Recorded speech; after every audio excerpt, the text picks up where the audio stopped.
ഇതുപോലെ വലിയ സ്റ്റാർ ഹോട്ടലിലൊക്കെ വന്ന് ഇതുപോലുള്ള നല്ല സാധനങ്ങളൊക്കെ നീ കുടിക്കാനും ശീലിച്ചു. അല്ല, നിനക്കൊന്ന് തീരെ നാണം.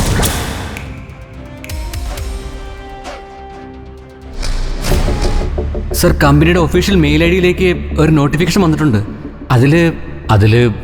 അതിലെന്താ? നമ്മുടെ കമ്പനിയുടെ ഓണർഷിപ്പ് കൈമാറ്റം ചെയ്യപ്പെട്ടു സർ. നമ്മുടെ ഷെയർ ഹോൾഡേഴ്സിൻ്റെ അടുത്ത് നിന്ന് 55% ഷെയർ ഒരേ ഒരാൾ വാങ്ങി സർ. ഇനി മുതൽ അദ്ദേഹമായിരിക്കും സർ നമ്മുടെ കമ്പനിയുടെ CEO. അതെങ്ങനെ സംഭവിക്കും? ആരുടെ പേരിലാണ് ഷെയർ ഒക്കെ പോയിട്ടുള്ളത് സർ? അത് പിന്നെ മര്യാദയ്ക്ക് നീ പറയുന്നുണ്ടോ ഇല്ലയോ? ഇതും പറഞ്ഞ് പ്രദീപ് വർമ്മ ദേഷ്യത്തിൽ സ്റ്റാഫിന്റെ ഷർട്ടിൽ കയറി പിടിച്ചു. നിന്റെ കണ്ണിൽ തെളിയുന്ന ഭയം കാണുമ്പോ നീ കണ്ട പേര് ഋഷിൻ വർമ്മ. സ്വന്തം കുടുംബം തന്നെ അവഗണിച്ചു, അപമാനിച്ചു നിർത്തിയ ഒരുവനെ തേടി നഗരത്തിലെ തന്നെ ഏറ്റവും വലിയ കോടീശ്വരന്മാരിൽ ഒരാൾ വരുന്നു. ഒന്നിനും കൊള്ളാത്തവനെന്ന് സ്വന്തം ഭാര്യ തന്നെ മുദ്രകുത്തി അവന്റെ കൈകൾ പിടിച്ച് ആ കോടീശ്വരൻ കെഞ്ചത് എന്തിനാണ്? ഏയ് ശ്രീലക്ഷ്മി, ഹോട്ടലിന് പുറത്ത് നിറയെ പിച്ചക്കാരെ കാണുന്നുണ്ട്. പക്ഷെ നിന്റെ ഭർത്താവിനെ മാത്രം കാണുന്നില്ലല്ലോ. എപ്പോഴത്തെയും പോലെ എച്ചില് തിന്നാൻ വേണ്ടി അവൻ ഇങ്ങോട്ട് വരുമല്ലോ അല്ലേ? അല്ല, ഇന്നെങ്കിലും ഒരു നല്ല ഡ്രസ്സിൽ വരുമോ അവൻ? അതോ പതിവ് പോലെ ഏതെങ്കിലും കീറിയ തുണി കൊടുത്താണോ വരിക? ഏയ്, മര്യാദയ്ക്ക് സംസാരിക്ക്. എന്റെ ഭർത്താവ് പഴയ ഡ്രസ്സ് ധരിച്ചാണ് വരുന്നതെങ്കിൽ കൂടി അത് അദ്ദേഹം അധ്വാനിച്ച് കഷ്ടപ്പെട്ട് വാങ്ങിയതായിരിക്കും. നിങ്ങളെപ്പോലെ മുത്തശ്ശിയെ മണിയടിച്ച് അവരുടെ സ്വത്തിൽ നിന്നും അടിച്ചുമാറ്റി ഉണ്ടാക്കിയതല്ല. എന്ത്? ഞങ്ങൾ കള്ളന്മാരാണെന്നോ? നമ്മുടെ കമ്പനിയുടെ പേരിൽ കോടിക്കണക്കിന് രൂപ കടം വാങ്ങിയിട്ട് ഇപ്പൊ ഞങ്ങളെ കള്ളന്മാരെന്ന് വിളിക്കുന്നു. നീ എന്താ പരുങ്ങുന്നത്?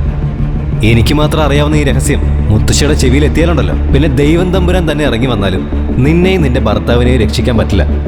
വ്യക്തമായി അറിയാതെ ഒരു കാര്യത്തെപ്പറ്റി സംസാരിക്കരുത് സിദ്ധാർത്ഥ്. കമ്പനിയുടെ കാര്യത്തിൽ എനിക്കും കരുതലുണ്ട്. അത് ഞാനുണ്ടാക്കിയ കടമാണെങ്കിൽ അതെങ്ങനെ വീട്ടണമെന്നും എനിക്കറിയാം. അതെന്റെ മാത്രം പ്രശ്നമാണ്. ഓ, അങ്ങനെയാണോ മേഡം? പക്ഷെ നീ പറഞ്ഞ ഈ പ്രശ്നമുണ്ടല്ലോ, അത് എപ്പോ വേണമെങ്കിലും ഇങ്ങോട്ട് വരാം. നീ തിരിച്ചടയ്ക്കാത്ത പൈസയുടെ പേരിൽ തന്നെ എപ്പോ വേണമെങ്കിലും അറസ്റ്റ് ചെയ്ത് കൂട്ടിക്കൊണ്ട് പോവാൻ നിന്നെ. ഇന്നത്തോടെ നിന്റെയും നിന്റെ ഭർത്താവിന്റെയും കാര്യത്തിൽ ഒരു തീരുമാനമാവും. റെഡിയായിട്ടിരുന്നോ നീ? പാർട്ടി നടന്നുകൊണ്ടിരിക്കുമ്പോൾ തന്നെ മറ്റുള്ളവരുടെ മുന്നിൽ വെച്ച് സിദ്ധാർത്ഥും കാർത്തികയും ശ്രീലക്ഷ്മിയെ അപമാനിച്ചപ്പോൾ അവൾ ആകെ വല്ലാതായി. എന്നാൽ ആ പാർട്ടിയുടെ സ്വഭാവം പെട്ടെന്ന് തന്നെ മാറി. അവിടേക്ക് ആ വലിയ കുടുംബത്തിന്റെ നാഥയും വർമ്മ ഗ്രൂപ്പ് ഓഫ് കമ്പനീസ് എന്ന വലിയ ബിസിനസ് ഗ്രൂപ്പിന്റെ തലപ്പത്തിരിക്കുന്നവരുമായ മഹാദേവി വർമ്മ കടന്നു വന്നു. മഹാദേവി വർമ്മ കഴിഞ്ഞ 15 വർഷമായി ഒറ്റയ്ക്ക് നിന്നുകൊണ്ട് തന്നെ ഒരു വലിയ ബിസിനസ് സാമ്രാജ്യം തന്നെ കെട്ടിപ്പടുത്ത ഒരു പവർഫുൾ വുമൺ. താൻ കെട്ടിപ്പടുത്ത സാമ്രാജ്യം കൊണ്ട് തന്നെ തൻ്റെ കുടുംബത്തിലെ ഓരോ അംഗങ്ങളെയും മികച്ച ബിസിനസ്സുകാരായി അവർ മാറ്റിയിട്ടുണ്ട്. മഹാദേവി വർമ്മയ്ക്ക് ശേഷം ആ സ്ഥാനത്തേക്ക് താൻ വരണമെന്നാണ് സിദ്ധാർത്ഥിന്റെ ലക്ഷ്യം. അതുകൊണ്ട് തന്നെ മഹാദേവി വർമ്മയെ പ്രീതിപ്പെടുത്താൻ അവൻ എപ്പോഴും ശ്രമിക്കുമായിരുന്നു. കുടുംബത്തിലെ മറ്റ് അംഗങ്ങളെല്ലാം തന്നെ പണത്തിനു വേണ്ടി മറ്റു കോടീശ്വര കുടുംബങ്ങളിൽ നിന്നും വിവാഹം കഴിച്ചപ്പോൾ ശ്രീലക്ഷ്മി മാത്രമാണ് യഥാർത്ഥ സ്നേഹം തേടിപ്പോയത്. അതുകൊണ്ട് തന്നെ ഋഷിൻ എന്ന ഒരു സാധാരണക്കാരനെ അവൾ സ്നേഹിച്ച് കല്യാണം കഴിച്ചു. ഇതുമൂലം അന്ന് മുതൽ കുടുംബത്തിൽ നിന്നും തന്നെ പല അപമാനങ്ങളും അവൾക്ക് സഹിക്കേണ്ടി വന്നു. അതേസമയം ശ്രീലക്ഷ്മി മറ്റൊരു വഴിയിൽ നല്ലൊരു ബിസിനസ് ചെയ്ത് കൈ നിറയെ സമ്പാദിക്കാൻ തുടങ്ങിയിരുന്നു. ഋഷിനാണെങ്കിൽ സ്വന്തമായി ബിസിനസ് ചെയ്ത് മാത്രമേ സമ്പാദിക്കുകയുള്ളൂ എന്ന് ഉറപ്പിച്ച് തുടർ തോൽവികൾ ഏറ്റുവാങ്ങുകയായിരുന്നു.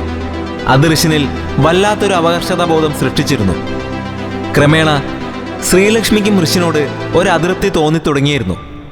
എന്നാൽ ഇത് മുതലെടുത്തുകൊണ്ട് ശ്രീലക്ഷ്മിയെയും ഋഷിനെയും പിരിക്കാൻ ശ്രീലക്ഷ്മിയുടെ കുടുംബത്തിനകത്ത് നിന്ന് തന്നെ ശ്രമങ്ങളുണ്ടായി. എന്നാൽ ശ്രീലക്ഷ്മി ഋഷിനെ അങ്ങനെ വിട്ടുകൊടുക്കാൻ തയ്യാറായിരുന്നില്ല. ഇന്ന് മഹാദേവി വർമ്മയുടെ പിറന്നാളാണ്. എല്ലാ വർഷവും കുടുംബാംഗങ്ങൾ ഒന്നിച്ചുകൂടി മഹാദേവി വർമ്മയുടെ പിറന്നാൾ ആഘോഷിക്കുന്നത് പതിവാണ്. പാർട്ടിക്കിടെ മഹാദേവി വർമ്മ സംസാരിക്കാൻ ആരംഭിച്ചു. എന്റെ പിറന്നാൾ ആഘോഷിക്കാൻ വേണ്ടി എല്ലാ വർഷവും നിങ്ങളെല്ലാവരും ഒന്നിച്ചുകൂടുന്നത് എനിക്ക് വളരെയധികം സന്തോഷമുള്ള കാര്യമാണ്. ഇന്നത്തെ ദിവസത്തിന്റെ പ്രത്യേകത എന്റെ ബർത്ത്ഡേ പാർട്ടി എന്നത് മാത്രമല്ല, അതിന്റെ കൂടെ തന്നെ ഒരു പ്രധാനപ്പെട്ട വാർത്ത നിങ്ങൾ എല്ലാവരെയും കാത്തിരിക്കുന്നുണ്ട്. എന്നാൽ അത് പറയുന്നതിന് മുമ്പായി നിങ്ങൾ എല്ലാവരും നന്നായി പാർട്ടി എൻജോയ് ചെയ്യുകയും ഭക്ഷണം കഴിക്കുകയും ചെയ്യും. മഹാദേവി വർമ്മ സംസാരിച്ചുകൊണ്ടിരിക്കുമ്പോഴായിരുന്നു അവസാനത്തെ അതിഥി എന്നോണം ഋഷിൻ അവിടേക്ക് ഓടിക്കിതച്ചുകൊണ്ട് വന്നത്. ഋഷിൻ, വലിയ വലിയ ബിസിനസ്സുകാരൊക്കെ നേരത്തിന് ഇവിടെ എത്തി. എന്നാൽ വീട്ടിൽ വെറുതെ ഇരുന്ന് ഭക്ഷണം കഴിക്കുക മാത്രം ചെയ്യുന്ന നീ എന്താണ് ഇത്രയും ലേറ്റായി വരുന്നത്? 4 കാശ് സമ്പാദിക്കാനുള്ള മിടുക്കില്ല നിനക്കെന്നത് ഞങ്ങൾക്കറിയായിരുന്നു. പക്ഷെ മുതിർന്നവരെ ബഹുമാനിക്കാനും നിനക്കറിയില്ല എന്ന കാര്യം ഞങ്ങൾക്കറിയില്ലായിരുന്നു. അങ്ങനെയല്ല മുത്തശ്ശി. നിന്റെ എക്സ്പ്ലനേഷൻ ഇവിടെ ആവശ്യമില്ല. പോയിക്കോ. മഹാദേവി വർമ്മ മുഖത്തടിച്ചതുപോലെയാണ് അത് പറഞ്ഞത്. ഡാ അതൊക്കെ തന്നെ അവൻ്റെ ഒരു ചീഞ്ഞ ഗിഫ്റ്റ്. പടാ. ശ്രീലക്ഷ്മിയുടെ കുടുംബാംഗങ്ങൾ ശ്രീലക്ഷ്മിയെയും ഋഷിനെയും നോക്കി കളിയാക്കി ചിരിക്കാൻ തുടങ്ങി. Okay, come on, let's begin to party. ഇത് പറഞ്ഞ മഹാദേവി വർമ്മ വേദിയിൽ നിന്നും താഴേക്കിറങ്ങി. ഋഷിൻ ഇതേ സമയം ശ്രീലക്ഷ്മിയുടെ അടുത്തേക്ക് ചെന്നു. സോറി ശ്രീലക്ഷ്മി, ഒരു പ്രധാനപ്പെട്ട ബിസിനസ് മീറ്റിംഗിന് പോകാനുണ്ടായിരുന്നു. വേണ്ട ഋഷിൻ, എക്സ്ക്യൂസ് ഒന്നും വേണ്ട. ഞാൻ വല്ലാത്തൊരു മാനസികാവസ്ഥയിലാണ് ഉള്ളത്. നമുക്ക് വേണ്ടി ഞാൻ റിസ്ക് എടുത്ത് വാങ്ങിയ ആ ലോണിന്റെ കാര്യം എങ്ങനെയോ സിദ്ധാർത്ഥ അറിഞ്ഞു. അവൻ മുത്തശ്ശിയുടെ മുന്നിൽ വെച്ച് നമ്മളെ അപമാനിക്കാൻ എന്തോ ഒന്ന് പ്ലാൻ ചെയ്തിട്ടുണ്ട്. എന്റെ കയ്യിൽ മറ്റൊന്നും ഉണ്ടായിരുന്നില്ലെങ്കിലും കുറച്ച് അഭിമാനം ബാക്കിയുണ്ടായിരുന്നു. ഇപ്പോ അതും കൂടെ നഷ്ടമാവാൻ പോകുന്നു. ആരും ഇല്ലാത്തൊരു അനാഥയെ പോലെയാണ് ഞാനെന്നാ ഇപ്പൊ എനിക്ക് തോന്നുന്നത്. എല്ലാം അവസാനിക്കാൻ പോവുക. എന്താണ് ശ്രീലക്ഷ്മി നീയും ഇങ്ങനെ? എന്നാൽ ഋഷിൻ സംസാരിക്കുന്നത് കേൾക്കാൻ നിൽക്കാതെ തന്നെ ശ്രീലക്ഷ്മി അവിടെ നിന്നും എഴുന്നേറ്റ് പോയി. ശ്രീലക്ഷ്മിയുടെ മനസ്സ് നന്നായി വേദനിച്ചിട്ടുണ്ടെന്ന് ഋഷിക്ക് നന്നായി മനസ്സിലായിട്ടുണ്ടായിരുന്നു. എന്നോട് ക്ഷമിക്കൂ ശ്രീലക്ഷ്മി, ഞാൻ നിന്നെ ഒരുപാട് കഷ്ടപ്പെടുത്തുന്നുണ്ടെന്ന് എനിക്കറിയാം. പക്ഷെ ഇതെല്ലാം പെട്ടെന്ന് തന്നെ മാറും.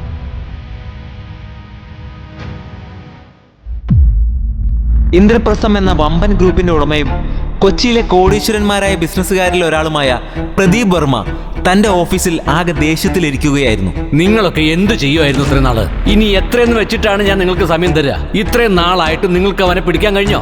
What the hell is happening here? ഞങ്ങൾ എല്ലാവരും വളരെ കാര്യമായി ശ്രമിക്കുന്നുണ്ട് സാർ. ഒന്ന് പോടും. പക്ഷെ അദ്ദേഹം എവിടെയാണുള്ളതെന്ന് ഇതുവരെ കണ്ടെത്താൻ ഞങ്ങൾക്ക് കഴിഞ്ഞിട്ടില്ല സാർ. ഒരു ചെറിയ ക്ലൂ കിട്ടിയാൽ തന്നെ മതിയാകും സാർ. എന്ത്? നിങ്ങൾ ഇപ്പോഴും ക്ലൂ കിട്ടാൻ വേണ്ടി കാത്തു നിൽക്കുകയാണോ? ഇനി ഞാൻ പറയുന്നത് ശ്രദ്ധിച്ചു കേട്ടോ. അവനെ എത്രയും പെട്ടെന്ന് കണ്ടുപിടിക്കുന്നതാണ് നിങ്ങൾക്കും നല്ലത്, ഈ കമ്പനിക്കും നല്ലത്. ഇല്ലെങ്കിൽ നിങ്ങളുടെ അത്രയും പേരുടെ കാര്യത്തിൽ ഞാനൊരു തീരുമാനം എടുക്കും. Now get lost. പ്രദീപ് വർമ്മയുടെ ഈ സംസാരം കേട്ട് അവിടെ കൂടി നിന്ന എല്ലാവരുടെയും കണ്ണിൽ മരണഭയം തെളിഞ്ഞിരുന്നു. കാരണം പ്രദീപ് വർമ്മ കേരളത്തിലെ തന്നെ എണ്ണപ്പെട്ട കോടീശ്വരന്മാരിൽ മുൻനിരയിലുള്ള ആളായിരുന്നു. രാഷ്ട്രീയത്തിലും അദ്ദേഹത്തിന് നല്ല പിടിപാടായിരുന്നു. അദ്ദേഹം വിചാരിച്ചാൽ അന്നാട്ടിൽ എന്തും നടത്താൻ സാധിക്കുമായിരുന്നു. എന്നാൽ സമൂഹത്തിൽ ഇത്രയും വലിയ സ്ഥാനം വഹിക്കുന്ന ഒരാൾ ഇപ്പോൾ ആരെയോ അന്വേഷിച്ചു കൊണ്ടിരിക്കുകയാണ്. പ്രദീപ് വർമ്മയുടെ ആ തിരക്ക് പിടിച്ച അന്വേഷണത്തിന്റെ കാര്യം എന്താണ്? അതേസമയം മഹാദേവി വർമ്മയുടെ പാർട്ടി നടക്കുന്ന സ്ഥലത്ത് ഋഷിൻ ഒരു ടേബിളിലായി ഇരിക്കുകയായിരുന്നു. ദൂരെ ഒരിടത്ത് കരഞ്ഞുകൊണ്ടിരിക്കുകയായിരുന്ന തന്റെ പ്രിയപ്പെട്ട ഭാര്യ ശ്രീലക്ഷ്മിയെ ശ്രദ്ധിച്ച ഋഷിൻ ഇനിയും ഇങ്ങനെ അടങ്ങിയിരുന്നാൽ ശരിയാവില്ല എന്ന് തീരുമാനമെടുത്തു.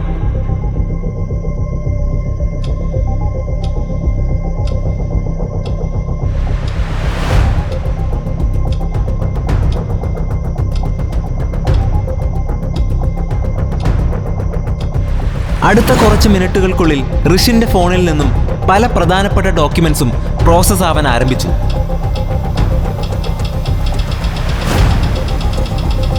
സാർ, ഒരു പ്രധാനപ്പെട്ട കാര്യം പറയാനുണ്ട്. നമ്മൾ ഇത്ര നാൾ തേടിക്കൊണ്ടിരുന്ന ആളെ നമുക്ക് കിട്ടി sir. What? Where is he? അവനെ വിളിച്ചുകൊണ്ട് വരണ്ടേ അപ്പൊ തന്നെ? സാർ, അദ്ദേഹത്തിന്റെ ലൊക്കേഷനാണ് ട്രേസ് ആയിക്കൊണ്ടിരിക്കുന്നത്. പെട്ടെന്ന് തന്നെ കണ്ടുപിടിക്കാൻ സാധിക്കും. പിന്നെ അദ്ദേഹത്തിന്റെ ബാങ്ക് അക്കൗണ്ട് കൂടെ ഇപ്പോൾ റീസെന്റ് ആയിട്ട് ആക്ടിവേറ്റ് ആയിട്ടുണ്ട്.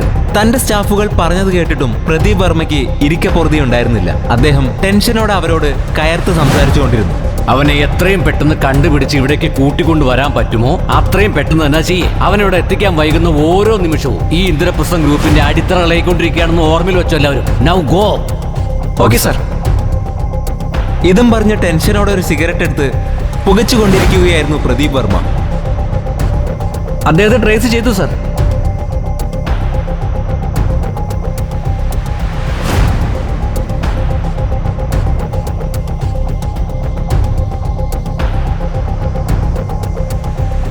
പ്രദീപ് വർമ്മയുടെ പ്രീമിയം കാറും പരിവാരങ്ങളും ചീറിക്കൊണ്ട് പറന്നു. എന്നാൽ ഇത്രയും പ്രശ്നങ്ങൾക്ക് കാരണക്കാരനായ ഋഷിൻ ഒന്നും അറിയാത്ത പോലെ മഹാദേവി വർമ്മയുടെ പാർട്ടിയിൽ ഇരുന്നുകൊണ്ട് വൈൻ കുടിക്കുകയായിരുന്നു. അത് കണ്ട് സിദ്ധാർത്ഥും കാർത്തികയും അങ്ങോട്ട് വന്ന് ഋഷിനെ കളിയാക്കാൻ ആരംഭിച്ചു. എടാ ഋഷിൻ, ഏതോ മായവും മന്ത്രവും ചെയ്ത് ഞങ്ങളുടെ കുടുംബത്തിലൊരു പെണ്ണിനെ നീ കല്യാണം കഴിച്ചു. അവളുടെ ദയയില് ഇതുപോലെ വലിയ സ്റ്റാർ ഹോട്ടലിലൊക്കെ വന്ന് ഇതുപോലുള്ള നല്ല സാധനങ്ങളൊക്കെ നീ കുടിക്കാനും ശീലിച്ചു. അല്ല, നിനക്കൊന്നും തീരെ നാണമില്ലേ? ഇപ്പൊ നീ കുടിക്കുന്നതിനൊക്കെ നിന്നോട് തന്നെ ബില്ല് പേ ചെയ്യാൻ പറഞ്ഞ നീ എന്താ ചെയ്യാ? വേറെന്ത് ചെയ്യാ? ഇവന്റെ ഭാര്യയല്ലേ ആ ശ്രീലക്ഷ്മി. അവളുടെ മുന്നിൽ ഒരു നാണം ഇല്ലാതെ പോയി കൈ നീട്ടി നിന്ന് കാശ് ചോദിക്കും ഈ ഉളുപ്പില്ലാത്തവൻ. അത്തരം സീനൊന്നും ഇവിടെ നടക്കാൻ പോണില്ല. ഇവൻ പൈസ കടം വാങ്ങിയ ആൾക്കാരോട് ഇവൻ ഇവിടെ ഉള്ള കാര്യം ഞാൻ പറഞ്ഞിട്ടുണ്ട്. അവരേത് നിമിഷം വേണമെങ്കിലും ഇവിടെ വന്ന് നിന്നെ നിന്റെ ഭാര്യയും പട്ടിയെ തല്ലുന്ന പോലെ തല്ലി ഇവിടെ നിന്ന് എടുത്തോണ്ട് പോകും. ഇതും പറഞ്ഞ് കളിയാക്കി ചിരിച്ചുകൊണ്ട് സിദ്ധാർത്ഥും കാർത്തികയും അവിടെ നിന്ന് ചിരിച്ചുകൊണ്ട് നടന്നുപോയി. എന്നാൽ അതെല്ലാം കേട്ടിട്ടും ഋഷിൻ അല്പം പോലും ദേഷ്യപ്പെട്ടില്ല. അതേസമയം തന്നെ പാർട്ടിയുടെ തുടക്കത്തിൽ പറയാമെന്ന് പറഞ്ഞ ആ പ്രധാനപ്പെട്ട കാര്യം പറയാൻ വേണ്ടി മഹാദേവി വർമ്മ വേദിയിലേക്ക് വന്നു. നിങ്ങൾക്ക് എല്ലാവർക്കും നമ്മുടെ കുടുംബത്തിന്റെ പാരമ്പര്യത്തെ പറ്റി നന്നായി അറിയാം. ആ പാരമ്പര്യം എനിക്ക് ശേഷവും തുറന്നു പോകണമെന്ന് എനിക്ക് നിർബന്ധമുണ്ട്. അതുകൊണ്ട് തന്നെ പല വർഷങ്ങളായുള്ള എൻ്റെ പരിശ്രമത്തിന്റെ ഭാഗമായി ഇന്ദ്രപ്രസ്ഥം എന്ന വമ്പൻ ബിസിനസ് ഗ്രൂപ്പുമായി ഞാനൊരു പ്രോജക്റ്റ് സൈൻ ചെയ്തിട്ടുണ്ട്. ഇത് ഉറപ്പായും നമ്മുടെ ബിസിനസ് വളരാൻ സഹായിക്കും. അതിന്റെ ഉറച്ച വിശ്വാസമാണ്. മഹാദേവി വർമ്മ പറഞ്ഞത് അവിടെയുള്ള എല്ലാവരും ആശ്ചര്യത്തോടെയാണ് കേട്ടിരുന്നത്. ഹലോ, നിങ്ങളൊക്കെ ആരാ? ഞങ്ങൾക്ക് ആവശ്യം ഋഷിനെയാ. ആളിവിടെ ഉണ്ടെന്നറിഞ്ഞു, അതാണ് ഇങ്ങോട്ട് തേടി വന്നത്. മുത്തശ്ശി, ആ ഋഷിൻ ഒരു ക്രിമിനൽ ആണോ എന്ന് സംശയമുണ്ട്. അതെയോ? നീ തീർന്നടാ, നീ തീർന്നു. ദാ പിടിച്ചോ ആ പട്ടിയെ. ഋഷിൻ ഇരിക്കുന്ന സ്ഥലം സിദ്ധാർത്ഥ് ബോഡിഗാർഡുകൾക്ക് കൈനീട്ടി കാണിച്ചു കൊടുത്തതും ബോഡിഗാർഡ്സ് ഇരുവശത്തേക്കും വഴിമാറുകയും അവരുടെ പിറകിൽ നിന്നും പ്രദീപ് വർമ്മ മുന്നിലേക്ക് വരികയും ചെയ്തു. പ്രദീപ് വർമ്മ സാർ, സാർ ഈ പാർട്ടിക്ക് വരുമെന്ന് ഞാൻ ഒട്ടും പ്രതീക്ഷിച്ചില്ല. ഇപ്പോ വളരെ കുറച്ച് നിമിഷങ്ങൾക്ക് മുമ്പാണ് നമ്മുടെ 2 കമ്പനികൾ തമ്മിൽ നടന്ന ആ ഡീലിനെ പറ്റി ഞാൻ ഇവിടെ അനൗൺസ് ചെയ്തത്. അതിനുള്ളിൽ സാർ ഇവിടെ എത്തിയോ? ഈ ദിവസം ഞങ്ങൾ ആരും മറക്കില്ല. നിങ്ങൾ എന്നെ തെറ്റിദ്ധരിച്ചിരിക്കുകയാണ് മഹാദേവി. ഞാൻ ഇവിടെ വന്ന് നിങ്ങളെ കാണാനോ ഈ പാർട്ടിയിൽ പങ്കെടുക്കാനോ അല്ല. ഞാൻ തേടി വന്ന് ഋഷിനെയാണ്, ഋഷിനെ മാത്രം. എന്താ സാർ പറയുന്നത്? ഋഷിനെ സാർ എന്തിനാണ് തേടി വന്നത്? എനിക്ക് അപ്പോഴേ തോന്നി അവനെന്തോ വലിയ കുഴപ്പമുണ്ടാക്കിയിട്ടുണ്ടെന്ന്. നിങ്ങൾ അവനെ കൂട്ടിയിട്ട് പോയി എന്ത് വേണമെങ്കിലും ചെയ്തോ സാർ. മഹാദേവി വർമ്മ സംസാരിച്ചത് മതി എന്ന അർത്ഥത്തിൽ പ്രദീപ് വർമ്മ അവരോട് മിണ്ടാതിരിക്കാൻ ആംഗ്യം കാണിച്ചു.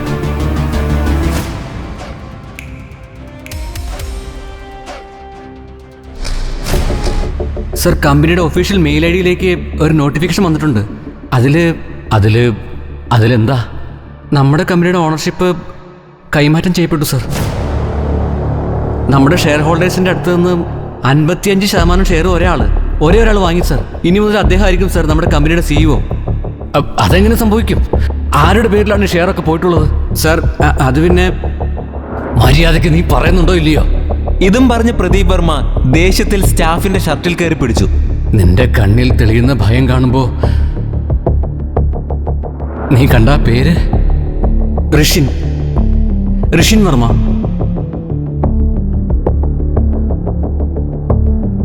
ആ നിമിഷം പ്രദീപ് വർമ്മ ആകെ ഒന്ന് ഞെട്ടിത്തരിച്ചു.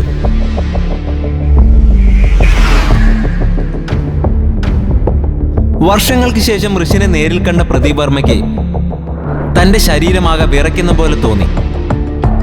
പ്രദീപ് വർമ്മ ഋഷിന്റെ കൈകൾ പിടിച്ച് ബഹുമാനത്തോടെ ഒന്ന് ചുംബിച്ചു. ഇത് കണ്ടതും മഹാദേവി വർമ്മയുടെ മുഴുവൻ കുടുംബവും ഞെട്ടിത്തരിച്ചു. അത്രയും വലിയ ബിസിനസ് സാമ്രാജ്യത്തിന്റെ ഉടമയായ തന്റെ ചേട്ടന്റെ മകൻ ഋഷിനെ ഇത്രയും നാൾ ആ സാമ്രാജ്യത്തിനകത്തേക്ക് കടത്തിവിടാതെ പ്രദീപ് വർമ്മ തടഞ്ഞു നിർത്തിയത് എന്തിനായിരുന്നു? അങ്ങനെ അവൻ കയറി വന്നാൽ അത് ആ ബിസിനസ് സാമ്രാജ്യത്തിന്റെ അടിത്തറ ഇളകാൻ കാരണമാകുമെന്ന് പ്രദീപ് വർമ്മ ചിന്തിച്ചത് എന്തുകൊണ്ടായിരിക്കും? ഒരു പാവപ്പെട്ടവനായി അഭിനയിച്ച് തന്നെ സംബന്ധിച്ച രഹസ്യങ്ങളൊക്കെ തന്റെ ഭാര്യയിൽ നിന്ന് വരെ ഋഷിൻ മറച്ചു വെച്ചത് എന്തുകൊണ്ടായിരിക്കും? യഥാർത്ഥത്തിൽ ആരാണ് ഋഷിൻ?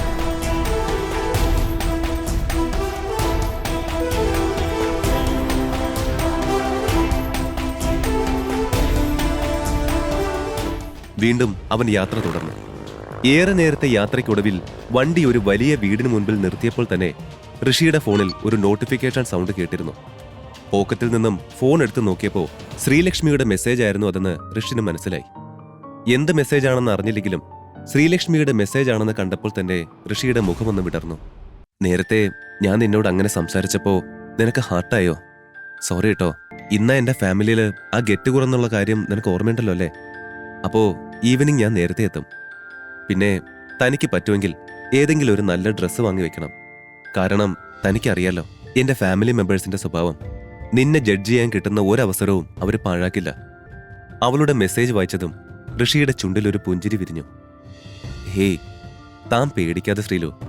ഞാൻ തനിക്ക് പെർഫെക്റ്റ് ആയ ഹസ്ബൻഡാണെന്ന് നിന്റെ ഫാമിലി മെമ്പേഴ്സ് എന്നെ പറയുന്ന രീതിയിലേ ഇന്ന് ഞാൻ ആ ഗെറ്റ് ടുഗദർ പാർട്ടിയിൽ വരും. അപ്പോഴും ബൈക്കിൽ തന്നെ ഇരുന്നിരുന്ന ഋഷിൻ തലയിലുണ്ടായിരുന്ന ഹെൽമറ്റ് ഊരി ബൈക്കിൽ നിന്നും എഴുന്നേറ്റ് മുന്നിൽ കാണുന്ന വലിയ വീട്ടിലേക്ക് നോക്കി നിൽക്കെ അവന്റെ മനസ്സാകെ ചെറിയൊരു വേദന പടരുന്നുണ്ടായിരുന്നു. 2 വർഷം മുൻപ് വരെ താൻ ജീവിച്ചിരുന്ന വീട്, അവിടെ ഇപ്പോൾ ഒരു അന്യനായി കയറിപ്പോകേണ്ടി വന്ന ഈ അവസ്ഥയും. 2 വർഷങ്ങൾക്കപ്പുറം തന്നെ ഇറക്കി വിട്ടതുമെല്ലാം ഓർത്ത് അവനൊന്ന് നെടുവേർപ്പിട്ടുകൊണ്ട് മുൻപിലേക്ക് നടന്നു. അരമണിക്കൂർ നീണ്ട മുഷിപ്പിക്കുന്ന കാത്തിരിപ്പിനൊടുവിൽ ആ മുറിയുടെ വാതിൽ തുറന്നുകൊണ്ട് ഋഷിന്റെ ചെറിയച്ഛൻ പ്രദീപ് വർമ്മ അവിടേക്ക് വന്നു. ഹായ് ഋഷി, മുത്തച്ഛന് ചെറിയൊരു വയ്യായിക, അത് കാരണം വരാൻ പറ്റില്ല. അതുകൊണ്ടാ നിന്നെ മീറ്റ് ചെയ്യാനായി അദ്ദേഹം എന്നെ പറഞ്ഞയച്ചത്. ഞാൻ മുത്തച്ഛനോടൊരു കാര്യം ആവശ്യപ്പെട്ടിരുന്നു, അതെന്തായി? ഋഷി തന്റെ ചെറിയച്ഛനെ നോക്കി ചോദിച്ചു. ആ, അതിന്റെ കാര്യം അദ്ദേഹം നോക്കുന്നുണ്ട്. അത് നടന്നാലും ഇല്ലെങ്കിലും നീ ഞങ്ങളെ സഹായിക്കണം ഋഷി. അന്ന് നിനക്ക് സംഭവിച്ചതുപോലെ ഇവിടെയും ചെറിയ പ്രശ്നങ്ങൾ. ഞങ്ങൾ പണം നിക്ഷേപിച്ച പല സംരംഭങ്ങളും പാളിപ്പോയി. ഇപ്പോ നീ ഒന്ന് സഹായിച്ചില്ലെങ്കിൽ നമ്മുടെ ബിസിനസ്സുകളെല്ലാം കൈവിട്ടു പോകുന്ന അവസ്ഥയാ. ഋഷിയെ നോക്കി സങ്കടത്തോടെ അയാൾ അത് പറഞ്ഞെങ്കിലും ഋഷിയുടെ ഭാവം അയഞ്ഞിരുന്നില്ല. ഞാൻ ആവശ്യപ്പെട്ട കാര്യം നടന്നില്ലെങ്കിൽ ഞാൻ എന്തിനാ നിങ്ങളെ സഹായിക്കുന്നത്?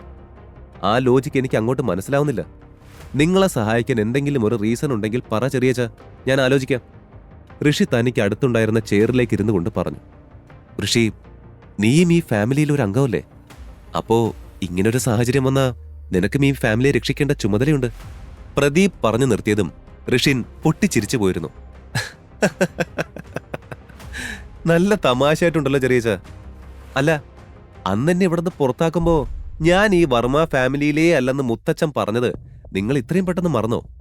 പിന്നെ ഞാനിപ്പോ ഉള്ള ഫാമിലി എന്ന് പറഞ്ഞാൽ അതെന്റെ ഭാര്യയുടെ ഫാമിലിയാ. അതേ എനിക്ക് ഫാമിലി എന്ന് പറയാനിപ്പോ ആകെയുള്ളൂ. ഋഷി അതേ ചിരിയോടെ തന്നെ പറഞ്ഞു. നീ ഞങ്ങളെ ഹെൽപ്പ് ചെയ്താ നമ്മുടെ ത്രൈവ് മീഡിയ നിന്റെ പേർക്ക് എഴുതി തരാമെന്ന് മുത്തച്ഛൻ പറഞ്ഞിട്ടുണ്ട്. So please Rishi. Thrive media അഖിലാമ്മയുടെ പേരിലല്ലേ? ഓ, അതെനിക്ക് തരാവുന്ന. എന്നാലും സ്വന്തം സ്വത്തിൽ നിന്ന് ഒന്നും തരില്ല. നിങ്ങളുടെ നേട്ടത്തിന് എന്ത് നിങ്ങൾ ചെയ്യും, അതെനിക്കറിയാം, അവൻ പറഞ്ഞു. ത്രൈവ് മീഡിയ നമ്മുടെ കുടുംബ ബിസിനസ്സാണ്. ഉയർന്ന ലാഭമുള്ള കമ്പനിയാണ്. അത് പൂർണ്ണമായും ഇനി നിന്റേതായിരിക്കും. മുത്തച്ഛൻ എല്ലാം ശരിയാക്കിയിട്ടുണ്ട്. പ്രദീപ് അങ്ങേയറ്റം താഴ്മയായും ത്രൈവ് മീഡിയ എന്ന തങ്ങളുടെ തന്നെ അധീനതയിലുള്ള one of the leading television ചാനലിന്റെ കാര്യവും പറഞ്ഞത് കേട്ട് ഋഷി ഒരു നിമിഷം നിശ്വസിച്ചു. അങ്ങനെയൊന്നും പറയാതെ, അതിന്റെ ഒന്നും ആവശ്യമില്ല. എന്നെക്കൊണ്ട് പറ്റുന്നതാണെങ്കിൽ ഞാൻ സഹായിക്കാൻ ചെറിയച്ച. എത്ര എമൗണ്ടാ വേണ്ടത്? ഇറ്റ്സ് ജസ്റ്റ് 8,000 crore ഋഷി. എന്റെ ചെറിയച്ച, ഈ ജസ്റ്റ് 8,000 crore ഒന്നും എന്റെ കൈവശം ഇല്ല. ഇല്ലാത്തത് എവിടെ പോയി ഉണ്ടാക്കി തരാനാ? മുത്തച്ഛൻ ചോദിച്ചാ കൊച്ചുമോൻ നോ ഡീല് പറഞ്ഞു പോയെന്ന് പറഞ്ഞേക്ക്. അപ്പൊ ശരിയെന്നാ, ഞാൻ പോവാ. അത്രയും പറഞ്ഞ് ഋഷി തിരിഞ്ഞു നടക്കാൻ തുടങ്ങിയതും പ്രദീപ് അവന്റെ കയ്യിൽ പിടിച്ച് ദയനീയമായി അവന്റെ കണ്ണുകളിലേക്ക് നോക്കി. മോനെ, പഴയതൊന്നും മനസ്സിൽ വെച്ച് ഇങ്ങനെ ദയയില്ലാതെ പറയല്ലേ. എല്ലാം ഇട്ടിട്ട് പോവല്ലേ. നീ ഇന്ന് 8,000 കോടി സഹായിച്ചാ നമ്മുടെ ഫാമിലി ബിസിനസ് നിലനിൽക്കും, അല്ലെങ്കിൽ കുടുംബം തകരും. അത് നിലനിർത്താൻ നിയോഗിക്കപ്പെട്ടവൻ നീയാണ്. ഈ ഒരു സമയത്ത് നിന്നെ കൊണ്ടല്ലാതെ മറ്റാർക്കും ഒന്നും ചെയ്യാൻ പറ്റില്ല. നീ ഒന്ന് ആലോചിച്ച് നോക്ക്. നിന്റെ കൂടെ ഫാമിലിയല്ലേ ഈ വർമ്മ ഫാമിലി, ഈ ഇന്ദ്രപ്രസ്ഥം? ദയനീയമായി അയാൾ ചോദിച്ചു. പക്ഷെ ചെറിയച്ച, എനിക്കിപ്പോ ഒരു വലിയ എമൗണ്ട് കിട്ടി എന്നുള്ളത് സത്യമാണ്. എന്നുവെച്ച് അത് ചെറിയച്ചൻ പറയുന്ന എമൗണ്ടിന്റെ അത്രയൊന്നും വരില്ല. 9,300 കോടി ഇല്ലേ നിനക്ക് ഋഷി? ഞങ്ങൾ ഒന്ന് സഹായിച്ചൂടെ നിനക്ക്? ഓഹ് കമോൺ ചെറിയച്ച, ഞാൻ ചുമ്മാ പറഞ്ഞതാ. ഇത്രയും പൈസ കയ്യിൽ ഇങ്ങനെ വെച്ചിരുന്നിട്ട് എനിക്കൊന്നും കിട്ടാനില്ല. പക്ഷേ അത് ഞാൻ നിങ്ങൾക്ക്, ഐ മീൻ നമ്മുടെ ഫാമിലിക്ക് വേണ്ടി ചിലവാക്കിയാൽ നിങ്ങളെല്ലാം എത്രമാത്രം ഹാപ്പിയാകുമെന്ന് എനിക്കറിയാം. സോ ഞാൻ തരാം. ഋഷി പറഞ്ഞു നിർത്തിയതും പ്രദീപ് നിറഞ്ഞ മനസ്സോടെ, അതിലുപരി സന്തോഷത്തോടെ അവനെ കെട്ടിപ്പിടിച്ചു. Thank you Rishi, thank you so much. 2 ദിവസത്തിനുള്ളിൽ തന്നെ ത്രൈവ് മീഡിയ നിന്റെ പേരിലാക്കാൻ വേണ്ട എല്ലാ കാര്യങ്ങളും ഞങ്ങൾ ചെയ്യാം. പ്രദീപ് പറഞ്ഞത് കേട്ട് അയാളിൽ നിന്നും വിട്ടകന്നുകൊണ്ട് ഋഷിയൊന്ന് മൂളി. ഞാൻ കെട്ടിപ്പടുക്കാൻ പോകുന്ന എന്റെ സ്വന്തം സാമ്രാജ്യത്തിലേക്കുള്ള ആദ്യത്തെ ചൂടുവയ്പ് ഈ ത്രൈവ് മീഡിയ തന്നെ ആകട്ടെ. എനിക്ക് കുറച്ച് തിരക്കുണ്ട്, ചെയ്തു തീർക്കാൻ കുറേ കാര്യങ്ങളും. എന്നാ ഞാൻ ഇറങ്ങട്ടെ, ഋഷി പറഞ്ഞു. ശരി, ബാക്കി കാര്യങ്ങളൊക്കെ ഞാൻ ചെയ്തു വയ്ക്കാം, പ്രദീപ് ഒന്നുകൂടി ഉറപ്പിച്ച് പറഞ്ഞു. ഇന്ദ്രപ്രസ്ഥത്തിൽ നിന്നും പുറത്തിറങ്ങിയ അവൻ വാച്ചിലേക്ക് നോക്കി. ഋഷിയുടെ മനസ്സാകെ ഇന്നിന് നടക്കാൻ പോകുന്ന ഫാമിലി ഗെറ്റ് ടുഗദർ ആയിരുന്നു. എന്റെ ശ്രീലു, താൻ മിസ് ചെയ്യുന്ന ആ പഴയ ഋഷിയായി ഞാൻ ഇന്ന് വരും. Just wait for it. Rishi ചിരിയോടെ സ്വയം പറഞ്ഞുകൊണ്ട് നേരെ തന്റെ ബൈക്കിനരികിലേക്ക് നടന്നു. ഇതേ സമയം അങ്ങ് ശ്രീലക്ഷ്മിയുടെ ഓഫീസിൽ എന്തോ ആവശ്യത്തിനായി അവൾ തന്റെ ക്യാബിനിൽ നിന്നും പുറത്തേക്കിറങ്ങി നടക്കും വഴിയായിരുന്നു ഓഫീസിലെ ഏതൊക്കെയോ എംപ്ലോയീസ് കൂടി നിന്ന് എന്തോ കാര്യമായി ഫോണിൽ നോക്കി ചിരിച്ചുകൊണ്ട് നിൽക്കുന്നത് അവൾ കാണുന്നത്.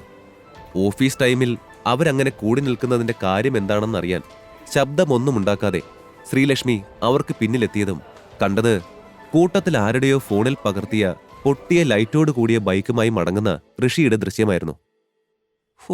എന്റെ ദൈവമേ, ഇങ്ങനൊരു കോമാളി! ഏതോ ഒരു എംപ്ലോയി ആ ദൃശ്യത്തിലെ ഋഷിയെ നോക്കി ചിരിച്ചുകൊണ്ട് പറഞ്ഞു. അതെ, ശരിക്കും വല്ലാത്തൊരു മനുഷ്യൻ തന്നെ. ആ ലൈറ്റ് പൊട്ടിയത് നോക്കുകൂടിയും ചെയ്യാതെ പോകുന്ന പോക്ക് കണ്ടാലറിയാം ഇതുപോലെയുള്ള തുക്കട വണ്ടി സ്ഥിരമായി ഉപയോഗിക്കുന്ന ആളാണെന്ന്. ശ്രീലക്ഷ്മി മാഡത്തിന്റെ ഭർത്താവാണെന്ന് പറഞ്ഞിട്ട് എന്താ കാര്യം? സ്വന്തമായി ഒരു കാറ് പോലുമില്ല. ഉള്ളതോ ആ തുക്കട ബൈക്കും. അതേ ഓം, എനിക്കും അങ്ങനെ തന്നെയാ തോന്നുന്നേ. ലൈറ്റ് പൊട്ടിയൊന്നും ഒരു പ്രശ്നമേ അല്ല അയാൾക്ക്. ശോ, ഇതുപോലൊരു സാധനത്തിനെ തന്നെ ആ ശ്രീലക്ഷ്മി മാഡം എവിടെന്ന് കണ്ടുപിടിച്ച് മാരേജ് ചെയ്താണോ ആവോ? മറ്റൊരു സ്റ്റാഫ് പറഞ്ഞു. അതിലും വലിയ കോമഡി എന്താണെന്നറിയാവോ? ഞാൻ ഓഫീസിൽ കയറുമ്പോൾ നമ്മുടെ മാഡത്തിന് ഒരു ഡ്രീം ലവർ നെക്ലസ് വാങ്ങി കൊടുക്കാവുന്ന കാശിന് വിലയില്ലാത്ത അയാൾ വാക്കു കൊടുത്തിരിക്കുന്നു. കൂട്ടത്തിലെ ഒരു പെണ്ണ് അതും പറഞ്ഞ് പൊട്ടിച്ചിരിച്ചുകൊണ്ട് പിന്നിലേക്ക് തിരിഞ്ഞതും കാണുന്നത് ദേഷ്യം കൊണ്ട് അടിമുടി വിറച്ചു നിൽക്കുന്ന ശ്രീലക്ഷ്മിയായിരുന്നു. ആകെ സ്തംഭിച്ചു പോയ അവൾ തനിക്കൊപ്പമുണ്ടായിരുന്ന മറ്റ് സ്റ്റാഫിനെ വിളിച്ചെങ്കിലും അപ്പോഴും ഇതൊന്നും അറിയാതെ ഫോണിലെ ചിത്രത്തിൽ നോക്കി പൊട്ടിച്ചിരിക്കുകയായിരുന്നു അവരെല്ലാവരും. ഓ ദൃശ്യ! അവരുടെ ചിരി നിൽക്കില്ലെന്ന് കണ്ടതും ശ്രീലക്ഷ്മിയെ കണ്ട ആ പെണ്ണ് ശബ്ദം താഴ്ത്തി ചിരിച്ചുകൊണ്ടിരിക്കുന്നവരെ വിളിച്ചു. പല്ലവി, നീ ഇത് നോക്ക്. സെക്കൻഡ് ഹാൻഡ് ബൈക്കാണ് ആ ഇഡിയറ്റിൻ്റെതെന്ന് തോന്നുന്നു. പുതിയതൊന്നും വാങ്ങാൻ പോലും ഗതിയില്ലെന്നും തോന്നുന്നുണ്ട്. ഓഫീസിൽ ആർക്കും ഇങ്ങനൊരു ബൈക്ക് ഞാൻ കണ്ടിട്ടില്ല. അവളുടെ വിളി കേട്ട് അതും പറഞ്ഞു തിരിഞ്ഞ ആ സ്റ്റാഫും മറ്റുള്ളവരും തങ്ങളുടെ പിന്നിലായി കൈ മാറിൽ പിണഞ്ഞു കെട്ടി നിൽക്കുന്ന ശ്രീലക്ഷ്മിയെ കണ്ടതും ഒന്ന് ഞെട്ടി. അവരുടെ ചിരി പെട്ടെന്ന് നിന്നു. Sorry ma'am, we never meant to. ഇപ്പോ സമയം 3:30 ma'am. Is in this work time for you all? ശ്രീലക്ഷ്മിയുടെ കലിപ്പിച്ചുള്ള ചോദ്യം വന്നതും അവരെല്ലാം എന്ത് പറയുമെന്നറിയാതെ പരസ്പരം നോക്കി. എന്താ, ഞാൻ ചോദിച്ചതിന് ഉത്തരമില്ലേ? ഇത് വർക്കിംഗ് അവർ ആണോ അല്ലയോ? വർക്കിംഗ് അവറാണ് മാം. ആണെങ്കിൽ പിന്നെ നിങ്ങൾ എന്താ ഇവിടെ ചെയ്യുന്നത്? ശ്രീലക്ഷ്മിയുടെ ചോദ്യം കേട്ട് തപ്പി തടഞ്ഞുകൊണ്ട് അവിടെ ഉണ്ടായിരുന്നവർ എന്തോ പറഞ്ഞു തുടങ്ങിയതും ശ്രീലക്ഷ്മി ദേഷ്യത്തോടെ 5 സെക്കൻഡിൽ എല്ലാവരും തിരികെ നിങ്ങളുടെ സീറ്റിലേക്ക് പോയില്ലെങ്കിൽ പിന്നെ അവിടേക്ക് ഒരിക്കലും പോവേണ്ടി വരില്ല. അതേ ദേഷ്യത്തിൽ തന്നെ ശ്രീലക്ഷ്മി പറഞ്ഞു തീർന്നതും ഭയത്തോടെ എല്ലാവരും ഒട്ടും സമയം കളയാതെ തങ്ങളുടെ സീറ്റുകളിലേക്ക് ഓടിയിരുന്നു. പിന്നെ നിങ്ങൾക്കറിയാത്ത പലതും ഉണ്ടെന്ന് എനിക്ക് തോന്നുന്നുണ്ട്. എല്ലാ കാര്യങ്ങളും ഞാൻ നിസ്സാരമായി തള്ളിക്കളയുമെന്ന് ആരും വിചാരിക്കണ്ട. ശ്രീലക്ഷ്മി എല്ലാവരെയും ഒന്ന് നോക്കിക്കൊണ്ട് പറഞ്ഞു. അവളുടെ ഓരോ വാക്കും കത്തി പോലെ മൂർച്ചയുള്ളതായിരുന്നു. ശ്രീലക്ഷ്മി അപ്പോൾ തന്നെ തിരികെ തന്റെ ക്യാബിനിലെത്തി ദേഷ്യത്താലെ തന്റെ ഡോറ് കൊട്ടിയടച്ചു. എനിക്കറിയാം ഋഷി, നീ അവര് പറയുന്ന പോലെ ഇടിയിട്ടൊന്നും അല്ലെന്ന്. എന്നിട്ട് എന്തിനാ എല്ലാവരും നിന്നെപ്പറ്റി ഇങ്ങനെയൊക്കെ പറയുന്ന? എനിക്കൊന്നും സഹിക്കുന്നില്ല ഋഷി. എനിക്ക് നിന്നെ ആ പഴയ ഋഷിയായി തിരികെ വേണം. എനിക്കാവുന്നില്ല ഋഷി, ഇതൊന്നും കേട്ടുകൊണ്ടിരിക്കാൻ എനിക്കാവുന്നില്ല. ശ്രീലക്ഷ്മി അവിടെ തല ചായച്ചുകൊണ്ട് സ്വയം പറഞ്ഞുകൊണ്ടിരുന്നു. ഇതേ സമയം ഋഷി വീട്ടിലേക്ക് മടങ്ങും വഴി തന്റെ പഴയ കോളേജ് സുഹൃത്തുക്കളിൽ നിന്നും അല്പം മുൻപേ തനിക്ക് വന്ന ഒരു ഫോൺ കോളിനെ കുറിച്ച് ഓർക്കുകയായിരുന്നു. ഋഷി, ക്രിസ്റ്റൽ ക്ലബിൽ ഷാർപ്പ് 4 o'clock ആവുമ്പോൾ എത്തണം. നമ്മുടെ പഴയ ഡിഗ്രി ബാച്ചിന്റെ ചെറിയൊരു ഗെറ്റ് ടുഗദർ ഏർപ്പാടാക്കിയിട്ടുണ്ട്.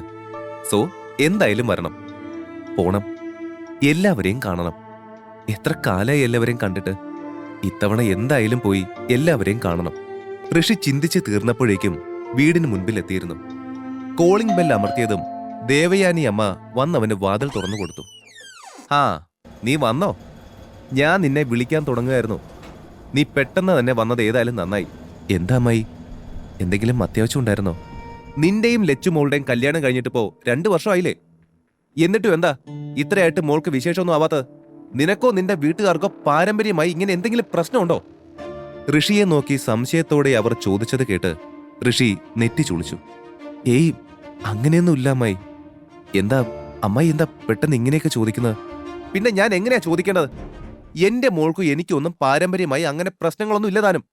അതുകൊണ്ട് എന്താ കാര്യമെന്നറിയാൻ നീയും നിന്റെ ഫാമിലിയും ഒരു ചെക്കപ്പ് നടത്തിയേ പറ്റൂ. എന്തിനാ അമ്മായി അതൊക്കെ?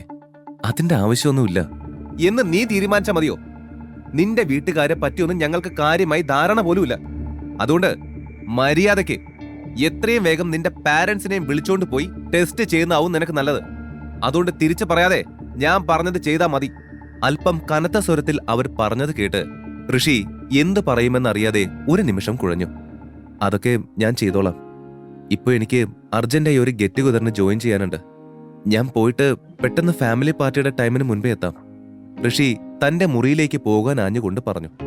വളരെ കുറഞ്ഞ സമയത്തിനുള്ളിൽ തന്നെ കുളിച്ച് റെഡിയായി ഋഷി തന്റെ ബൈക്കും എടുത്ത് ക്രിസ്റ്റൽ ക്ലബിന് മുമ്പിലെത്തി. ഹേയ് ഋഷി! ബൈക്കിൽ നിന്നും ഇറങ്ങുമ്പോൾ ഋഷി തന്റെ പിന്നിൽ നിന്നും ആ വിളി കേട്ടതും സംശയത്തോടെ തിരിഞ്ഞു നോക്കി. ഓ നവീൻ, നീയായിരുന്നോ? ഋഷിയുടെ ചോദ്യം കേട്ട് നവീൻ ചിരിയോടെ അവനടുത്തേക്ക് വന്നു നിന്നു. നീ ഈ ഡാമേജ്ഡ് ടൂ വീലറിലാണോ ഋഷി ഇങ്ങോട്ട് വന്നത്? പെട്ടെന്ന് ഋഷിയുടെ ബൈക്ക് ശ്രദ്ധിച്ച് അവജ്ഞ നിറഞ്ഞ സ്വരത്തിൽ നവീൻ ചോദിച്ചത് കേട്ട് ഋഷി ചിരിയോടെ തലയാട്ടി. അതിന്ന് രാവിലെ ഡാമേജ് ആയതാ. കുറച്ച് തിരക്കുള്ളത് കാരണം ശരിയാക്കാൻ സമയം കിട്ടിയില്ല. ഇത് ഞാൻ അധ്വാനിച്ചുണ്ടാക്കിയ പണം കൊണ്ട് ആദ്യമായി വാങ്ങിയ വണ്ടിയാ നവീൻ. എന്റെ ഋഷി, നിനക്ക് ആ പഴയ സ്വഭാവത്തിൽ നിന്നോ കോലത്തിൽ നിന്നോ ഒരു മാറ്റവും വന്നിട്ടില്ലല്ലോ. ഋഷിയെ നോക്കി നവീൻ പറഞ്ഞത് കേട്ട് അവനൊന്ന് ചിരിച്ചു.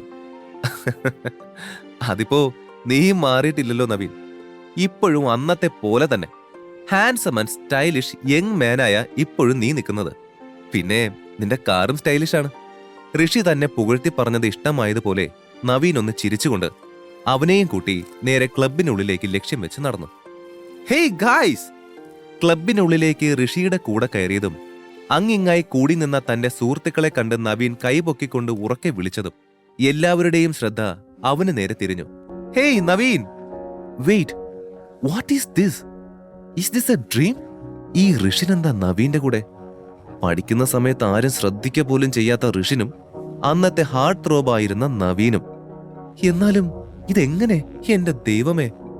ഒട്ടും പോപ്പുലർ അല്ലാത്ത ഋഷിയുടെ കൂടെ താൻ കയറി വന്നപ്പോൾ ഉണ്ടായ കണ്ടു നിന്നവരുടെ റിയാക്ഷൻ നവീനെ നന്നായി സന്തോഷിപ്പിക്കുന്നുണ്ടായിരുന്നു.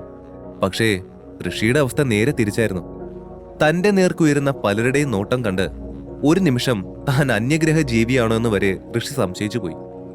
ഇനിയും അവിടെ നിൽക്കാൻ വയ്യെന്ന് തോന്നിയ ഋഷി ചുറ്റും നോക്കി. നവീൻ, ഞാനപ്പോ അവിടെ കാണും. താൻ അവരോട് സംസാരിക്കുക. ഏതോ ഒരു ആളൊഴിഞ്ഞ ടേബിൾ കണ്ടതും നവീനോട് അത്രയും പറഞ്ഞ ശേഷം ഋഷി അതിനടുത്തേക്ക് നടന്നു. അഞ്ജലി! പെട്ടെന്ന് അവിടെ കൂട്ടത്തിലുണ്ടായിരുന്ന ഏതോ ഒരു പെൺകുട്ടിയുടെ ആശ്ചര്യത്തോടെയുള്ള ആ ശബ്ദം കേട്ട് ഋഷി ഉൾപ്പെടെ എല്ലാവരും ശബ്ദം കേട്ട ഭാഗത്തേക്ക് നോക്കി. അവിടെ ഉറക്കെ ശബ്ദമുണ്ടാക്കിയ ആ പെണ്ണ് കണ്ണും വിടർത്തി ക്ലബിന്റെ എൻട്രൻസിലേക്ക് നോക്കി നിൽക്കുന്നതാണ് കണ്ടത്. എല്ലാവരും തങ്ങളുടെ നോട്ടം അങ്ങോട്ട് പായിച്ചപ്പോഴാണ് റെഡ് ഹീൽസിന്റെ ശബ്ദ അകമ്പടിയോടെ വൈറ്റ് ആൻഡ് റെഡ് കോമ്പിനേഷനിൽ വരുന്ന സൽവാറിൽ അങ്ങേയറ്റം സുന്ദരിയായിരിക്കുന്ന അവരുടെ സഹപാഠിയായിരുന്ന അഞ്ജലിയെ കാണുന്നത്. തനിക്കടുത്തുകൂടെ കടന്നു പോവാൻ തുടങ്ങുന്ന അഞ്ജലിയോട് ഒരു ഹായ് പറയാനായി ഋഷി ഇരുന്നടുത്ത് നിന്നും എഴുന്നേറ്റതും അവനെ പിന്തള്ളിക്കൊണ്ട് അവിടേക്ക് വന്ന നവീൻ അഞ്ജലിയെ ഹഗ് ചെയ്തിരുന്നു. താനിപ്പോ എന്താ ചെയ്യുന്നത്? ആക്ടിംഗ് പരിപാടിയൊക്കെ വിട്ടോ? ഹേയ്, വിടാൻ അതിന് ഞാനത് സീരിയസ് ആയിട്ട് തുടങ്ങിയതൊന്നും അല്ല നവീൻ. ഈ അടുത്ത് ഞാനൊരു വലിയ ചാനലിന്റെ കോൺട്രാക്റ്റിൽ സൈൻ ചെയ്യാൻ പോവാ. ഇത്രയും കാലം എനിക്കിങ്ങനെ കോൺട്രാക്ട്സ് വരുമ്പോ സൈൻ ചെയ്യാൻ തോന്നാറേ ഇല്ലായിരുന്നു. പക്ഷേ ഇപ്പൊ വന്ന ഈ ഡീൽ കമ്പനി ത്രൈവ് മീഡിയ ആണെന്ന് കണ്ടപ്പോഴേ ഞാൻ ഫ്ലാറ്റായി. ത്രൈവ് മീഡിയയുടെ പുതിയ ചെയർമാൻ 2 ദിവസത്തിനുള്ളിൽ കമ്പനി ഏറ്റെടുക്കും. ആ ഇന്ദ്രപ്രസ്ഥം ഗ്രൂപ്പിലെ തന്നെ നിലവിലെ ഏറ്റവും റിച്ച് ആൻഡ് യങ് ആയിട്ടുള്ള ആരോ ആണ് പുതിയ ചെയർമാൻ എന്നാ കേട്ടത്. മൊത്തത്തിൽ I am so excited to be there. Anjali പറഞ്ഞു നിർത്തിയതും എല്ലാവരും ചെറിയ ആർപ്പ് വിളികളോടെ അവൾക്കായി കൈയടിച്ചു. അവളുടെ മുഖത്ത് നിറഞ്ഞു നിന്ന ആ സന്തോഷം കണ്ടതും അവിടെ മാറിയിരുന്ന ഋഷിക്കാകെ വല്ലാത്തൊരു അഭിമാനം തോന്നി. 2 ദിവസത്തിനുള്ളിൽ ത്രൈവ് മീഡിയയുടെ ചെയർമാനായി താൻ കയറിയാൽ തന്റെ കീഴിൽ വർക്ക് ചെയ്യാൻ പോകുന്ന അഞ്ജലി തന്നെ കണ്ട് ഞെട്ടുന്ന അവസ്ഥയോർത്ത് ഋഷി ഒന്ന് പുഞ്ചിരിച്ചു. അങ്ങനെ ഓരോന്നോർത്ത് നിൽക്കുകയാണ് തനിക്ക് വലതുവശത്ത് 2 സീറ്റ് അപ്പുറം അഞ്ജലി വന്നിരുന്നത് ഋഷി ശ്രദ്ധിക്കുന്നത്. എന്തെങ്കിലും ചോദിച്ചുകൊണ്ട് അഞ്ജലിയോട് ചെറിയ തോതിലെങ്കിലും സൗഹൃദം സ്ഥാപിക്കാനെന്ന ലക്ഷ്യത്തോടെ ഋഷി അവൾക്ക് നേരെ തിരിഞ്ഞു. അഞ്ജലി, ത്രൈവ് മീഡിയയിൽ ജോയിൻ ചെയ്യണോ? അവിടെ എന്താ ആവശ്യമുണ്ടെങ്കിൽ എന്നോട് പറയണം. Excuse me, who are you? അപ്പൊ നിനക്കും അറിയില്ലേ? എടാ ഋഷി, നിന്നെ അറിയുന്ന ആരെങ്കിലും ഉണ്ടോടാ ഇവിടെ? ഇത് ഋഷിൻ, നമ്മളെ കൂടെ കോളേജിൽ പഠിച്ചിരുന്ന, അല്ല കോളേജിൽ പഠിച്ചിരുന്നു എന്ന് പറയപ്പെടുന്ന ഋഷിൻ. ആരായാലും എന്താ, വലിഞ്ഞു കയറി അടുത്ത് വന്നിരിക്കുമ്പോൾ മിനിമം പെർമിഷൻ ചോദിക്കാനുള്ള ഒരു മര്യാദ വേണ്ടേ? പ്ലീസ് ഒന്ന് എഴുന്നേറ്റ് പോവാവോ? ഞാൻ ഭയങ്കര അൺകംഫർട്ടബിൾ ആണ്. ആരാടാ ഇവനെ പോലെ ഉള്ളവന്മാരെയൊക്കെ റീയൂണിയൻ വിളിക്കുന്നത് അല്ലേ? ഞാൻ എന്ത് തെറ്റ് ചെയ്തിട്ടാ ദൈവമേ എന്നോട് മാത്രം എല്ലാവരും ഇങ്ങനെ? എന്നെ ഈ ലോകം അംഗീകരിക്കുന്ന ഒരു ദിവസം ഒരിക്കലും ഉണ്ടാകില്ലേ?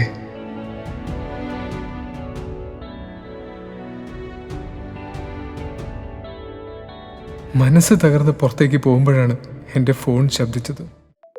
പോക്കറ്റിൽ നിന്നും ഫോൺ എടുത്ത് നോക്കിയ ഋഷിൻ സ്ക്രീനിൽ തന്റെ ചെറിയച്ഛൻ പ്രദീപിന്റെ നമ്പർ കണ്ടതും സംശയത്തോടെ കോൾ അറ്റൻഡ് ചെയ്ത് ചെവിയിലേക്ക് ചേർത്തു. പറ ചെറിയച്ച, എന്താ കാര്യം? ഈസ് എവറിത്തിങ് ഓക്കെ ദേ? ഏയ്, ഇവിടെ എല്ലാം പെർഫെക്റ്റ് ആണ് ഋഷി. അദ്ദേഹം പറഞ്ഞത് കേട്ട് ഋഷി നെറ്റി ചുളുക്കി. അതായത് ഋഷി, നീ മുത്തച്ഛനോട് ആവശ്യപ്പെട്ട ഡിമാൻഡ് പ്രകാരമുള്ള ഒരു കാര്യം ഇന്ന് നടക്കും. മറ്റേത് ഒരല്പ സമയമെടുക്കുമെന്ന് നിന്നോട് പറയാൻ പറഞ്ഞിട്ടുണ്ട് അദ്ദേഹം. പ്രദീപ് പറഞ്ഞത് കേട്ട് ഋഷിക്ക് സന്തോഷം തോന്നി. ഞാൻ വെച്ച ഡിമാൻഡിൽ ഏത് കാര്യം ഇന്ന് നടക്കുമെന്ന് പറഞ്ഞത്? എനിക്കറിയില്ല മോനെ. എന്നോട് അദ്ദേഹം പറഞ്ഞത് ഞാൻ അതുപോലെ നിന്റെ അടുത്തും പറഞ്ഞു. അത്രേ ഉള്ളൂ. അടുത്ത കാര്യം എന്താന്ന് വെച്ചാ, നാളെ നീ ത്രൈവ് മീഡിയയുടെ ഹെഡ് ഓഫീസിലേക്ക് വരണം. എന്താ ചെറിയ നാളെയോ? ഋഷി ചെറിയൊരു ഞെട്ടലോടെ ചോദിച്ചത് കേട്ട് പ്രദീപ് ഒന്ന് ചിരിച്ചു. ഹേയ്, നാളെയാണല്ലോ എന്നോർത്ത് നീ പേടിക്കേണ്ട ഋഷി.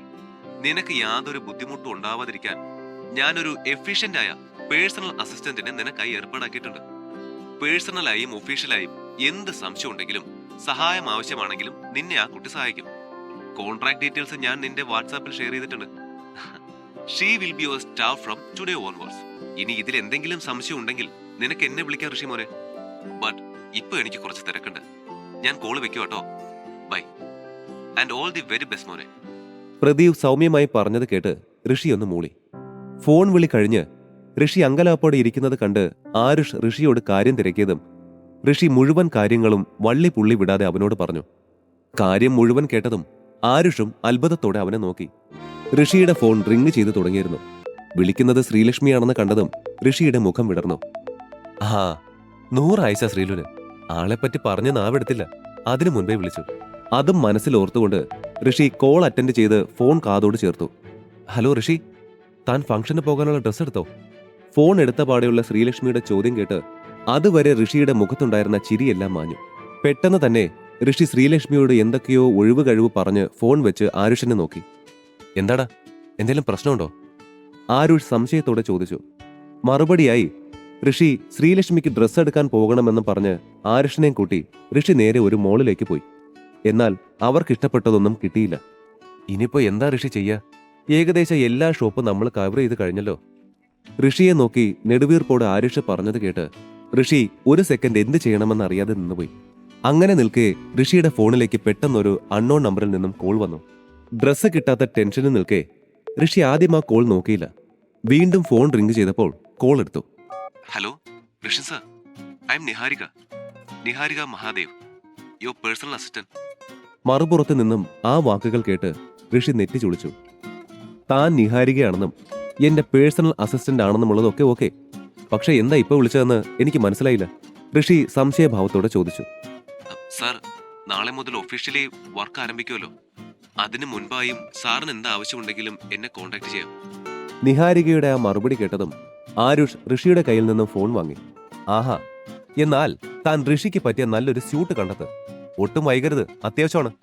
വേഗം റെഡിയാക്കിക്കോ. നിഹാരിക ഋഷിയുടെ ഡ്രസ്സിന്റെ അളവുകൾ ചോദിച്ചറിഞ്ഞ ശേഷം കോള് ഡിസ്കണക്ട് ചെയ്തു. ഇതേ സമയം ശ്രീലക്ഷ്മി തന്റെ ജോലി കഴിഞ്ഞ് വീട്ടിലേക്ക് പോവാനായി തുടങ്ങുകയായിരുന്നു. അപ്പോഴാണ് റിസപ്ഷനിൽ തന്റെ വരവും കാത്തു നിൽക്കുന്ന ഒരു ബ്ലാക്ക് സൂട്ട് ധരിച്ചയാളെ ശ്രീലക്ഷ്മി കാണുന്നത്. ശ്രീലക്ഷ്മി മാഡം അല്ലേ? ശ്രീലക്ഷ്മി നടന്ന് തനിക്ക് സമീപത്തെത്തിയതും അയാൾ ചോദിച്ചു. അതെ, എന്താ കാര്യം? ശ്രീലക്ഷ്മി അയാളോട് ചോദിച്ചു. മാഡത്തിന് ഇത് തരാൻ ഞങ്ങളുടെ സാറ് പറഞ്ഞു. കയ്യിലുള്ള റെഡ് ബോക്സ് അവൾക്ക് നേരെ നീട്ടിക്കൊണ്ട് അയാൾ പറഞ്ഞത് കേട്ട് കാര്യം മനസ്സിലാവാതെ ശ്രീലക്ഷ്മി ആ ബോക്സിലേക്കും അയാളെ മാറി മാറി നോക്കി. അതേസമയം ഓഫീസിൽ നിന്നും ഇറങ്ങാൻ തുടങ്ങിയ എല്ലാ സ്റ്റാഫും ഈ കാഴ്ച കണ്ട് അവൾക്കടുത്തേക്ക് വന്നു. എന്താ ഇത്? നിങ്ങൾക്ക് എങ്ങനെയാ എന്നെ അറിയാവുന്നേ? ആൻഡ് ഏത് സാറ് തരാൻ പറഞ്ഞെന്നാ നിങ്ങളീ പറയുന്നേ? ശ്രീലക്ഷ്മി സംശയത്തോടെ ചോദിച്ചു. മാഡത്തിനുള്ള ഞങ്ങളുടെ സാറിന്റെ പ്രസന്റാണിത്. സാറിനെ മാഡത്തിന് നല്ലതുപോലെ അറിയാം, പക്ഷേ ഞങ്ങൾക്ക് സാറിന്റെ പേരിവിടെ പറയാനുള്ള അനുമതിയില്ല. നൗ പ്ലീസ് ഈ ഗിഫ്റ്റ് സ്വീകരിക്കൂ മാം. അയാൾ അതേ ഭാവത്തിൽ തന്നെ പറഞ്ഞു. ശ്രീലക്ഷ്മി മാഡം, അത് വാങ്ങിക്കൂ. മാഡത്തിനെ സീക്രട്ടായി ആരാധിക്കുന്ന ആരോ തന്നുവിട്ടതാവും. കളിയായി ഏതോ എംപ്ലോയിയുടെ വാക്ക് കേട്ട് ശ്രീലക്ഷ്മി ചോദിച്ചു, ഒന്ന് പോയേ, ചുമ്മാ. ആരാധകനുണ്ടാവാൻ ഞാൻ ആരാ? വല്ല സെലിബ്രിറ്റി ആണോ? മാം പ്ലീസ് ഇത് സ്വീകരിക്കൂ. അവരുടെ ആ സംസാരമൊന്നും കാര്യമാക്കാതെ വീണ്ടും അയാൾ പറഞ്ഞതും ശ്രീലക്ഷ്മി അത് സ്വീകരിക്കണോ വേണ്ടയോ എന്നുള്ള ആശയക്കുഴപ്പത്തിലായി. മാം അത് വാങ്ങിക്കൂ. ഇഷ്ടമായില്ലെങ്കിൽ ഞങ്ങൾക്ക് ആർക്കെങ്കിലും തന്നോളൂ. സ്റ്റാഫിൽ നിന്നും ആ കുസൃതി നിറഞ്ഞ വാക്ക് കേട്ടതും ശ്രീലക്ഷ്മി ഒന്ന് നിശ്വസിച്ചുകൊണ്ട് അയാളിൽ നിന്നും ആ സമ്മാനം വാങ്ങിച്ചു. അതിനുള്ളിൽ എന്താണെന്നറിയാനുള്ള ആകാംക്ഷയിൽ മറ്റുള്ളവർ ശ്രീലക്ഷ്മിയുടെ ചുറ്റും കൂടിയതും അവൾ സംശയത്തോടെ ആ ബോക്സ് തുറന്നു. എന്റെ മാതാവേ, ഇതാ മറ്റേ rare piece dream lover necklace അല്ലേ? വെയിറ്റ്, ഒറിജിനലാണോ ഇത്? എല്ലാം കഴിഞ്ഞ് തിരികെ വീട്ടിലെത്തി ഫാമിലി ഫംഗ്ഷന് റെഡിയാകുമ്പോഴും ശ്രീലക്ഷ്മി തന്റെ കഴുത്തിലണിഞ്ഞ ആ പ്രസന്റ് തന്നയാൾ ആരായിരിക്കുമെന്ന ചിന്തയിലായിരുന്നു. രാവിലെ തനിക്ക് ആ നെക്ലസ് ഡ്യൂപ്ലിക്കേറ്റ് വാങ്ങിച്ചു തന്ന ശരത്തിന്റെ മുഖം മാത്രമേ അവൾക്ക് ഓർമ്മ വന്നിരുന്നുള്ളൂ. അവനിനി തന്റെ ആസ്തി മുഴുവൻ പണയപ്പെടുത്തി വാങ്ങിയതാണോ അതെന്ന ചിന്ത അവളെ വേവലാതിപ്പെടുത്തിയെങ്കിലും ആ നെക്ലസ് അവളെ അത്രമേൽ ആകർഷിച്ചിരുന്നു. ഓഹ്, നിന്റെ ഭർത്താവ് ഇത് എവിടെ പോയിരിക്കാ മോളെ? പോവാൻ സമയമായി തുടങ്ങിയല്ലോ. തന്റെ പിങ്ക് കളർ പട്ടുസാരിയുടെ പ്ലീറ്റ് ശരിയാക്കിക്കൊണ്ട് ദേവയാനി അമ്മ പറഞ്ഞത് കേട്ട് ശ്രീലക്ഷ്മി ചെറിയൊരു വേവലാതിയോടെ ഫോൺ എടുത്തു നോക്കി. അറിയില്ലമ്മേ, ഞാൻ ഋഷി ഒന്ന് വിളിച്ചു നോക്കട്ടെ. ശ്രീലക്ഷ്മി അതും പറഞ്ഞ് ഋഷിയുടെ നമ്പറിലേക്ക് ഡയൽ ചെയ്യാൻ ആഞ്ഞതും കോളിംഗ് ബെല്ലിന്റെ ശബ്ദം കേട്ടിരുന്നു. വാതിൽ തുറന്നപ്പോൾ പ്രതീക്ഷിച്ച പോലെ ഋഷിയെ കണ്ടപ്പോൾ ചെറിയൊരു സമാധാനം തോന്നി. എങ്കിലും അതൊന്നും പുറത്ത് കാണിക്കാതെ ശ്രീലക്ഷ്മി ഉള്ളിലേക്ക് നടന്നു. ഓ വന്നോ? ഇത്രയും നേരം പോവേണ്ട കാര്യം മറന്ന് എവിടെ വായും പൊളിച്ചിരിക്കായിരുന്നു? ഋഷിയെ നോക്കി പുച്ഛം നിറഞ്ഞ സ്വരത്തിൽ ദേവയാനി ചോദിച്ചത് കേട്ടെങ്കിലും ഋഷിയുടെ ശ്രദ്ധ മുഴുവൻ ചെറിയ പരിഭവത്തോടെ തന്നെ നോക്കുന്ന ശ്രീലക്ഷ്മിയുടെ കഴുത്തിലായിരുന്നു. ഒറ്റ നോട്ടത്തിൽ തന്നെ അവളുടെ കഴുത്തിലുള്ളത് ഡ്രീം ലവറിന്റെ ഒറിജിനൽ പീസാണെന്ന് മനസ്സിലായ ഋഷിയുടെ ചുണ്ടിൽ മനോഹരമായൊരു പുഞ്ചിരി വിരിഞ്ഞു. ആഹാ, ഇതായിരുന്നോ ചെറിയച്ചൻ വിളിച്ചപ്പോ പറഞ്ഞത്? എന്ത് ഭംഗിയാ അവളുടെ കഴുത്തിലിട്ട് കാണാൻ. എന്നിട്ടും മുഖത്തെ പരിഭവത്തിന് ഒരു കുറവുമില്ലല്ലോ. ആ സാരമില്ല, പോകെ പോകെ അതെല്ലാം ഞാൻ മാറ്റിയെടുത്തോളാം. ശ്രീലക്ഷ്മിയെ നോക്കി ഋഷി മനസ്സിൽ മന്ത്രിച്ചു. അല്ല, ലേറ്റായി വന്നതും പോരാഞ്ഞ് ഇവിടെ വെറുതെ വായും പൊളിച്ച് നിന്ന് നീ സമയം കളയുവാണോ? ഡ്രസ്സ് മാറുന്നൊന്നുമില്ലേ? ഋഷിയുടെ ആ നിൽപ്പ് കണ്ട് ദേഷ്യത്തിൽ ദേവയാനി പറഞ്ഞു. അത് കേട്ട് ഋഷി പെട്ടെന്ന് അവളോട് 5 മിനിറ്റെന്നും പറഞ്ഞ് റൂമിലേക്ക് ഓടി. അല്പസമയത്തിനുള്ളിൽ തന്നെ റെഡിയായി പുറത്തേക്ക് വന്നു. ഋഷിയുടെ പുതിയ സ്യൂട്ട് കണ്ട് ശ്രീലക്ഷ്മിയും ദേവയാനി അമ്മയും ഒരു നിമിഷം അമ്പരന്ന് നിന്നു. ഹോ, ആദ്യമായിട്ട് നീ നല്ലൊരു വേഷത്തിൽ വന്നല്ലോ. ഇതിൽ പര അത്ഭുതം ഇനി നടക്കാനില്ല. ദേവയാനി അമ്മ പറഞ്ഞത് കേട്ട് ഋഷി ഒന്ന് ചിരിച്ചു. ഇതിൽ പരമുള്ള അത്ഭുതങ്ങൾ നിങ്ങൾ കാണാനിരിക്കുന്നതേ ഉള്ളൂ അമ്മായി. അല്പനേരത്തെ യാത്രയ്ക്ക് ശേഷം ശ്രീലക്ഷ്മിയുടെ കാർ വലിയൊരു വീടിന് മുൻപിൽ നിന്നു. അവരുടെ തറവാട്ടിൽ പാർക്കിങ്ങിൽ മുഴുവൻ പോഷ് കാറുകളും ഉൾവശത്ത് വില കൂടിയ വസ്ത്രങ്ങളും ധരിച്ച ആളുകളെയും കൊണ്ട് നിറഞ്ഞു നിൽക്കുകയായിരുന്നു. വീടിനുള്ളിലേക്ക് കയറി പോകുമ്പോൾ ദേവയാനിയെയും ശ്രീലക്ഷ്മിയെയും എല്ലാവരും ശ്രദ്ധിച്ച് കൈ കാണിച്ച് സംസാരിക്കുന്നുണ്ടായിരുന്നു. പക്ഷേ അവരുടെ കൂടെ തന്നെ ഉണ്ടായിരുന്ന ഋഷിയെ എപ്പോഴത്തെയും പോലെ ആരും നോക്കുന്നത് പോലും ഉണ്ടായിരുന്നില്ല. ഹേയ് ശ്രീലക്ഷ്മി, ഋഷിൻ വന്നില്ലേ? പെട്ടെന്നാണ് ആൾക്കൂട്ടത്തിൽ നിന്നും ആരോ ചോദിച്ചത്. വളരെ വിരളമായിട്ടേ ഫാമിലി ഫംഗ്ഷൻസിൽ ഋഷിയെക്കുറിച്ച് ആരെങ്കിലും അന്വേഷിക്കാറുണ്ടായിരുന്നുള്ളൂ. അങ്ങനെ അന്വേഷിക്കുന്ന ചൊറിയനായ സിദ്ധാർത്ഥായിരുന്നു അത്. ദേ അവനവിടെ, ഋഷിയെ ചൂണ്ടിക്കാണിച്ചുകൊണ്ട് ചിരിയോടെ മറുപടി പറഞ്ഞത് ദേവയാനി അമ്മയായിരുന്നു. എന്ത്? ഇത് ഋഷിയായിരുന്നോ? ഓ മൈ ഗോഡ്, ശേ, എനിക്കിവന്റെ ഈ മനുഷ്യക്കോലം കണ്ടിട്ട് മനസ്സിലായതേ ഇല്ല. ഋഷിയെ നോക്കി പരിഹാസത്തോടെ പൊട്ടിച്ചിരിച്ചുകൊണ്ട് സിദ്ധാർത്ഥ് പറഞ്ഞു. ഓ വെയിറ്റ്, നിന്റെ ഈ ഡ്രസ്സ് ഞാൻ എവിടെയോ കണ്ടിട്ടുണ്ടല്ലോ. ആ കിട്ടിപ്പോയി. ഫുട്പാത്തിൽ 200, 300 എന്നും പറഞ്ഞ് വിൽക്കുന്ന ഊള സാധനമല്ലേ ഇത്? ഇതിന് എത്രയാ റേറ്റ്? 100, 200? ഇതിന് ഞാൻ പണം കൊടുക്കേണ്ടി വന്നിട്ടില്ല. ഋഷി സമാധാനത്തിൽ പറഞ്ഞത് കേട്ട് സിദ്ധാർത്ഥ് കണ്ണ് വിടർത്തി അവനെ നോക്കി. വാട്ട്? ഫ്രീ ആയിട്ട് തോന്നോ നിനക്കിത്? അല്ലെങ്കിൽ കടക്കാരന്റെ കാല് പിടിച്ച് കെഞ്ചിയോ നീ? സിദ്ധാർത്ഥ് ഉറക്കെ ചോദിച്ചത് കേൾക്കെ ശ്രീലക്ഷ്മിക്കും ദേവയാനി അമ്മയ്ക്കും തങ്ങളുടെ തൊലി ഉരിഞ്ഞു പോകും പോലെ തോന്നി. വാ ഋഷി, മതി, നമുക്ക് അപ്പുറത്തേക്ക് മാറിയിരിക്കാം. ഋഷി സിദ്ധാർത്ഥിനോടെന്തോ പറയാനാഞ്ഞത് കണ്ട് അവനെ തടഞ്ഞുകൊണ്ട് ശ്രീലക്ഷ്മി പറഞ്ഞു. ഹേയ്, എന്താ ശ്രീലക്ഷ്മി ഇത്? നീ എന്താ ഈ ഇട്ടിരിക്കുന്നേ? ഈ സാരിക്കൊക്കെ 5000 പോലും വരില്ലല്ലോ റേറ്റ്. ഋഷിയെ കൂട്ടി പോവാനാഞ്ഞ ശ്രീലക്ഷ്മിയോടായി സിദ്ധാർത്ഥ് പറഞ്ഞത് കേട്ട് ശ്രീലക്ഷ്മി അവനെ നോക്കി ജാളിയതോടെ ചിരിച്ചു. This is so bad Sreelakshmi. നീ എന്നെ നോക്ക്, എന്റെ ഈ ഡ്രസ്സ് നോക്ക്. ഈ ഫംഗ്ഷൻ ഇടാൻ വേണ്ടി മാത്രം ഇവിടത്തെ ഒരു ഫേമസ് ബ്രാൻഡിനെ കൊണ്ട് പ്രത്യേകം ചെയ്യിപ്പിച്ച 2.5 ലക്ഷം രൂപയുടെ ഡ്രസ്സാണിത്.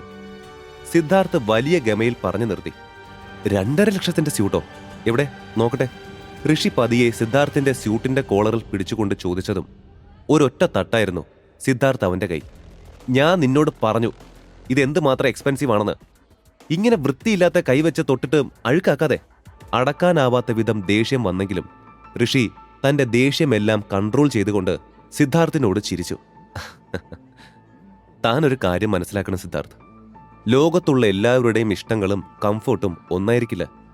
ശ്രീലക്ഷ്മിയുടെ സാരി 5000 രൂപയുടെ ഓർഡിനറി വണ്ണാണ്, സമ്മതിച്ചു. ശ്രീലക്ഷ്മിക്ക് ഓവർ പ്രൈസ് വരുന്ന ഡ്രസ്സുകൾ ഇഷ്ടമല്ലെന്നേ ഉള്ളൂ. ബട്ട് ജ്വല്ലറീസ് എന്ന് പറഞ്ഞാൽ അവൾക്ക് ക്രൈസാണ്. സംശയമുണ്ടെങ്കിൽ look at Har necklace. Dream lover necklace ആണ്. ശ്രീലക്ഷ്മിയെ തനിക്കടുത്തേക്ക് ചേർത്ത് നിർത്തി ഋഷി പറഞ്ഞത് കേട്ട്, വാട്ട്, ഡ്രീം ലവറോ? അതീ വേൾഡിൽ തന്നെ ആകെ കുറച്ച് പീസല്ലേ ഉള്ളൂ. ആൻഡ് 30 കോടി എന്തോ അല്ലേ അതിന്റെ പ്രൈസ്? ചുറ്റും കൂടിയ ബന്ധുക്കളിൽ ആരോ ചോദിച്ചത് കേട്ട് ഋഷി ചിരിയോടെ അതേ എന്ന് തലയാട്ടി. ഒറ്റ സെക്കൻഡിൽ അവിടെയുള്ള എല്ലാവരുടെയും ശ്രദ്ധ തന്നിൽ നിന്ന് മാറി ശ്രീലക്ഷ്മിയുടെ മേലായതും സിദ്ധാർത്ഥിന് അതിയായ ദേഷ്യം തോന്നി.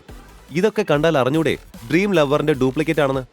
അല്ലെങ്കിലും നയാ പൈസ കയ്യിലില്ലാത്ത ഇവരൊക്കെ എങ്ങനെ വാങ്ങാനാ ആ 30 കോടിയുടെ മാലയൊക്കെ? പുച്ഛഭാവത്തിൽ സിദ്ധാർത്ഥ് പറഞ്ഞു.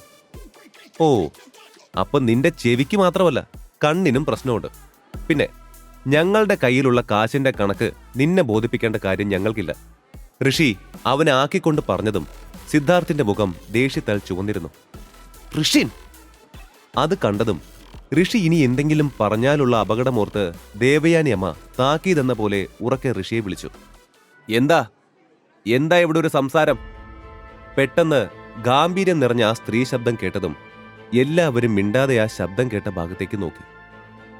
എല്ലാവരും സംശയഭാവത്തിൽ നോക്കി നിൽക്കെ ആ തറവാടിന്റെ മുഴുവൻ അധികാര കേന്ദ്രമായ മഹാദേവി ശ്രീകുമാർ എന്ന സ്ത്രീയെ കണ്ടതും സിദ്ധാർത്ഥിന്റെ ചുണ്ടിൽ മാത്രം പുഞ്ചിരി വിരിഞ്ഞു. മുത്തശ്ശി! ചിരിയോടെ അവർക്കടുത്തേക്ക് നടന്നുകൊണ്ട് അവൻ വിളിച്ചതും മഹാദേവിയും ചിരിച്ചുകൊണ്ട് അവനായി തന്റെ കൈവിടർത്തി. മഹാദേവിയുടെ ബ്ലാക്ക് ലിസ്റ്റിൽ ഇടമുള്ള ഋഷി കുറച്ചപ്പുറത്തേക്ക് മാറി നിന്നു.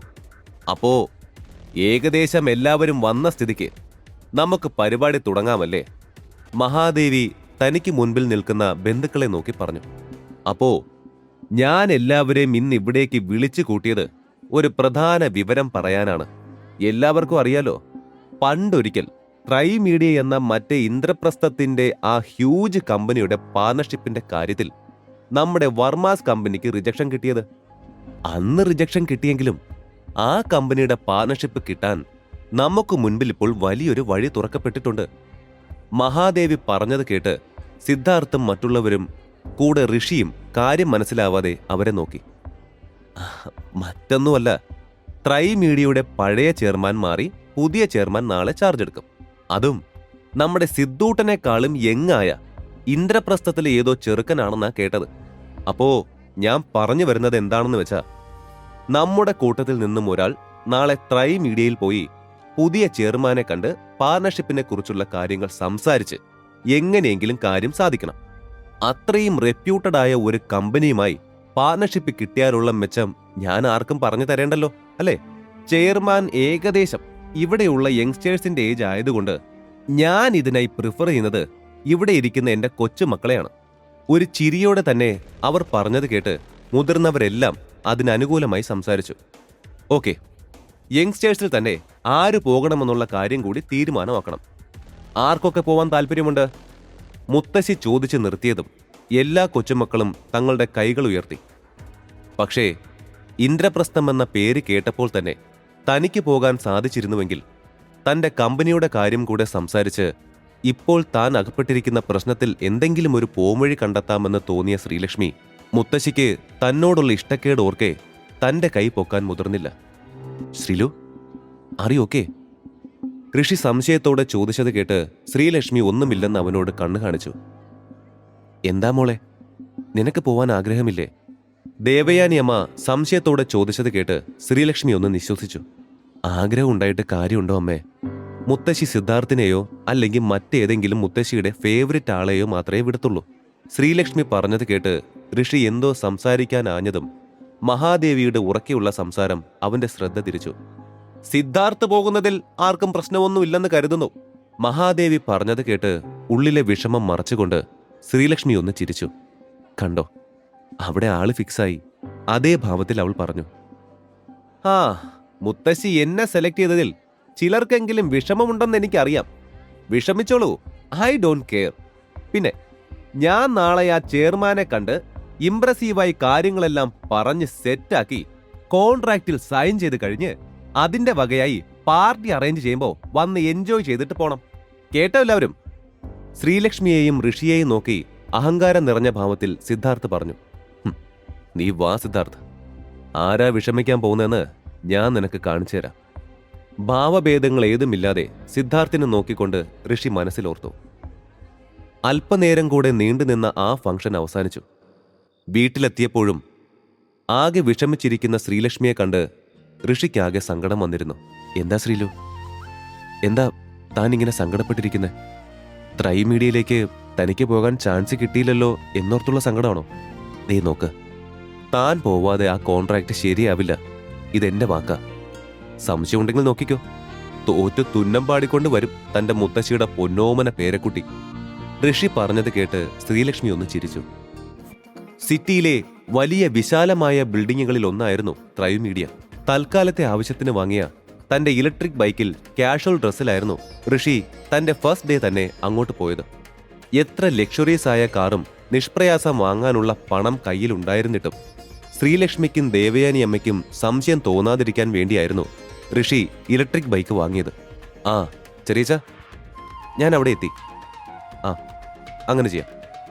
പാർക്കിങ്ങിൽ ഒഴിഞ്ഞ ഭാഗത്ത് തന്റെ ബൈക്ക് പാർക്ക് ചെയ്ത് തന്നെ ഫോണിൽ വിളിച്ച പ്രദീപിനോട് മറുപടി പറഞ്ഞുകൊണ്ട് ഋഷി വണ്ടിയിൽ നിന്നും ഇറങ്ങാൻ തുടങ്ങിയപ്പോഴായിരുന്നു ഹോൺ പോലും അടിക്കാതെ ചീറിപ്പാഞ്ഞുകൊണ്ടൊരു BMW അങ്ങോട്ട് വന്നത്. ആ കാർ നേരെ തന്റെ ബൈക്കിനടുത്തേക്ക് വരുന്നത് കണ്ട് പെട്ടെന്ന് തന്നെ ബൈക്കിൽ നിന്നും ചാടി മാറിക്കൊണ്ട് ഋഷി ഉറക്കെ ശബ്ദിച്ചെങ്കിലും ഋഷിയുടെ ഇലക്ട്രിക് ബൈക്ക് ഇടിച്ച് തെറിപ്പിച്ചുകൊണ്ട് ആ കാർ ഋഷിക്ക് മുൻപിൽ വന്നു നിന്നു. എവിടെ നോക്കിയാടാ വണ്ടി ഓടിക്കുന്നോ? മനുഷ്യനെ കൊല്ലാനായിട്ട് വന്നാണോ?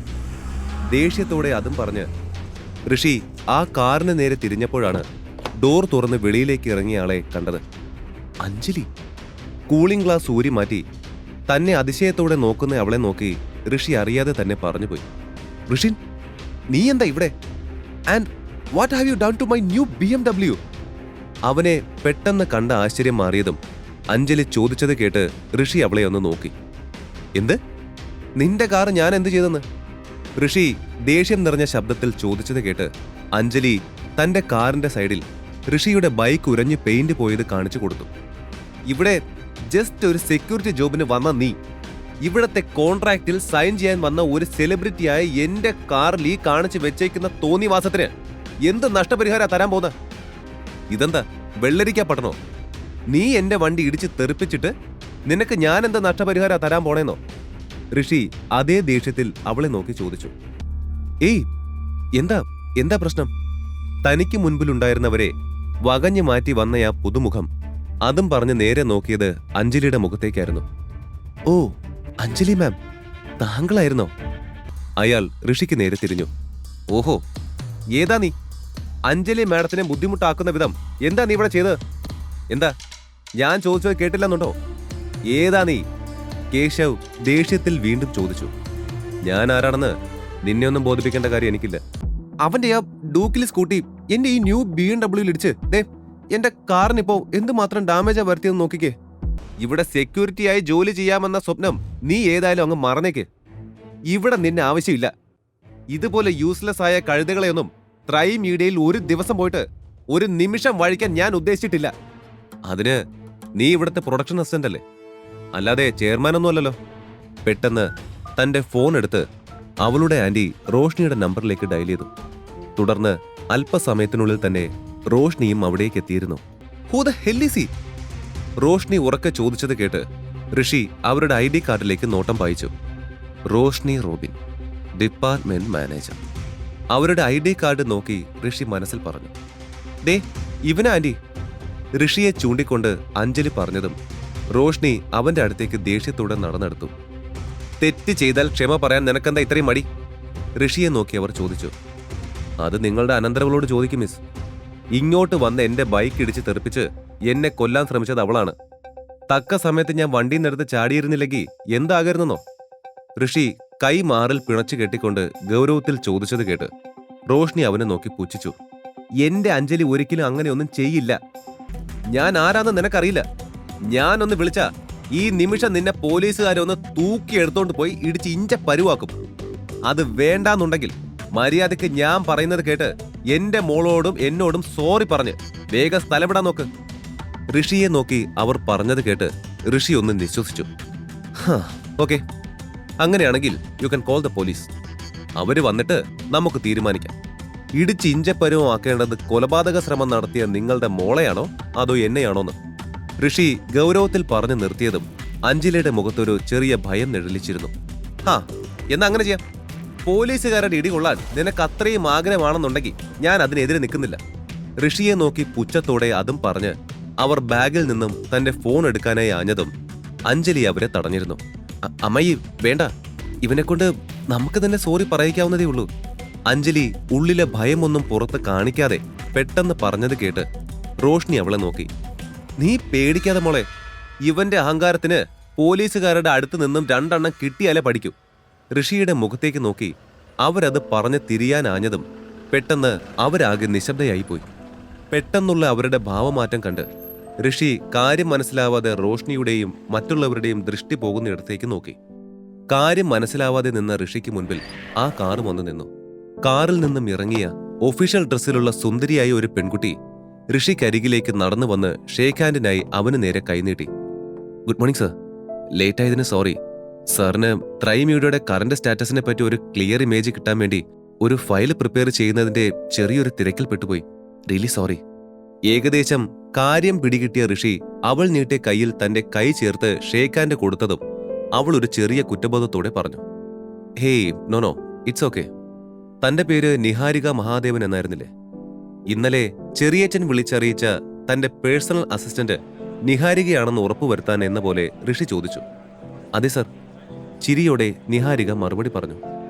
അത് കഴിഞ്ഞാണ് കാര്യം മനസ്സിലാവാതെ തങ്ങളെ നോക്കി നിൽക്കുന്ന മറ്റ് എംപ്ലോയീസിനെയും കൂടെയുള്ള അഞ്ജലിയെയും അവൾ ശ്രദ്ധിക്കുന്നത്. Hey, what you guys are doing here? And Roshni, പുതിയ ചെയർമാനെ സ്വീകരിക്കാമെന്ന് പറഞ്ഞിട്ട് എവിടെ സ്വീകരണം? റോഷ്നിയെ നോക്കി നിഹാരിക സംശയത്തോടെ ചോദിച്ചു. അതിന് ചെയർമാൻ വന്നില്ലല്ലോ. വരുമ്പോ സ്വീകരിച്ച പോരെ മാം. റോഷ്നി ചോദിച്ചു നിർത്തിയതും അവിശ്വസനീയമായ ഭാവത്തിൽ നിഹാരിക അവരെ നോക്കി. അപ്പൊ പിന്നെ ഇതാരാ? ഋഷിയെ ചൂണ്ടി അതേ ഭാവത്തിൽ നിഹാരിക ചോദിച്ചത് കേട്ട് അവിടെ കൂടിയിരുന്ന എല്ലാവരും അമ്പരന്നു. ഇതോ പുതിയ chairman? Are you sure Niharika ma'am? കാര്യം ഒട്ടും വിശ്വസിക്കാനാവാത്ത പോലെ റോഷ്നി ചോദിച്ചത് കേട്ട് നിഹാരിക തന്റെ കയ്യിലുണ്ടായിരുന്ന ഫയൽസിൽ നിന്നും ഒരെണ്ണം അവർക്ക് നേരെ തിരിച്ചു തുറന്നു. ട്രൈ മീഡിയയുടെ 5th ചെയർമാന്റെ, അതായത് നിലവിലെ ചെയർമാനായ ഇദ്ദേഹത്തിന്റെ ഫോട്ടോ ആൻഡ് അതർ ഡീറ്റെയിൽസ്. അവർക്കു മുമ്പിൽ തുറന്നു വെച്ച ഫയൽ നോക്കാതെ തന്നെ നിഹാരിക പറഞ്ഞത് കേട്ട് എല്ലാവരും അത്ഭുതത്തോടെ നോക്കി. ബ്ലാക്ക് സ്യൂട്ട് ധരിച്ച് കുറച്ച് വർഷങ്ങൾക്ക് മുമ്പെടുത്ത ഋഷിയുടെ ഫോട്ടോയിലേക്ക് നോക്കി അഞ്ജലി ഒന്ന് ചിരിച്ചു. ഇതിവനല്ല. ഇതിലേ കാണുന്നയാൾ എന്തുമാത്രം യങ്ങാണ്, ഹാൻസം ആണെന്നൊന്നും നോക്കിക്കേ. അൺലൈക്ക് ഋഷിയെ നോക്കി അവൾ പറഞ്ഞു തീർന്നപ്പോഴാണ് റോഷ്നി അഞ്ജലിയെ ചെയർമാന്റെ പേരും വിവരങ്ങളും കാണിച്ചു കൊടുക്കുന്നത്. വലിയ കറുത്ത അക്ഷരത്തിൽ ഋഷിൻ പ്രതാപ് എന്ന് എഴുതിയിരിക്കുന്നത് കണ്ടതും അഞ്ജലി ആകെ ഞെട്ടിക്കൊണ്ട് ഋഷിയെ നോക്കി. ഇത്രയും മോശം സ്റ്റാഫിനെ ഇവിടെ നിലനിർത്തേണ്ട ആവശ്യമുണ്ടോ നിഹാരിക? റോഷ്നിയെ നോക്കിക്കൊണ്ട് ഋഷി ചോദിച്ചു. സാറ് മോശമെന്ന് ഫീൽ ചെയ്യുന്ന എംപ്ലോയീസിന്റെ ലിസ്റ്റ് തരൂ sir. Will fire them as soon as possible. ഋഷിയോട് നിഹാരിക പറഞ്ഞു നിർത്തിയതും റോഷ്നി അവനരികിലേക്ക് ഓടി വന്നു. Sir, we are really sorry sir. അറിയാതെ പറ്റിപ്പോയതാ. ഇതിന് പ്രായശ്ചിത്തമായി എന്ത് വേണമെങ്കിലും ചെയ്യാൻ ഞാൻ തയ്യാറാണ് സാർ. ഋഷിയെ നോക്കി അവർ കെഞ്ചിയത് കേട്ട് ഋഷി ഒന്ന് പുഞ്ചിരിച്ചു. ഇനി സെലിബ്രിറ്റി മാഡത്തിന്റെ ആന്റിയുടെ ഭാഗത്തുനിന്ന് ഒരു മോശം അനുഭവം ഉണ്ടായെന്ന് ഏതെങ്കിലും സ്റ്റാഫിന്റെ ഭാഗത്തു നിന്നും പരാതി കിട്ടിയാൽ നിങ്ങളുടെ പ്ലേസ് ട്രൈ മീഡിയയ്ക്ക് പുറത്തായിരിക്കും. ആൻഡ് മിസ്റ്റർ കേശവ് രവി, റിസപ്ഷനിൽ പോയി നിങ്ങളുടെ സാലറി ബാക്കിയുള്ളത് വാങ്ങി എത്രയും വേഗം ത്രൈ മീഡിയ വിടേണ്ട കാര്യങ്ങൾ നോക്കിക്കോളൂ. ആളുകൾക്കിടയിൽ മറഞ്ഞു നിൽക്കാൻ ശ്രമിക്കുന്ന കേശവിനെയും റോഷ്നിയെയും നോക്കി അത്രയും പറഞ്ഞു നിർത്തിയ ശേഷം മറ്റൊന്നും ശ്രദ്ധിക്കാതെ ഋഷിൻ നിഹാരികയുടെ കൂടെ നേരെ ത്രൈ മീഡിയയ്ക്കുള്ളിലേക്ക് പ്രവേശിച്ചു. തങ്ങളുടെ പുതിയ ചെയർമാനെ കണ്ട് എല്ലാ എംപ്ലോയീസും ഭവ്യതയോടെ അവനെ വിഷ് ചെയ്യുമ്പോൾ അവന്റെ സിമ്പിൾ ലുക്ക് കണ്ട് തെല്ലൊരത്ഭുതം അവരുടെ ഉള്ളിൽ നിറഞ്ഞിരുന്നു. സർ, തന്റെ ഓഫീസ് റൂമിൽ വന്നിരുന്ന നിഹാരിക തന്ന ഫയൽസ് ശ്രദ്ധയോടെ നോക്കുമ്പോൾ റോഷ്നിയുടെ ശബ്ദം കേട്ട് ഋഷി തന്റെ മുൻപിലെ ഫയലിൽ നിന്നും തലയുയർത്തി ഡോറിനടുത്തേക്ക് നോക്കി. റോഷ്നിയുടെ കൂടെ നിൽക്കുന്ന അഞ്ജലിയെ കണ്ടതും കാര്യം മനസ്സിലായ പോലെ ഋഷി അവരോട് അകത്തേക്ക് വരാൻ ആംഗ്യം കാണിച്ചു. അവരുള്ളിൽ കയറിയതും പിന്നാലെ നിഹാരികയും വന്നിരുന്നു. സർ, വർമാസ് കമ്പനിയുടെ റെപ്രസെന്റേറ്റീവ് മിസ്റ്റർ സിദ്ധാർത്ഥ് എന്തോ പാർട്ണർഷിപ്പിന്റെ കാര്യം സംസാരിക്കാൻ താങ്കളെ കാണണമെന്ന് പറഞ്ഞ് പുറത്ത് വെയിറ്റ് ചെയ്യുന്നുണ്ട്. ഋഷിയെ നോക്കി സംശയഭാവത്തിൽ നിഹാരിക പറഞ്ഞു. അത് കേട്ടതും ഋഷിൻ ഗൂഢമായൊന്ന് ചിരിച്ചു. അവന്റെ ആ തിരുമോന്ത കാണാൻ എനിക്ക് താല്പര്യമില്ല എന്ന് ഞാൻ പറഞ്ഞതായി പറഞ്ഞേക്ക് അവനോട്. ഞാൻ പറഞ്ഞ പോലെ തന്നെ അവനോട് പറയണം കേട്ടോ നിഹാരിക. ഋഷി ചിരിച്ചുകൊണ്ട് പറഞ്ഞത് കേട്ട് നിഹാരിക തലയാട്ടിക്കൊണ്ട് നേരെ അവിടെ നിന്ന് വെളിയിലിറങ്ങി. ആ സമയം ത്രൈ മീഡിയയുടെ പുതിയ ചെയർമാൻ ആരാണെന്നറിയാതെ ഓഫീസ് മുറിക്ക് പുറത്ത് സിദ്ധാർത്ഥ് കാത്തു നിൽക്കുന്നുണ്ടായിരുന്നു. അവിടെ കാത്തിരുന്ന സിദ്ധാർത്ഥിനോടായി ഋഷിൻ പറഞ്ഞത് അറിയിച്ചതും അവന്റെ മുഖം ദേഷ്യത്താൽ ചുവന്നു. റിയലി? അയാൾ അങ്ങനെ പറഞ്ഞോ? എല്ലാം പറഞ്ഞ് ശരിയാക്കി ത്രൈ മീഡിയയുമായുള്ള കോൺട്രാക്റ്റിൽ സൈൻ ചെയ്ത ശേഷം മുത്തശ്ശിയുടെ അടുത്ത് പോയി അഭിമാനത്തോടെ അത് പറഞ്ഞ് അവരെ കൊണ്ട് വാങ്ങിപ്പിക്കേണ്ട സ്പോർട്സ് കാറും സ്വപ്നം കണ്ടുകൊണ്ടിരുന്ന സിദ്ധാർത്ഥ് തന്റെ മുൻപിൽ വന്ന് നിഹാരിക പറഞ്ഞതോർത്ത് ദേഷ്യവും അത്ഭുതവും നിറഞ്ഞ ഭാവത്തിൽ ചോദിച്ചതിന് മറുപടി എന്നോണം അവൾ തലയാട്ടി. ഡാമിറ്റ്, അവൻ ആരാന്ന് അവന്റെ വിചാരം? ഞാൻ ആരാണെന്ന് അവന് കാണിച്ചു കൊടുത്തോളാം. ദേഷ്യത്താൽ പിറുപിറുത്ത് കൊണ്ടുപോകുന്ന സിദ്ധാർത്ഥിനെ അവിടെ ഉണ്ടായിരുന്ന സ്റ്റാഫ് എല്ലാവരും നോക്കി. അതേ ദൃശ്യം തന്റെ ഓഫീസിലെ CCTV വഴി കണ്ട ഋഷി ചിരിച്ചു പോയിരുന്നു. ഇപ്പോ കളി തുടങ്ങി സിദ്ധാർത്ഥ. നീ ഇനിയും ഒരുപാട് കാണാനുണ്ട്. നീ എന്റെ ശ്രീലുവിനെ അപമാനിക്കാൻ നോക്കിയില്ലേ? നീ അനുഭവിക്കും. Karma has no menu. You get served what you deserve. Siddharth പോയ വഴിയെ നോക്കി മന്ത്രിച്ചുകൊണ്ട് ഋഷി തനിക്ക് മുൻപിൽ അന്തം വിട്ടു നിൽക്കുന്ന അഞ്ജലിക്കും അവളുടെ ആന്റി റോഷ്നിക്കും നേരെ തിരിഞ്ഞു. എന്തേ? ഋഷി റോഷ്നിയെ നോക്കി ചോദിച്ചത് കേട്ട് അത് സർ, ഇവൾക്ക് സൈൻ ചെയ്യേണ്ട ഡോക്യുമെന്റ്സ് തപ്പിത്തടഞ്ഞുകൊണ്ട് റോഷ്നി ചോദിച്ചത് കേട്ട് ഋഷി പുരികമുയർത്തി അവരെ നോക്കി. ഇവൾക്ക് സൈൻ ചെയ്യേണ്ട എന്ത് ഡോക്യുമെന്റ്സ്? വ്യക്തമായി പറയൂ മിസ് റോഷ്നി. ഋഷി, ഞാൻ ഇവിടെ വന്ന കാര്യം അഞ്ജലി പറഞ്ഞു തുടങ്ങിയതും ഋഷി ചേറിൽ നിന്നും ഉയർന്നിരുന്ന് അവിശ്വാസഭാവത്തിൽ അഞ്ജലിയെ നോക്കി. തനിക്ക് ഞാൻ എപ്പോഴും എന്റെ പേര് വിളിക്കാൻ അധികാരം തന്നത്? ഋഷി ചോദിച്ചത് കേട്ട് അഞ്ജലി വല്ലാതെ, firstly call me sir. After that we will discuss about the contract. Rishi serious ഭാവത്തിൽ അത്രയും പറഞ്ഞുകൊണ്ട് തന്റെ ജോലികളിലേക്ക് തന്നെ തിരിഞ്ഞു. ഒട്ടും വൈകാതെ തന്നെ സിദ്ധാർത്ഥിനെ ത്രൈ മീഡിയയുടെ ചെയർമാൻ കാണാൻ പോലും അവസരം നൽകിയില്ലെന്ന കാര്യം മഹാദേവി അറിഞ്ഞിരുന്നു. ആകെ ആശയക്കുഴപ്പത്തിലായി പോയ അവർ എല്ലാ കുടുംബാംഗങ്ങളെയും വിളിച്ചു ചേർത്ത് അടിയന്തരമായൊരു ചർച്ച നടത്തി. എന്നെ ഒന്ന് കാണാൻ പോലും കൂട്ടാക്കിയില്ല മുത്തശ്ശി. അവൻ തിരുമോന്ത കാണണ്ട എന്നാ അവൻ പറഞ്ഞത്. അവൻ എന്നെ വല്ലാതെ അപമാനിച്ചു. How dare he was. ദേഷ്യത്തോടെ സിദ്ധാർത്ഥ് പറഞ്ഞത് കേട്ട് മുത്തശ്ശി കരുതലോടെ അവന്റെ തലയിൽ ഒഴിഞ്ഞു.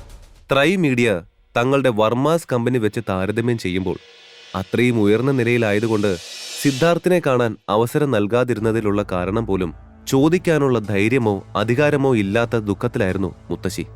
അതുപോട്ടെ, ഇപ്പോ നമ്മുടെ പ്രധാന പ്രശ്നം അതൊന്നുമല്ല. നമ്മുടെ കമ്പനിയെ റെപ്രസെന്റ് ചെയ്തു പോയ സിദ്ധുവിനെ ത്രൈ മീഡിയയുടെ ചെയർമാൻ അപമാനിച്ച കാര്യം പുറത്തറിഞ്ഞാൽ വർമാസിന്റെ ഉള്ള ഇമേജ് കൂടി പോവും. ബാക്കി കാര്യം പിന്നെ ഞാൻ പറയണ്ടല്ലോ. അതുകൊണ്ട് ഈ കാര്യം മറ്റുള്ളവർ അറിയും മുമ്പേ നമ്മുടെ തന്നെ ഒരു റെപ്രസെന്റേറ്റീവ് അവിടെ പോയി ഈ കാര്യം ഒന്ന് ശരിയാക്കണം. അപ്പോ ആരാ പോവാൻ തയ്യാറായിട്ടുള്ളത്? മുത്തശ്ശി അവിടെ കൂടിയിരുന്ന എല്ലാവരെയും നോക്കി ചോദിച്ചതും ആരും കൈപൊക്കാൻ പോയിട്ട് മുത്തശ്ശിയെ നോക്കാൻ പോലും തയ്യാറായില്ല. അപ്പോഴാണ് ഒരു സൈഡിലിരുന്ന് സ്വന്തം കമ്പനിയുടെ കാര്യവും ഇപ്പോ നടന്ന സംഭവം എല്ലാം ഓർത്ത് ആകെ ടെൻഷൻ അടിച്ച് നിൽക്കുന്ന ശ്രീലക്ഷ്മിയെ സിദ്ധാർത്ഥ് കാണുന്നത്. അവളെ കണ്ടതും എന്തോ കുരുട്ടുബുദ്ധി തലയിൽ ഉദിച്ച പോലെ സിദ്ധാർത്ഥ് മുത്തശ്ശിയെ നോക്കി. മുത്തശ്ശി, ഇവിടെ ഇപ്പൊ ഞാൻ കഴിഞ്ഞാൽ ഇതൊക്കെ ചെയ്യാൻ കഴിവുള്ളത് ശ്രീലക്ഷ്മിക്കാ. എത്ര ചെറിയ ഏജിലാ അവൾ സ്വന്തമായി ഒരു കമ്പനിയൊക്കെ തുടങ്ങിയത്. അവൾ മിടുക്കിയല്ലേ, അതുകൊണ്ട് അവളെ വിടൂ. സിദ്ധാർത്ഥ് ഗൂഢമായി പുഞ്ചിരിച്ചുകൊണ്ട് പറഞ്ഞത് കേട്ട് ഞെട്ടിപ്പോയിരുന്നു ശ്രീലക്ഷ്മി. ആ, അത് നല്ല ഐഡിയ ആണ്. സിദ്ധാർത്ഥിന്റെ അഭിപ്രായം ശരിവെക്കും പോലെ മുത്തശ്ശി പറഞ്ഞത് കേട്ട് ശ്രീലക്ഷ്മി പോയില്ലെങ്കിൽ ആ കാര്യം തങ്ങളുടെ തലയിൽ വീഴുമെന്ന് തോന്നിപ്പോയ മറ്റുള്ളവരും അതിനെ അനുകൂലിച്ചു. ആ, അപ്പൊ ആർക്കും എതിർപ്പില്ലാത്ത സ്ഥിതിക്ക് ശ്രീലക്ഷ്മിയെ നമുക്ക് നാളെ തന്നെ അങ്ങോട്ട് വിടാമല്ലേ? മുത്തശ്ശി ചോദിച്ചത് കേട്ട് ശ്രീലക്ഷ്മി ഒഴികെ മറ്റെല്ലാവരും തലയാട്ടി. മുത്തശ്ശി, ശ്രീലക്ഷ്മി തന്റെ താല്പര്യമില്ലായ്മ പ്രകടിപ്പിക്കാനായി സംസാരിച്ചു തുടങ്ങിയതും സിദ്ധാർത്ഥ് അവളെ തടഞ്ഞിരുന്നു. എന്താ ശ്രീലക്ഷ്മി, നമ്മുടെ ഫാമിലിക്ക് വേണ്ടി ഇത്ര പോലും ചെയ്യാൻ നിനക്ക് പറ്റില്ലേ? സിദ്ധാർത്ഥിന്റെ ചോദ്യം കേട്ട് അവൾ ഒരു നിമിഷം എന്തു പറയണമെന്ന് പോലും അറിയാതെ അവിടെ ഇരുന്നു പോയി. ഞാൻ അങ്ങനെയല്ല ഉദ്ദേശിച്ചത്. ശ്രീലക്ഷ്മി തന്റെ ഭാഗം ക്ലിയർ ചെയ്യാനായി പറഞ്ഞു തുടങ്ങിയെങ്കിലും മുത്തശ്ശി അത് കേൾക്കാൻ തയ്യാറല്ലാത്ത പോലെ കൈപൊക്കി അവളെ തടഞ്ഞു. എന്താ, നീ ചെയ്യില്ലേ? എന്തെങ്കിലും ബുദ്ധിമുട്ടുണ്ടോ? ശ്രീലക്ഷ്മിയെ നോക്കി മുത്തശ്ശി ചോദിച്ചത് കേട്ട് ഉള്ളിലെ ഭയവും അനിഷ്ടവും എല്ലാം മറച്ചുകൊണ്ട് അവൾ തലയാട്ടി. ഞാൻ പൊയ്ക്കോളാം. ഹാ, അങ്ങനെ ചുമ്മാ പോയാൽ മാത്രം പോരാ. എത്ര കഷ്ടപ്പെട്ടാലും ഈ ഡീൽ നീ ശരിയാക്കണം. ഇല്ലെങ്കിൽ നമ്മുടെ വർമാസിന് ഇപ്പോ ഉള്ളതിലും വലിയ പ്രശ്നമാവൂ ഇത്. സിദ്ധാർത്ഥ് ഗൂഢമായ പുഞ്ചിരിയോടെ പറഞ്ഞത് കേൾക്കെ അവൻ മുത്തശ്ശിക്ക് മുന്നിൽ തന്നെ വീണ്ടും മോശക്കാരിയാക്കാൻ ശ്രമിക്കുകയാണെന്ന് ശ്രീലക്ഷ്മിക്ക് തോന്നി. എല്ലാം കഴിഞ്ഞ് വീട്ടിലെത്തിയപ്പോൾ നാളത്തെ ആ മീറ്റിംഗിന്റെ കാര്യത്തിൽ സഹായിക്കാനായി ശ്രീലക്ഷ്മി മീനാക്ഷിയെ വിളിച്ചിരുന്നു. അല്ല, നേരം ഇത്രയായിട്ടും നിന്റെ പതി പരമേശ്വരനെ കണ്ടില്ലല്ലോ ശ്രീ. എവിടെ അവൻ? ഇനി ഇതറിഞ്ഞതുകൊണ്ട് ഇന്ന് ഈ വീട്ടിലേക്ക് കയറില്ലേ? താൻ അവിടെ എത്തി ഇത്ര നേരമായിട്ടും ഋഷിയെ കണ്ടില്ലല്ലോ എന്നോർത്ത മീനാക്ഷി സംശയത്തോടെ തിരക്കി. അറിയില്ല, ഞാൻ ഇന്ന് ഓഫീസിലേക്ക് ഇറങ്ങും മുമ്പേ വീട്ടിൽ നിന്ന് ഇറങ്ങിയിട്ടുണ്ട് ഋഷി. അമ്മയോട് ചോദിച്ചപ്പോ ഉച്ചയ്ക്ക് ഫുഡ് കഴിക്കാൻ പോലും വന്നിട്ടില്ലെന്നാ പറഞ്ഞത്. ഋഷിയെ ഓർത്തുകൊണ്ട് ശ്രീലക്ഷ്മി ഒന്ന് നെടുവേർപ്പിട്ടു. എനിക്ക് നിന്നെ മനസ്സിലാവുന്നില്ല ശ്രീ. ഇത്രയൊക്കെ സ്ട്രഗിൾ ചെയ്ത് നീ എന്തിനാടാ ഈ റിലേഷൻ ഇങ്ങനെ തുടർന്നുകൊണ്ട് പോണത്? നിനക്ക് ഡിവോഴ്സ് വാങ്ങിച്ചൂടെ? ഒന്നിനും കൊള്ളാത്ത അവനെ വിട്ട് നീ നല്ല കാശുള്ള വല്ലവരെയും കെട്ടിയാ നിന്റെ ഈ ഫിനാൻഷ്യൽ ഇഷ്യൂസ് എങ്കിലും ഫിക്സ് ചെയ്യാം. ഇനി അതിനെക്കുറിച്ചൊന്നും ചിന്തിക്കാൻ എനിക്ക് വയ്യ മീനാക്ഷി. ഞങ്ങൾ കെട്ടിക്കഴിഞ്ഞതാ, കുഴപ്പമില്ലാതെ ജീവിക്കുന്നുണ്ട്. സോ ഇനി അതിലൊന്നും ചെയ്യാനില്ല. ഇന്നലെ ഋഷി തന്നെ പലരിൽ നിന്നും രക്ഷിച്ചത് ഓർക്കെ ശ്രീലക്ഷ്മി ശാന്തസ്വരത്തിൽ പറഞ്ഞു. ഹലോ മാഡം, ഈ ഡിവോഴ്സ് എന്ന് പറയുന്നത് കെട്ട് കഴിഞ്ഞവർക്ക് പറഞ്ഞിട്ടുള്ളതാ, അല്ലാണ്ട് കെട്ടാൻ പോണവർക്കുള്ളതല്ല. മീനാക്ഷി അത് പറഞ്ഞു നിർത്തിയതും കോളിംഗ് ബെൽ അടിച്ചതും ഒരേ സമയത്തായിരുന്നു. Good evening Sreelu. ഡോർ തുറന്നതും ശ്രീലക്ഷ്മിയെ കണ്ട് ഋഷി പുഞ്ചിരിയോടെ പറഞ്ഞത് കേട്ട് ശ്രീലക്ഷ്മി അവനെ നോക്കിയെന്ന് പുഞ്ചിരിച്ചു. എവിടെയായിരുന്നു ഇത്രയും നേരം? വല്ല ജോബ് ഇന്റർവ്യൂ അറ്റൻഡ് ചെയ്യാൻ പോയതാണോ? ശ്രീലു, നിനക്ക് 4 കോടി രൂപയുടെ ആവശ്യമല്ലേ ഉണ്ടായിരുന്നത്? ഐ മീൻ തന്റെ കമ്പനിക്ക്. ഋഷി സൗമ്യമായി ചോദിച്ചത് കേട്ട് അവൾ അവനോട് അതേ എന്ന് തലയാട്ടി. മീനാക്ഷിയാണെങ്കിൽ കാര്യം മനസ്സിലാവാതെ പോലെ ഋഷിയെ നോക്കി. ദാ, നിനക്ക് വേണ്ട 4 കോടി ഈ ഡെബിറ്റ് കാർഡിലുണ്ട്. എന്താ ഋഷി താൻ പറയുന്നേ? ഈ കാർഡിൽ എന്തുണ്ടെന്ന്? മീനാക്ഷി അവർക്കടുത്തേക്ക് നടന്നുകൊണ്ട് ചോദിച്ചത് കേട്ട് ഋഷി അവളെ നോക്കി. 4 കോടി രൂപയുണ്ടെന്ന്. ഋഷിയുടെ കൂളായ മറുപടി കേട്ട് വീണ്ടും മീനാക്ഷി പൊട്ടിച്ചിരിച്ചു. ശ്രീലക്ഷ്മി അവനെ നോക്കി നിന്നു. എങ്ങനെ പ്രതികരിക്കണമെന്ന് അവൾക്കറിയില്ലായിരുന്നു. ദേ ഋഷി, തമാശയൊക്കെ കൊള്ളാം, പക്ഷേ ആ പാവത്തിന് എങ്ങനെയിട്ട് പൊട്ടം കളിപ്പിക്കുന്നത് തീരെ ശരിയല്ല. അല്ലെങ്കിൽ തന്നെ ആവശ്യത്തിലേറെ പ്രശ്നങ്ങളുണ്ട് അവൾക്ക്. ചിരി നിർത്തിയ മീനാക്ഷി തന്നെ നോക്കി സീരിയസ് ഭാവത്തിൽ പറഞ്ഞത് കേട്ട് സഹി കെട്ടെന്ന പോലെ ഋഷി ഒന്ന് നിശ്വസിച്ചു. Sreelu, I'm serious. തനിക്ക് വേണ്ട പണം ഇതിലുണ്ട്. I swear. വെയിറ്റ്, തന്റെ ഫോണിൽ ജിപേ ഇല്ലേ? എന്റെ ഫോൺ നമ്പറും ഇതിലെ അക്കൗണ്ട് നമ്പറും വെച്ച് ലോഗിൻ ചെയ്ത് ബാലൻസ് ചെക്ക് ചെയ്ത് നോക്ക്. ഋഷി ആ കാർഡ് ശ്രീലക്ഷ്മിയുടെ കയ്യിൽ വെച്ചു കൊടുത്ത് പറഞ്ഞത് കേട്ട് ഒരു സെക്കൻഡ് ശ്രീലക്ഷ്മി എന്ത് ചെയ്യണമെന്നറിയാതെ നിന്നുപോയി. ശ്രീലക്ഷ്മി ഋഷിന്റെ കണ്ണുകളിലേക്ക് നോക്കി. സംശയം തോന്നിയെങ്കിലും ഋഷി പറയുന്നത് വിശ്വസിക്കാൻ അവൾ ആഗ്രഹിച്ചു. എന്നാൽ ശരിയായ ജോലിയില്ലാത്ത ഒരാൾ പെട്ടെന്ന് ഒരു ഡെബിറ്റ് കാർഡ് നൽകി അതിൽ 4 കോടി രൂപയുണ്ടെന്ന് പറഞ്ഞാൽ ആർക്കാണ് സംശയം തോന്നാത്തത്? തന്റെ ഫോണിലേക്ക് OTP വന്നിട്ടുണ്ട്, നമ്പർ പറ. ആ ചോദ്യം ഉയർന്നത് മീനാക്ഷിയിൽ നിന്നായിരുന്നു. അവൻ ആ OTP നമ്പർ അവൾക്ക് പറഞ്ഞു കൊടുത്തു. ശേഷം ശ്രീലക്ഷ്മിയുടെ കയ്യിൽ നിന്നും കാർഡ് വാങ്ങി അതിലെ എല്ലാം നോക്കി ജിപേയിൽ എല്ലാം ഓക്കെ ആക്കി. വാട്ട്? പെട്ടെന്ന് ആശ്ചര്യത്തോടെയുള്ള മീനാക്ഷിയുടെ ശബ്ദം കേട്ട് ശ്രീലക്ഷ്മി കാര്യം മനസ്സിലാവാതെ അവളെ നോക്കി. എന്താ മീനാക്ഷി? വായും പൊത്തി ഫോണിൽ നോക്കി കണ്ണും തള്ളി നിൽക്കുന്ന മീനാക്ഷിയെ നോക്കി ശ്രീലക്ഷ്മി ചോദിച്ചത് കേട്ട് അതേ അത്ഭുതത്തോടെ മീനാക്ഷി തന്റെ കയ്യിലുള്ള ഫോൺ ശ്രീലക്ഷ്മിക്ക് നേരെ നീട്ടി. ശബ്ദം കേട്ട് അപ്പോ അങ്ങോട്ട് വന്ന ദേവയാനി അമ്മയും ശ്രീലക്ഷ്മിയുടെ പിന്നിൽ നിന്ന് മീനാക്ഷിയുടെ ഫോൺ സ്ക്രീനിലേക്ക് നോക്കി. എന്റെ ദൈവമേ, ഇതാരുടെ ബാങ്ക് ബാലൻസാ മോളെ? ദേവയാനി അമ്മ ഞെട്ടൽ വിട്ടുമാറാതെ ചോദിച്ചു. ഋഷിയുടെ. അത്ഭുതം നിറഞ്ഞ ആ സ്വരത്തിൽ ദേവയാനി അമ്മയോട് മറുപടി പറഞ്ഞത് മീനാക്ഷിയായിരുന്നു. ദൈവമേ, ഇത് സ്വപ്നമൊന്നും അല്ലല്ലോ. ഞെട്ടി നിന്ന ദേവയാനി അമ്മ തന്റെ മേൽ തന്നെ നുള്ളിക്കൊണ്ട് ചോദിച്ചു പോയിരുന്നു. ആരാ ഋഷി ഇത്രയും പണം തന്നത്? പെട്ടെന്ന് അവിടെ ശ്രീലക്ഷ്മിയുടെ ചോദ്യം ഉയർന്നു. തനിക്ക് എവിടുന്ന ഋഷി പെട്ടെന്ന് അത്രയും പണം കിട്ടിയത്? ഋഷിയെ തങ്ങളുടെ റൂമിലേക്ക് വലിച്ചു കൊണ്ടുപോയി ഡോറ് ലോക്ക് ചെയ്ത ശേഷം ശ്രീലക്ഷ്മി ചോദിച്ചു. ഏയ്, എന്താ ശ്രീലു ഇങ്ങനെയൊക്കെ ചോദിക്കുന്നത്? താനൊന്ന് കൂളാവാദ്യം. ശ്രീലക്ഷ്മിയെ സമാധാനിപ്പിക്കാൻ എന്ന പോലെ ഋഷി പറഞ്ഞത് കേട്ട് അവളുടെ മുഖത്തൽപ്പം ദേഷ്യം നിഴലിച്ചിരുന്നു. ഞാൻ കൂളാവണമെങ്കിൽ താൻ ഈ പണത്തിന്റെ സോഴ്സ് എന്താന്ന് വെച്ചാ പറ ഋഷി. ദേ നോക്ക്, നിനക്ക് ഞാൻ ആ തന്ന പണത്തിൽ ഒരു തുള്ളി കള്ളം പോലും കലർന്നിട്ടില്ല. നേരായ വഴിയിൽ തന്നെയാണ് ഞാനത് സമ്പാദിച്ചത്. ഋഷി സൗമ്യമായി പറഞ്ഞു നിർത്തിയെങ്കിലും അത് കേട്ടിട്ടും ശ്രീലക്ഷ്മിക്ക് വലിയ ആശ്വാസമൊന്നും തോന്നിയില്ല. വ്യക്തമായി പറ ഋഷി, നമുക്ക് സ്വപ്നം കാണാൻ പറ്റാത്തത്രയും പണം അതൊക്കെ ഇത്രയും പെട്ടെന്ന് നീ എങ്ങനെയാ ഉണ്ടാക്കിയത്? ഓ എന്റെ ശ്രീലു, തനിക്ക് എന്നാടോ എന്നെ വിശ്വാസമില്ലേ? അത് സത്യമായിട്ട് ലീഗലായി ഞാൻ ഏൺ ചെയ്തതാടോ? ഋഷി സീരിയസ് ഭാവത്തിൽ പറഞ്ഞു. അല്ലെന്ന് ഞാൻ പറഞ്ഞില്ല ഋഷി, പക്ഷേ താൻ കാര്യം വ്യക്തമാക്കി പറ. ഇത്ര പെട്ടെന്ന് എവിടുന്ന ഇത്രയും ക്യാഷ്? ശ്രീലക്ഷ്മി വീണ്ടും ആ ചോദ്യം തന്നെ ചോദിച്ചുകൊണ്ടിരിക്കുന്നത് കേട്ട് ഋഷി പുഞ്ചിരിച്ചു. ഓക്കെ, ഞാൻ ക്ലിയർ ആയി പറയാം. ഇത് ലീഗലായിട്ടുള്ള ക്യാഷാണ്. അത് നീയും ഞാനുമാണ് സത്യം. പിന്നെ മറ്റൊരു സത്യം കൂടി പറഞ്ഞു തരാം. ഋഷി കുസൃതിയോടെ പറഞ്ഞത് കേട്ട് ശ്രീലക്ഷ്മി എന്താണെന്ന ഭാവത്തിൽ അവനെ നോക്കി. ഈ ക്യാഷ് എന്റെ മുഴുവൻ ബാങ്ക് ബാലൻസിന്റെ ഒരു അംശം പോലുമില്ല.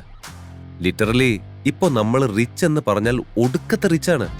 ഋഷി, കളിയാക്കൽ ഇത്തിരി കൂടുന്നുണ്ട്. പറയണ്ടെങ്കിൽ വേണ്ട, ഞാൻ തന്നെ നിർബന്ധിക്കില്ല. അതിനുവേണ്ടി എന്നെ ഇങ്ങനെ വിഡ്ഢിയാക്കാൻ നോക്കണ്ട.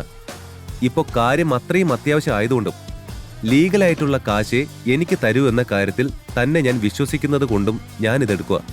പക്ഷേ എത്രയും വേഗം തന്നെ തനിക്കിത് ഞാൻ മടക്കി തരും. വേഗം എന്ന് പറഞ്ഞാൽ അല്പം ലേറ്റ് ആയേക്കാം, പക്ഷേ ഞാൻ തിരിച്ചു തരും. ശ്രീലക്ഷ്മി ഗൗരവത്തിൽ പറഞ്ഞത് കേട്ട് ഋഷി ഒന്ന് പുഞ്ചിരിച്ചു.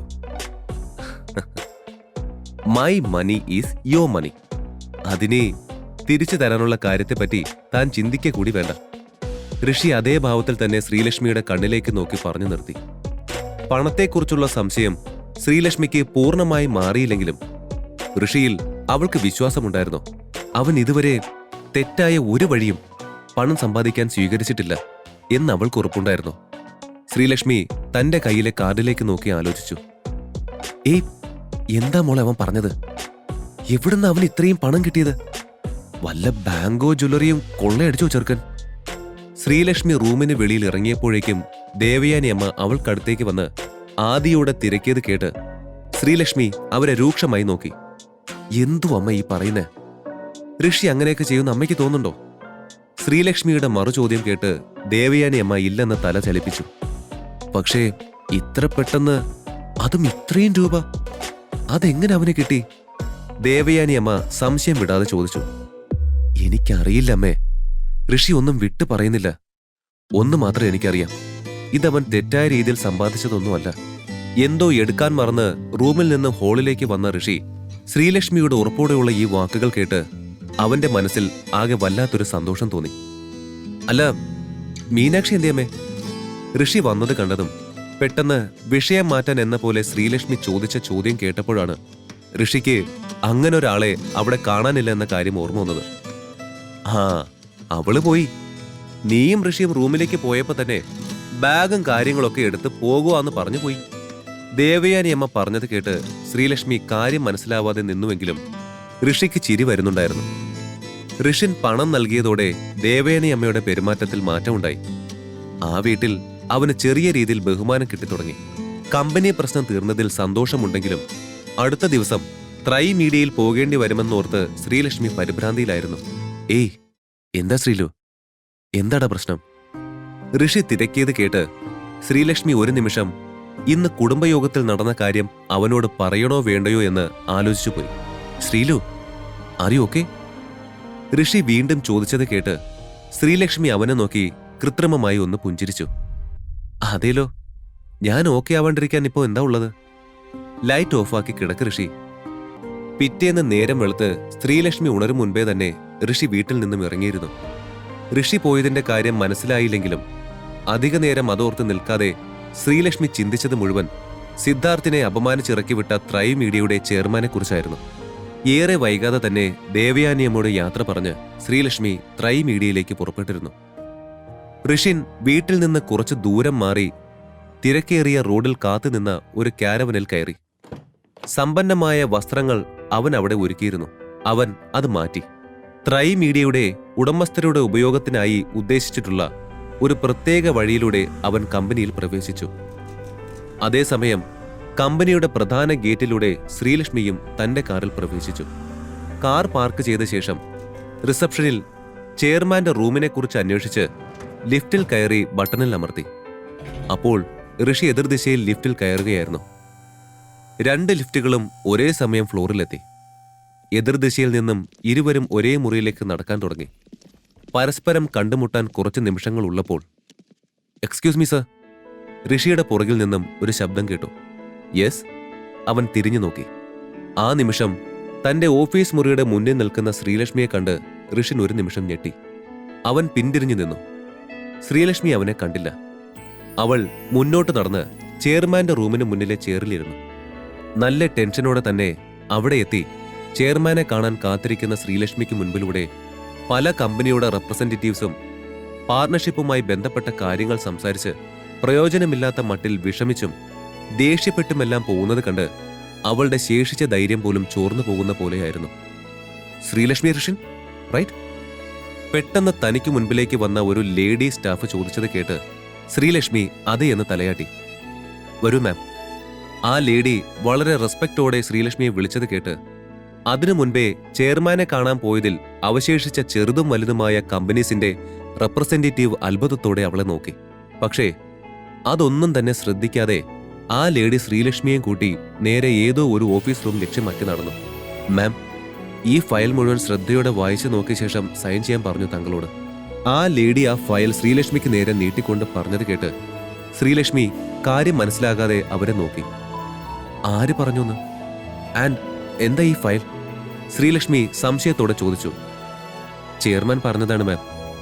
ഇത് നിങ്ങളുടെ വർമാസ് കമ്പനിയുമായിട്ടുള്ള പാർട്ണർഷിപ്പിന് വേണ്ടിയിട്ടുള്ള കരാറാണ്. അവരാ പറഞ്ഞത് കേട്ട് അതുവരെ സംശയഭാവത്തിൽ നിന്നിരുന്ന ശ്രീലക്ഷ്മിയുടെ മുഖം ആശ്ചര്യഭാവത്തിലേക്ക് മാറിയിരുന്നു. വാട്ട്?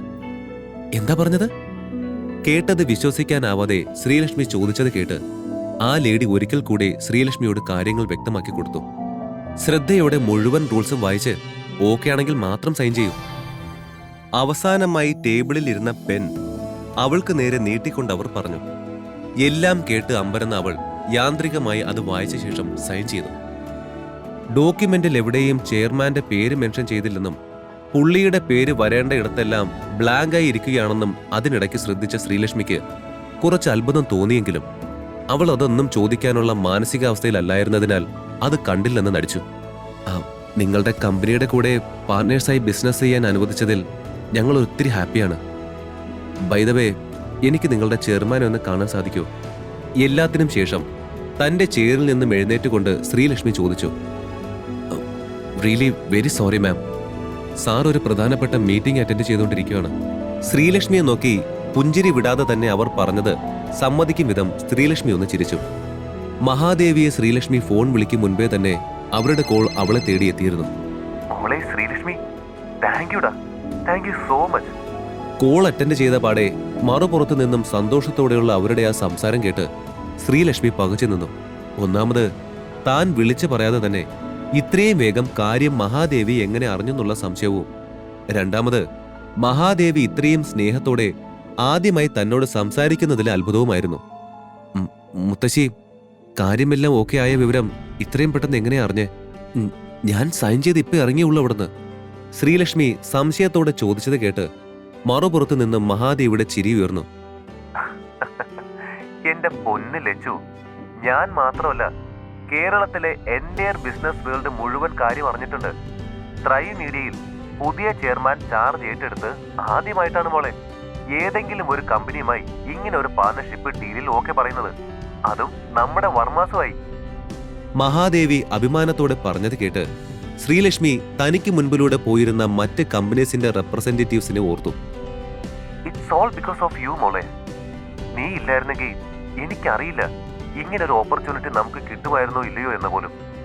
ഏതായാലും ഇന്ന് ഈ സന്തോഷത്തിന് മോൾക്ക് വേണ്ടി ഒരു പാർട്ടി അറേഞ്ച് ചെയ്യാം. അവിടെ എത്തിയിട്ട് മോൾ എങ്ങനെ ഇത് സാധിച്ചു എന്ന കാര്യം എല്ലാവരുമായി ഷെയർ ചെയ്യണം. കേട്ടല്ലോ? അപ്പോ ഈവനിങ് 7 മണിക്ക് ഓസ്റ്റിൻ സ്പേസ് 7 സ്റ്റാർ ഹോട്ടലിലേക്ക് ദേവയാനിയെ ഋഷിയും കൂട്ടി വരൂ. We will be waiting for you. Take care മോളു. ബൈ. അത്രയും പറഞ്ഞ് മഹാദേവി കോള് കട്ട് ചെയ്തതും ശ്രീലക്ഷ്മി എന്ത് ചെയ്യുമെന്നറിയാതെ നിന്നു. വൈകിട്ട് ഋഷിക്കും ദേവയാനി അമ്മയ്ക്കുമൊപ്പം ശ്രീലക്ഷ്മി ഓസ്റ്റിൻ സ്പേസിലേക്ക് വരുമ്പോൾ അവിടെ വന്നു ചേർന്നിരിക്കുന്ന മറ്റ് പല കമ്പനീസിലെ ഉയർന്ന ആളുകൾ മുതൽ കുടുംബാംഗങ്ങൾ വരെ ശ്രീലക്ഷ്മിയെ അഭിനന്ദിക്കുന്നുണ്ടായിരുന്നു. പലരിലും അവളോട് അസൂയ നിറഞ്ഞു വന്നിരുന്നുവെങ്കിലും സിദ്ധാർത്ഥന്റെ മുഖത്ത് പ്രതിഫലിച്ച അത്രയും ദേഷ്യവും അസൂയയും മറ്റാരിലും ഉണ്ടായിരുന്നില്ല. ഹേയ്, ഈ സീറ്റ് പ്രയാഗയ്ക്ക് വേണ്ടി റിസർവ് ചെയ്തതാണ്. മാറി വേറെ എവിടെയെങ്കിലും പോയിരിക്കെ. ടേബിളിൽ ശ്രീലക്ഷ്മിക്ക് തൊട്ടടുത്ത് സ്ഥാനം പിടിച്ച ഋഷിയെ നോക്കി സിദ്ധാർത്ഥ് ഉറക്കെ പറഞ്ഞത് കേട്ടാണ് എല്ലാവരും അങ്ങോട്ട് നോക്കുന്നത്. പ്രയാഗയോ? Who's she? സംശയത്തോടെ ഋഷി ചോദിച്ചുകൊണ്ട് തിരിഞ്ഞതും കണ്ടത് സിദ്ധാർത്ഥിന് തൊട്ടടുത്ത് ബ്ലൂ കളർ ഗൗണിൽ നിൽക്കുന്ന ഒരു സുന്ദരിയെയായിരുന്നു. ഇവളെ ഞാൻ എവിടെയോ കണ്ടിട്ടുണ്ടല്ലോ. അവളെ താൻ എവിടെയോ കണ്ടമറന്ന പോലെ തോന്നിയതും ഋഷി ഓർത്തെടുക്കാൻ ശ്രമിച്ചുകൊണ്ട് സ്വയം പറഞ്ഞുപോയി. ഞാൻ നിന്നോടാ പറയുന്നത്, അവിടെ നിന്ന് എഴുന്നേൽക്കാൻ. സിദ്ധാർത്ഥ് ഉറക്കെ ഋഷിയെ നോക്കി പറഞ്ഞു. അതോടെ പ്രയാഗയെ ഓർത്തെടുക്കാൻ ശ്രമിച്ചുകൊണ്ടിരുന്ന ഋഷി ദേഷ്യത്തോടെ അവനെ നോക്കി. ശബ്ദം കുറച്ച് സംസാരിക്കുക സിദ്ധാർത്ഥ്. എന്റെ ചെവിക്ക് കേൾവി കുറവൊന്നുമില്ല. ഉള്ളിലെ ദേഷ്യം അടക്കിക്കൊണ്ട് സിദ്ധാർത്ഥിനോട് അവൻ പറഞ്ഞു. ഓഹോ, നിനക്ക് ചെവി കേൾക്കാവുന്നോ? റിയലി? എന്നിട്ട് ഞാൻ പറഞ്ഞത് കേട്ടിട്ടും എന്താ അനങ്ങാപ്പാറ പോലെ ഇവിടെ ഇരിക്കുന്നത്? ഇത് പ്രയാഗയുടെ സീറ്റാണ്. അവിടെ എണീക്ക്. തനിക്ക് ചെയ്യാൻ പറ്റാതെ വന്ന ട്രൈ മീഡിയയുമായുള്ള പാർട്ണർഷിപ്പിന്റെ കാര്യം ശ്രീലക്ഷ്മി ഭംഗിയായി ചെയ്തതിന്റെ അസൂയയും ദേഷ്യവും ഒട്ടും തന്നെ അടക്കാൻ വയ്യാതെയായിരുന്നു സിദ്ധാർത്ഥ് ഇപ്പോ ഋഷിയുടെ മെക്കിട്ട് കയറി തീർക്കാൻ ശ്രമിക്കുന്നത്. അത് നല്ല വ്യക്തമായി തന്നെ ഋഷിക്കും ശ്രീലക്ഷ്മിക്കും മനസ്സിലാവുന്നുണ്ടായിരുന്നു. എത്ര നേരമായി ഞാൻ നിന്നോട് പറയുന്നു ഇവിടെ നിന്ന് എഴുന്നേക്കാൻ. എന്താ, നിനക്ക് മലയാളം മനസ്സിലാവുന്നില്ലേ? സിദ്ധാർത്ഥ് രോഷത്തോടെ ചോദിച്ചു. എന്തിന്? ഈ സീറ്റിൽ നിന്ന് ഞാൻ എഴുന്നേക്കേണ്ട ആവശ്യമുണ്ടെന്ന് എനിക്ക് തോന്നുന്നില്ല. കാരണം നിനക്കും നിന്റെ കൂടെയുള്ള ഈ പെൺകുട്ടിക്കും ഇരിക്കാൻ പാകത്തിന് ഒരുപാട് ചെയർസ് ഉണ്ട് ഇവിടെ. അങ്ങനെ നിന്നെയൊക്കെ പോലെ ഏതെങ്കിലും ഒരു ചെയറിൽ ഇരിക്കേണ്ട ആളല്ല പ്രയാഗ. അവസാനമായിട്ട് ഞാൻ പറയുക ഋഷി നിന്നോട്, ഈ സീറ്റ് പ്രയാഗയ്ക്ക് വേണ്ടി പ്രത്യേകമായി റിസർവ് ചെയ്തവയാണ്. വീണ്ടും സിദ്ധാർത്ഥിന്റെ ശബ്ദമുയർന്നു. അത് കണ്ടതും തെറ്റ് മുഴുവൻ സിദ്ധാർത്ഥിന്റെ ഭാഗത്താണെന്നും മറ്റെവിടെയോ സ്ഥാനം ഉറപ്പിച്ചിരുന്ന പ്രയാഗയെ വേറെ സീറ്റ് തരാമെന്ന് പറഞ്ഞ് കൂട്ടിക്കൊണ്ട് വന്നതാണ് അവനെന്നും അറിയാവുന്ന ശ്രീലക്ഷ്മി ഋഷിയുടെ കയ്യിൽ കൈ ചേർത്ത് അവനെ വിളിച്ചു. എനിക്കൊരു സഹായം ചെയ്തു തരുമോ ഋഷി? താൻ ഈ സീറ്റ് മാറി എന്റെ നേരെ ഓപ്പോസിറ്റ് ആയിട്ടുള്ള സീറ്റിൽ ഇരിക്കാവോ പ്ലീസ്? ശ്രീലക്ഷ്മി അവനെ നോക്കി സൗമ്യമായി പറഞ്ഞു. പക്ഷേ അത് കേട്ട് ഋഷി നെറ്റി ചുളുക്കി. ഇരിക്കോ റിച്ചു പ്ലീസ്? ഇത്തവണ ശ്രീലക്ഷ്മി കൊഞ്ചിക്കൊണ്ട് പറഞ്ഞു. അതോടെ ഋഷി ചിരിയോടെ തലയാട്ടി താൻ ഇരുന്നിടത്ത് നിന്നും എഴുന്നേറ്റ് ശ്രീലക്ഷ്മിയുടെ നേരെ ഓപ്പോസിറ്റുള്ള ചെയർ ലക്ഷ്യമാക്കി നടന്നു. തനിക്ക് സമീപത്ത് പ്രയാഗയിരുന്ന് അല്പം കഴിഞ്ഞതും അവൾ തന്നെ കണ്ണെടുക്കാതെ നോക്കുന്നതായി തോന്നി ശ്രീലക്ഷ്മിക്ക്. ആദ്യം തന്റെ സംശയം മാത്രമായിരിക്കുമെന്ന് തോന്നി. ശ്രദ്ധിക്കാതെയിരുന്നു. പക്ഷേ വീണ്ടും അതേപോലെ തോന്നിയപ്പോൾ രണ്ടും കൽപ്പിച്ച് ശ്രീലക്ഷ്മി അവളെ തിരിഞ്ഞു നോക്കി. തിരിഞ്ഞപ്പോ അവൾ കണ്ടത് തന്നെ തന്നെ കണ്ണെടുക്കാതെ നോക്കിയിരിക്കുന്ന പ്രയാഗയായിരുന്നു. Excuse me? സംശയത്തോടെ ശ്രീലക്ഷ്മി അവളെ വിളിച്ചു. ആ? ശ്രീലക്ഷ്മിയുടെ ശബ്ദം കേട്ട് അത്രയും നേരം ശ്രീലക്ഷ്മിയുടെ കഴുത്തിലെ നെക്ലസിൽ കണ്ണെടുക്കാതെ നോക്കിക്കൊണ്ടിരുന്ന പ്രയാഗ എന്തോ സ്വപ്നത്തിൽ നിന്നെന്ന പോലെ ഞെട്ടി ഉണർന്നു. Is everything fine? അവളുടെ നോട്ടവും ഭാവവും കണ്ട് സംശയത്തോടെ ശ്രീലക്ഷ്മി ചോദിച്ചു. അതെന്താ അങ്ങനെ ചോദിച്ചത്? പ്രയാഗ കാര്യം മനസ്സിലാവാതെ തിരക്കി. അല്ല, താൻ എന്നെ ചുമ്മാ ഇങ്ങനെ എന്നെ തന്നെ നോക്കിക്കൊണ്ടിരുന്നത് എനിക്കെന്തേലും പ്രശ്നമുള്ള പോലുണ്ടോ? ഹേയ് നോ, ഒരു കുഴപ്പമില്ല. ഞാൻ തന്റെ കഴുത്തിലെ ഡ്രീം ലവർ കണ്ട് നോക്കിപ്പോയതാ. ചിരിയോടെ പ്രയാഗ മറുപടി പറഞ്ഞ് കേട്ടപ്പോഴാണ് ആ കാര്യം ശ്രീലക്ഷ്മി ഓർത്തത്. ഓ, ഐ എം സോറി. ഞാൻ പെട്ടെന്ന് കാര്യം മനസ്സിലാവാതെ വേറെന്തോ കരുതി. ശ്രീലക്ഷ്മി പെട്ടെന്ന് അബദ്ധം പിടഞ്ഞ പോലെ പറഞ്ഞു. Hey, it's okay. You don't have to apologise Sreelakshmi. ചിരിയോടെ തന്നെയായിരുന്നു പ്രയാഗയുടെ മറുപടി. അല്പം മുമ്പേ സിദ്ധാർത്ഥിന്റെ കൂടെ വന്നെങ്കിലും അവനെപ്പോലെ ദുഷ്ടമനസ്സല്ല പ്രയാഗയ്ക്കെന്ന് മനസ്സിലാക്കാൻ അതിൽ കൂടുതലൊന്നും വേണ്ടിയിരുന്നില്ല. ശ്രീലക്ഷ്മിയെ നോക്കി നിന്ന ഋഷി അവളുമായി സംസാരിക്കുന്ന പ്രയാഗയെ കണ്ടു. സംശയത്തോടെ വീണ്ടും അവളെ ഓർത്തെടുക്കാൻ ഒരു ശ്രമം നടത്തി. ശ്രീലക്ഷ്മി, ഈ ഡ്രീം ലവർ നെക്ലസ് താൻ എവിടുന്നാ വാങ്ങിച്ചത്? ഐ മീൻ, ഇത് കാണാൻ പോലും കിട്ടാൻ ബുദ്ധിമുട്ടുള്ള ഐറ്റം അല്ലേ? പ്രയാഗ പെട്ടെന്ന് ശ്രീലക്ഷ്മിയുടെ കഴുത്തിലെ ഡ്രീം ലവർ നോക്കി ചോദിച്ചു നിർത്തി. ജ്വല്ലറി ബിസിനസ് നടത്തി പോകുന്ന ഫാമിലിയായിരുന്നു പ്രയാഗയുടേത്. അതുകൊണ്ട് തന്നെ ഒരു ഒറിജിനൽ പീസ് ആഭരണങ്ങൾ കണ്ടാൽ അത് മനസ്സിലാക്കാനുള്ള കഴിവ് നല്ല പോലെ ഉണ്ടായിരുന്നു അവൾക്ക്. എങ്കിലും ഇതുവരെ ഒരു ഡ്രീം ലവർ നേരിൽ കാണാനോ സ്വന്തമാക്കാനോ ഉള്ള ഭാഗ്യം ആൾക്ക് കിട്ടിയിരുന്നില്ല. അയ്യോ, ഇത് ഞാൻ വാങ്ങിയതല്ല പ്രയാഗ. എനിക്കിത് എന്റെ ഒരു ഫ്രണ്ട് ഗിഫ്റ്റ് ചെയ്തതാ. അത്രയും താല്പര്യത്തോടെ തന്റെ കഴുത്തിലെ നെക്ലസിലേക്ക് നോക്കി നിൽക്കുന്ന പ്രയാഗയോട് ശ്രീലക്ഷ്മി സൗമ്യമായി പറഞ്ഞു. Oh, that so sweet of your friend. If you don't mind, ആ ഫ്രണ്ടിനോട് പറഞ്ഞ് എനിക്കും ഒരു ഡ്രീം ലവർ ഒപ്പിച്ചു തരാമോ? പ്രയാഗയുടെ ചോദ്യം കേട്ട് ശ്രീലക്ഷ്മി ഒരു സെക്കൻഡ് എന്ത് പറയണം അവളോടൊന്ന് അറിയാതൊന്ന് പതറി. കാരണം അവളുടെ ഊഹം വെച്ച് തനിക്കിത് തന്ന ശരത്ത് ഓൾറെഡി എന്തുമാത്രം പണം ഇതിനായി അവന്റെ സ്വത്തിൽ നിന്നും ഉപയോഗിച്ച് കാണുമെന്ന് അവൾ മനസ്സിലാക്കി വെച്ചിരുന്നു. അങ്ങനെ ഇരിക്കുമ്പോൾ ഒരു ഡ്രീം ലവർ കൂടെ വാങ്ങിക്കാൻ അവൻ എന്ത് ചെയ്യുമെന്ന് ശ്രീലക്ഷ്മി ഓർത്തുപോയി. ക്യാഷിനെ കുറിച്ച് ഓർത്ത് ടെൻഷൻ ആവേണ്ട ശ്രീലക്ഷ്മി, അതിന്റെ ഡബിൾ ക്യാഷ് തന്റെ ഫ്രണ്ടിന് ഞാൻ കൊടുത്തോളാം. എനിക്ക് ഈ സാധനം കിട്ടാനില്ല എന്നൊരു പ്രശ്നമേ ഉള്ളൂ. പ്രയാഗ ചിരിയോടെ പറഞ്ഞത് കേട്ട് ശ്രീലക്ഷ്മി കണ്ണും മിഴിച്ചവളെ നോക്കി. ഡബിൾ എന്ന് പറയുമ്പോ 60 കോടി. ശ്രീലക്ഷ്മി മനസ്സിലോർത്തുപോയി. പ്ലീസ് ശ്രീലക്ഷ്മി, എനിക്ക് അത്രയും ഇഷ്ടമുള്ള സ്വന്തമാക്കാൻ ആഗ്രഹമുള്ള ജ്വല്ലറി ആയതുകൊണ്ടാ. പ്രയാഗ ഒറ്റ ശ്വാസത്തിൽ ശാന്തമായ സ്വരത്തിൽ പറഞ്ഞു നിർത്തി. ശ്രീലക്ഷ്മി അവൾക്ക് വേണ്ടി ശരത്തിനെ വിളിക്കാൻ ഉറപ്പിച്ച് തന്റെ ഫോൺ എടുത്തു. ഞാൻ അവനെ വിളിച്ചു നോക്കട്ടെ, ശ്രീലക്ഷ്മി ശരത്തിന്റെ നമ്പർ തിരയുന്നതിനിടയ്ക്ക് പറഞ്ഞു. അത് കേട്ട് പ്രയാഗ സന്തോഷത്തോടെ അവളെ നോക്കി. ഇതെല്ലാം ആ ടേബിളിൽ അവരിയ്ക്കുന്നതിന് ഓപ്പോസിറ്റായി ഇരുന്ന ഋഷി കാണുന്നുണ്ടായിരുന്നു. ശ്രീലക്ഷ്മി വിളിക്കാൻ പോകുന്നത് ശരത്തിനെ ആയിരിക്കുമെന്ന് മനസ്സിലാക്കിയ ഋഷി ചിരിയോടെ അത് നോക്കി നിന്നു. ശ്രീലക്ഷ്മിയുടെ കോൾ വരുമ്പോൾ ശരത്ത് ഏതോ ബാറിലിരുന്ന് കുടിക്കുകയായിരുന്നു. ഒട്ടും പ്രതീക്ഷിക്കാതെയുള്ള അവന്റെ കമ്പനിയുടെ തകർച്ച അവനെ നന്നേ തളർത്തിയിരുന്നു. അവന്റെ കമ്പനിയിൽ ഇൻവെസ്റ്റ് ചെയ്തിരുന്ന ഇന്ദ്രപ്രസ്ഥം ഒരു മുന്നറിയിപ്പും തരാതെ അവന്റെ കോൺട്രാക്ട് റദ്ദാക്കിയിരുന്നു. പോരാഞ്ഞ് അതിന് തൊട്ടടുത്ത നിമിഷം ഇൻകം ടാക്സ് അവന്റെ നികുതി വെട്ടിപ്പുകൾക്കെതിരെ ആക്ഷൻ എടുത്ത് അവന്റെ ശേഷിച്ച സ്വത്ത് മരവിപ്പിച്ചിരുന്നു. ഹലോ ശരത്. ആരാണ് വിളിച്ചതെന്ന് പോലും നോക്കാതെ കോൾ അറ്റൻഡ് ചെയ്തിരുന്നു ശരത്ത്. എടുത്ത പാടെ ശ്രീലക്ഷ്മിയുടെ സ്വരം കേട്ടതും അത് അവളാണെന്ന് അവൻ മനസ്സിലാക്കി. ആ, എന്താ ലക്ഷ്മി? ശരത്ത് ഒന്ന് നിശ്വസിച്ചുകൊണ്ട് അവളോട് ചോദിച്ചു. മറ്റൊന്നിനുമല്ല ഞാൻ വിളിച്ചത്. താൻ ഇന്നലെ തന്ന ഡ്രീം ലവർ നെക്ലസ് ഇല്ലേ, അതിനെക്കുറിച്ച് ചോദിക്കാനായിരുന്നു. ശ്രീലക്ഷ്മി ചോദിച്ചു നിർത്തിയത് കേട്ട് ശരത്ത് ഒന്ന് ആലോചിച്ചു. ഏത്, ആ ഡ്യൂപ്ലിക്കേറ്റ് ഡ്രീം ലവറോ? ശരത്തിന്റെ മറുചോദ്യം കേട്ട് ശ്രീലക്ഷ്മി നെറ്റി ചുളിച്ചു. എന്ത്, ഡ്യൂപ്ലിക്കേറ്റോ?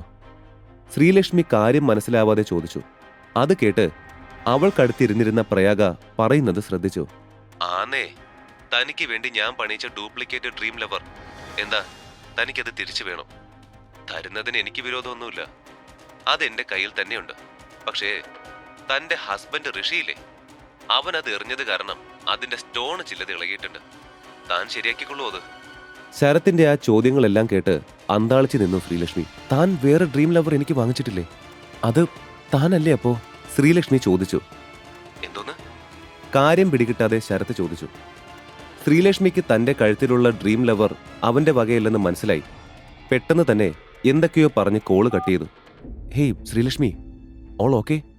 ശ്രീലക്ഷ്മി ആകെ അസ്വസ്ഥതയായത് കണ്ട് പ്രയാഗ ചോദിച്ചു. അത് കേട്ടവൾ എന്ത് പറയണമെന്നറിയാതെ പ്രയാഗയെ നോക്കി. I am sorry Prayaga, I mean എനിക്കിത് ഗിഫ്റ്റ് ചെയ്തത് ആരാണെന്ന് എനിക്ക് അറിഞ്ഞൂടാ. എന്നെ അറിയുന്ന ആരോ കുറച്ച് സർപ്രൈസ് ആയിട്ട് തന്നതായിരുന്നു. പക്ഷേ എനിക്കറിയില്ല അതാരാണെന്ന്. സോ എനിക്ക് തന്നെ സഹായിക്കാൻ പറ്റുമെന്ന് തോന്നുന്നില്ല. I am sorry. ശ്രീലക്ഷ്മി പറഞ്ഞത് കേട്ട് പ്രയാഗ ഒന്ന് ചിരിച്ചു. എവിടെയോ ഒരു ചെറിയ സങ്കടം നിഴലിച്ചൊരു പുഞ്ചിരി. ഇറ്റ്സ് ഓക്കെ ശ്രീലക്ഷ്മി, എനിക്കത് കിട്ടാനുള്ള യോഗമായിട്ടില്ലെന്ന് തോന്നുന്നു. പോട്ടെ, യോഗമുണ്ടെങ്കിൽ ഞാൻ എപ്പോഴെങ്കിലും അത് സ്വന്തമാക്കും. പ്രയാഗ ഒരു നെടുവീർപ്പോടെ പറഞ്ഞു നിർത്തി. അപ്പോഴേക്കും അവളെ ഋഷി എവിടെയോ മുൻപ് കണ്ടിട്ടുണ്ടായിരുന്നതെന്ന് ഓർത്തെടുത്തിരുന്നു. ത്രൈ മീഡിയയുമായി ചേർന്ന് ബിസിനസ് ചെയ്യാൻ താല്പര്യം പ്രകടിപ്പിച്ചിരുന്ന മാജിക് ക്രിസ്റ്റൽ എന്ന കമ്പനിയുടെ മാനേജിംഗ് ഹെഡായിരുന്നു പ്രയാഗ. അത്രയും ചെറിയ പ്രായത്തിൽ ഇത്രയും ഉയരത്തിലെത്തിയ പ്രയാഗ ചെറിയ ആളല്ലെന്ന് ഋഷി മനസ്സിലോർത്തു. ഒരു ഭാഗത്ത് ഋഷി ചിരിയോടെ അതെല്ലാം മനസ്സിലോർത്ത് നിൽക്കെ, മറുഭാഗത്ത് ശ്രീലക്ഷ്മി ആ ഡ്രീം ലവർ തനിക്ക് തന്നത് ആരാണെന്നുള്ള കടുത്ത ആലോചനയിലായിരുന്നു. ഇനി ഋഷിയായിരിക്കോ? ഋഷിയെ നോക്കി ശ്രീലക്ഷ്മി സ്വയം ചോദിച്ചു. ഏയ്, അവനാവില്ല. എനിക്ക് വേണ്ടി ഇന്നലെ തന്ന 4 കോടി തന്നെ പാവം ആരോടെങ്കിലും കടം വാങ്ങിയതായിരിക്കും. ഇതിനുള്ള 30 കോടിയൊക്കെ ഋഷി എങ്ങനെ ഉണ്ടാക്കാനാ? അതും മനസ്സിൽ ഓർത്തുകൊണ്ടിരിക്കുകയാണ് അവിടെ ഉണ്ടായിരുന്ന സ്റ്റേജിൽ നിന്നും മഹാദേവിയുടെ ശബ്ദം ഉയർന്നു കേൾക്കുന്നത്. Good evening all. നമ്മൾ ഇന്നിവിടെ കൂടിയിരിക്കുന്നത് എന്റെ കൊച്ചുമകൾ കാരണം ഞങ്ങളുടെ വർമ്മ ഗ്രൂപ്പിന് ത്രൈ മീഡിയയിൽ ലഭിച്ച ഓപ്പർച്യൂണിറ്റിയുടെ സെലിബ്രേഷന്റെ ഭാഗമായാണ്. അതെല്ലാവർക്കും അറിയാമെന്ന് ഞാൻ ഊഹിക്കുന്നു. അപ്പോ ഏത് രീതിയിലെ ബുദ്ധിപരമായുള്ള നീക്കങ്ങൾ കൊണ്ടാണ് എന്റെ കൊച്ചുമകൾ ശ്രീലക്ഷ്മി ഈ കാര്യം സാധിച്ചതെന്നറിയാൻ എന്നെപ്പോലെ നിങ്ങൾക്കും ആഗ്രഹമില്ലേ? മഹാദേവി സ്റ്റേജിൽ നിന്നും ചോദിച്ചതും ഉണ്ടെന്ന രീതിയിൽ അവിടെ ഉണ്ടായിരുന്ന സർവരും ശബ്ദം പുറപ്പെടുവിച്ചു. അത് കേട്ട് ഞെട്ടി എന്ത് ചെയ്യണമെന്നറിയാതെ നിന്ന ശ്രീലക്ഷ്മിയെ മഹാദേവി അടുത്ത നിമിഷം തന്നെ സ്റ്റേജിലേക്ക് വിളിച്ചിരുന്നു. ശ്രീലക്ഷ്മി, മോളെ വാ. മഹാദേവി അവളെ സ്റ്റേജിലേക്ക് വിളിച്ചതിന്റെ കൂടെ മറ്റുള്ളവരുടെ നോട്ടം കൂടിയായതും ശ്രീലക്ഷ്മിക്ക് സ്റ്റേജിലേക്ക് പോവാതെ വേറെ വഴിയുണ്ടായിരുന്നില്ല. മടിയോടെ ശ്രീലക്ഷ്മി സംസാരിക്കാൻ തുടങ്ങി. ഞാൻ ശരിക്കും അവിടുത്തെ ചെയർമാനെ കണ്ടില്ല. ഞാൻ അവിടേക്ക് പോയി അല്പനേരം വെയിറ്റ് ചെയ്തപ്പോൾ തന്നെ ഒരു സ്റ്റാഫ് വന്നെനിക്ക് സൈൻ ചെയ്യാനുള്ള എഗ്രിമെന്റ് തന്നു. അത് വായിച്ച് സൈൻ ചെയ്യാൻ പറഞ്ഞു. അവരുടെ ID കാർഡിൽ കണ്ട പേര് നിഹാരിക എന്നായിരുന്നു. എന്റെ ഊഹം ശരിയാണെങ്കിൽ അത് ചെയർമാന്റെ PA ആണ്. അത് കഴിഞ്ഞ് ചെയർമാനെ കാണാൻ സാധിക്കുമെന്ന് ചോദിച്ചപ്പോൾ ചെയർമാൻ എന്തോ പ്രധാനപ്പെട്ട മീറ്റിംഗിലാണെന്നും അപ്പോൾ കാണാൻ സാധിക്കില്ലെന്നും പറഞ്ഞു. അന്ന് നടന്നതെല്ലാം അവൾ തുറന്നു പറഞ്ഞു. നീ ഒന്നുകൂടെ ഓർത്തു നോക്കിയേ, നീയും മീനാക്ഷിയും ഇന്നലെ ഇരുന്ന് പ്രിപ്പയർ ചെയ്ത പോലെ ഒന്നും അവിടെ പോയി ചോദിക്കേണ്ടിയോ പറയേണ്ടിയോ വന്നില്ലേ? ശ്രീലക്ഷ്മിയെ നോക്കി കേട്ടത് വിശ്വസിക്കാനാവാതെ ദേവയാനി അമ്മ ചോദിച്ചു. ഇല്ലമ്മേ, ഞാൻ ശരിക്കും അവിടെ ഉണ്ടായ കാര്യമാണ് പറഞ്ഞത്. ഞാൻ പ്രതീക്ഷിച്ചതുപോലെ യാതൊരു ബുദ്ധിമുട്ടും ഉണ്ടായിരുന്നില്ല, ശ്രീലക്ഷ്മി സൗമ്യമായി പറഞ്ഞു. അത് കേട്ടിരുന്നവരെല്ലാം പരസ്പരം നോക്കി. എല്ലാം കേട്ട് ദേഷ്യത്തോടെ സിദ്ധാർത്ഥ് മുഷ്ടി ചുരുട്ടി തന്റെ ചാൻസിനായി കാത്തിരുന്നു. ഇതിലിപ്പോ ശ്രീലക്ഷ്മി എന്ത് മലമറിച്ചെന്നാ നിങ്ങൾ രണ്ടാളും പറയുന്നേ? അവൾ പ്രത്യേകിച്ച് വലിയ എഫേർട്ട് എന്തെങ്കിലും എടുത്തതായി അവൾ തന്നെ പറഞ്ഞത് കേട്ടിട്ട് എനിക്ക് തോന്നിയില്ല. അവൾക്ക് ഭാഗ്യമുണ്ടെന്നാ അതിന് പറയേണ്ടത്, അല്ലാതെ സ്കില്ലുണ്ടെന്നല്ല.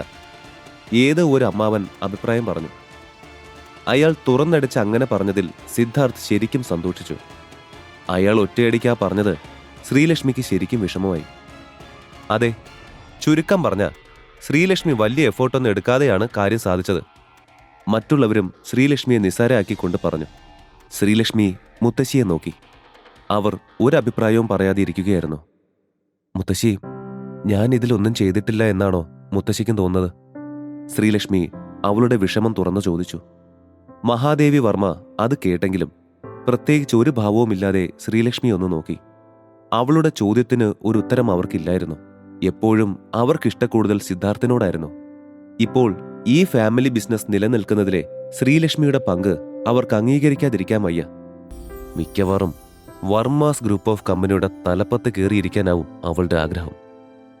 അങ്ങനെയാണെങ്കിൽ മോളെ ശ്രീലക്ഷ്മി, അതങ്ങ് മറന്നേക്ക്.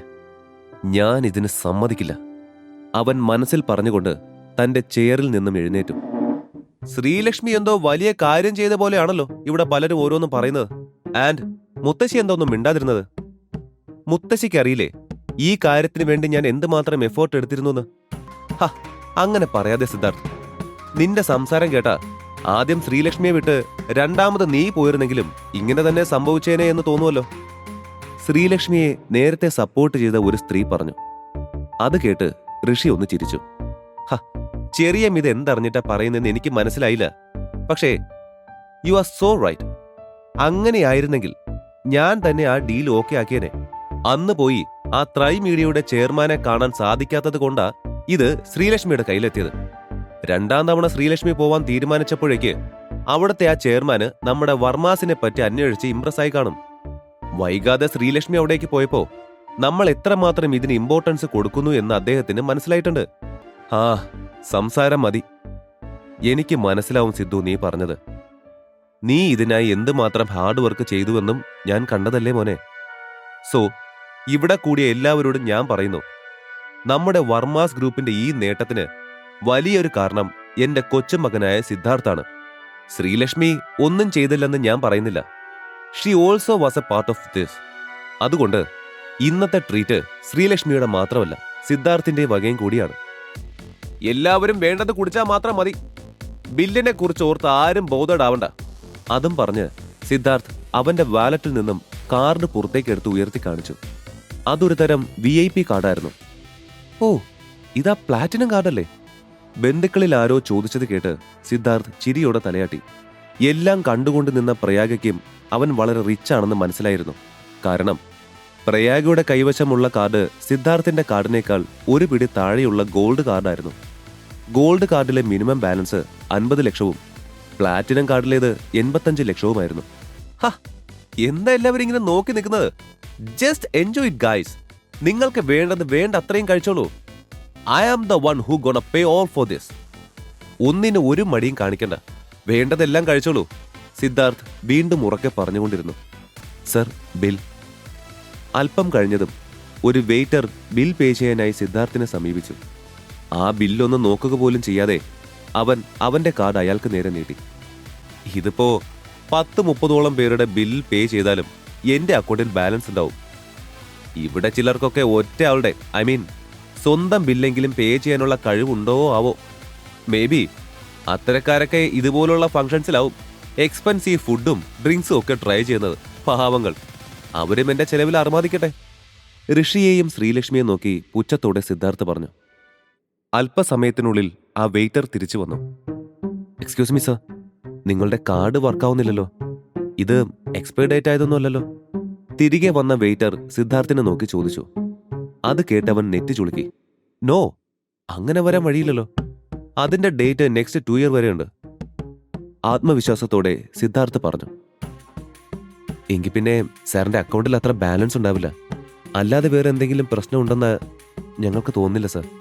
തന്റെ വിനയഭാവം വിടാതെ തന്നെ അയാൾ പറഞ്ഞു. What the bullshit are you talking?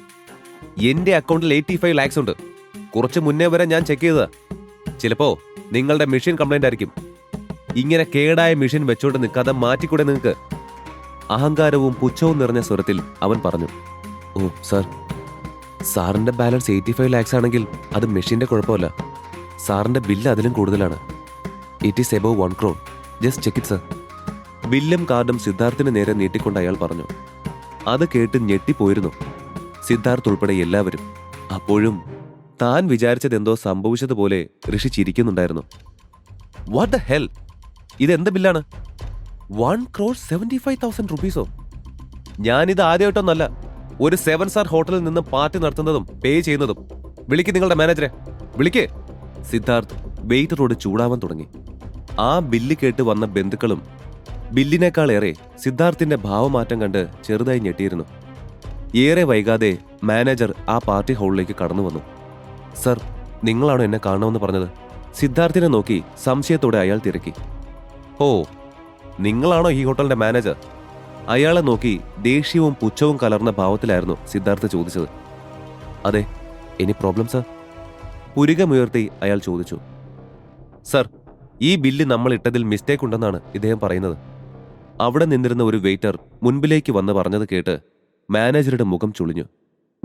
Give me bill sir, ഞാൻ വ്യക്തമായി പറഞ്ഞുതരാം. കടുത്ത സ്വരത്തിൽ അതും പറഞ്ഞുകൊണ്ട് സിദ്ധാർത്ഥിന്റെ കയ്യിൽ നിന്നും ബില്ല് വാങ്ങി മാനേജർ നോക്കി.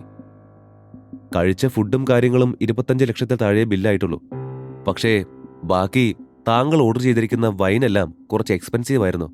അതിൽ പലതും ഒത്തിരി ഇയേഴ്സ് പഴക്കമുള്ള ബ്രാൻഡഡ് വൈനായിരുന്നു. അതാണ് ബില്ല് മൊത്തത്തിൽ അത് ഇത്ര കോസ്റ്റ്ലി ആവാൻ കാരണം. മാനേജർ ശാന്തമായി സിദ്ധാർത്ഥിനെ നോക്കി പറഞ്ഞു. പിന്നെ 1000 ഇയേഴ്സ് ഓൾഡ് വൈൻ. ഞാനിത് വിശ്വസിക്കണമായിരിക്കും അല്ലേ? എന്തായാലും പുതിയ നമ്പർ കൊള്ളാം. പക്ഷേ മര്യാദയ്ക്ക് അതിന്റെ ഒറിജിനൽ ബില്ല് എത്രയെന്ന് പറ. സിദ്ധാർത്ഥ് ദേഷ്യത്തോടെ ചോദിച്ചു. അതാണല്ലോ ഇപ്പൊ പറഞ്ഞത്. മാനേജർ സൗമ്യമായി തന്നെ അവനോട് പെരുമാറാൻ ശ്രമിച്ചു. ഓഹോ, അത്രയ്ക്കായോ? എങ്കിൽ പിന്നെ നിങ്ങളുടെ ഓണറില്ലേ, അങ്ങേരെ വിളിക്കേ. അയാളെ കണ്ട് സംസാരിച്ച് എനിക്ക് ബോധ്യപ്പെടണം. സിദ്ധാർത്ഥ് വീണ്ടും ശബ്ദമുയർത്തി പറഞ്ഞു. എക്സ്ക്യൂസ് മീ സർ, കയ്യിൽ ക്യാഷ് ഇല്ലെങ്കിൽ അങ്ങനെ പറയൂ. അല്ലാതെ ഓണറിനെ വിളിക്കുക മാനേജറെ വിളിക്കുക എന്നൊന്നും പറഞ്ഞിട്ട് യാതൊരു കാര്യവുമില്ല. മാനേജറുടെ ആ വാക്കുകൾ കേട്ട് സിദ്ധാർത്ഥിന് തന്റെ ഉള്ളിലെ ദേഷ്യം അടക്കാനാവുന്നുണ്ടായിരുന്നില്ല. ആരുടെ കയ്യിലടാ ക്യാഷ് ഇല്ലാതെ? നിനക്കെന്താടാ പറഞ്ഞാൽ മനസ്സിലാവില്ലേ? മര്യാദയ്ക്ക് നിങ്ങളുടെ ഓണറിനെ വിളിക്ക്.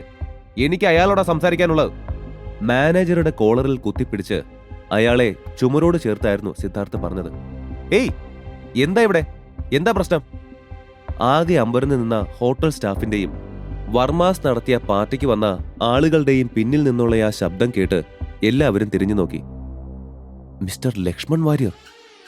അങ്ങോട്ട് കടന്നു വന്ന ആ ഹോട്ടലിന്റെ ഉടമസ്ഥൻ ലക്ഷ്മൺ വാര്യരെ കണ്ട് മഹാദേവി ഞെട്ടലോടെ പറഞ്ഞു. ആ ഞെട്ടൽ വിട്ടുമാറും മുമ്പേ മഹാദേവി തിടുക്കത്തിൽ വന്ന് സിദ്ധാർത്ഥിനെ മാനേജറുടെ അടുത്തു നിന്നും പിടിച്ചു മാറ്റി. ക്ഷമിക്കണം, എന്റെ കൊച്ചുമോൻ അല്പം അധികം മദ്യപിച്ചു പോയി. അതാ ഇങ്ങനെ പറ്റിയത്. ലക്ഷ്മണിനെ നോക്കി തല താഴ്ത്തിക്കൊണ്ട് മഹാദേവി പറഞ്ഞു. അയാൾ കേവലം ഒരു ഹോട്ടൽ ഓണർ മാത്രമായിരുന്നില്ല. ഇന്ത്യയെമ്പാടും പലതരത്തിലുള്ള തന്റെ സാമ്രാജ്യങ്ങൾ കെട്ടിപ്പൊക്കിയ വലിയ ബിസിനസ് മാനായിരുന്നു. മഹാദേവി അയാളെ ഭയപ്പെടുന്നതിന് കാരണവും അതുതന്നെയായിരുന്നു. എല്ലാവരും കേൾക്കാനായി പറയുകയാണ് ഞാൻ. ഈ ബിൽ സിദ്ധുവിന്റെ തലയിലാക്കി നമുക്ക് പോവാൻ പറ്റില്ല. ഇപ്പോ അവനെ സഹായിക്കാനായി എല്ലാവരും ഒന്നു ചേർന്ന് നിൽക്കണം. അതിനാൽ നിങ്ങൾ ഓരോരുത്തരും 5 ലക്ഷം രൂപ അടയ്ക്കൂ. ബാക്കി തുക സിദ്ധുവും ഞാനും കൂടി കൊടുക്കാം. മഹാദേവി അവിടെ ബാക്കിയുണ്ടായിരുന്ന കുടുംബാംഗങ്ങളെ നോക്കി പറഞ്ഞു. എല്ലാവരും ശരിയെന്ന അർത്ഥത്തിൽ തലയാട്ടി. അവർക്ക് വേറെ വഴിയില്ലായിരുന്നു. എന്നിരുന്നാലും 2 പേർ മാത്രം അവിടെ ഇതെല്ലാം കേട്ട് പകച്ചു നിന്നു.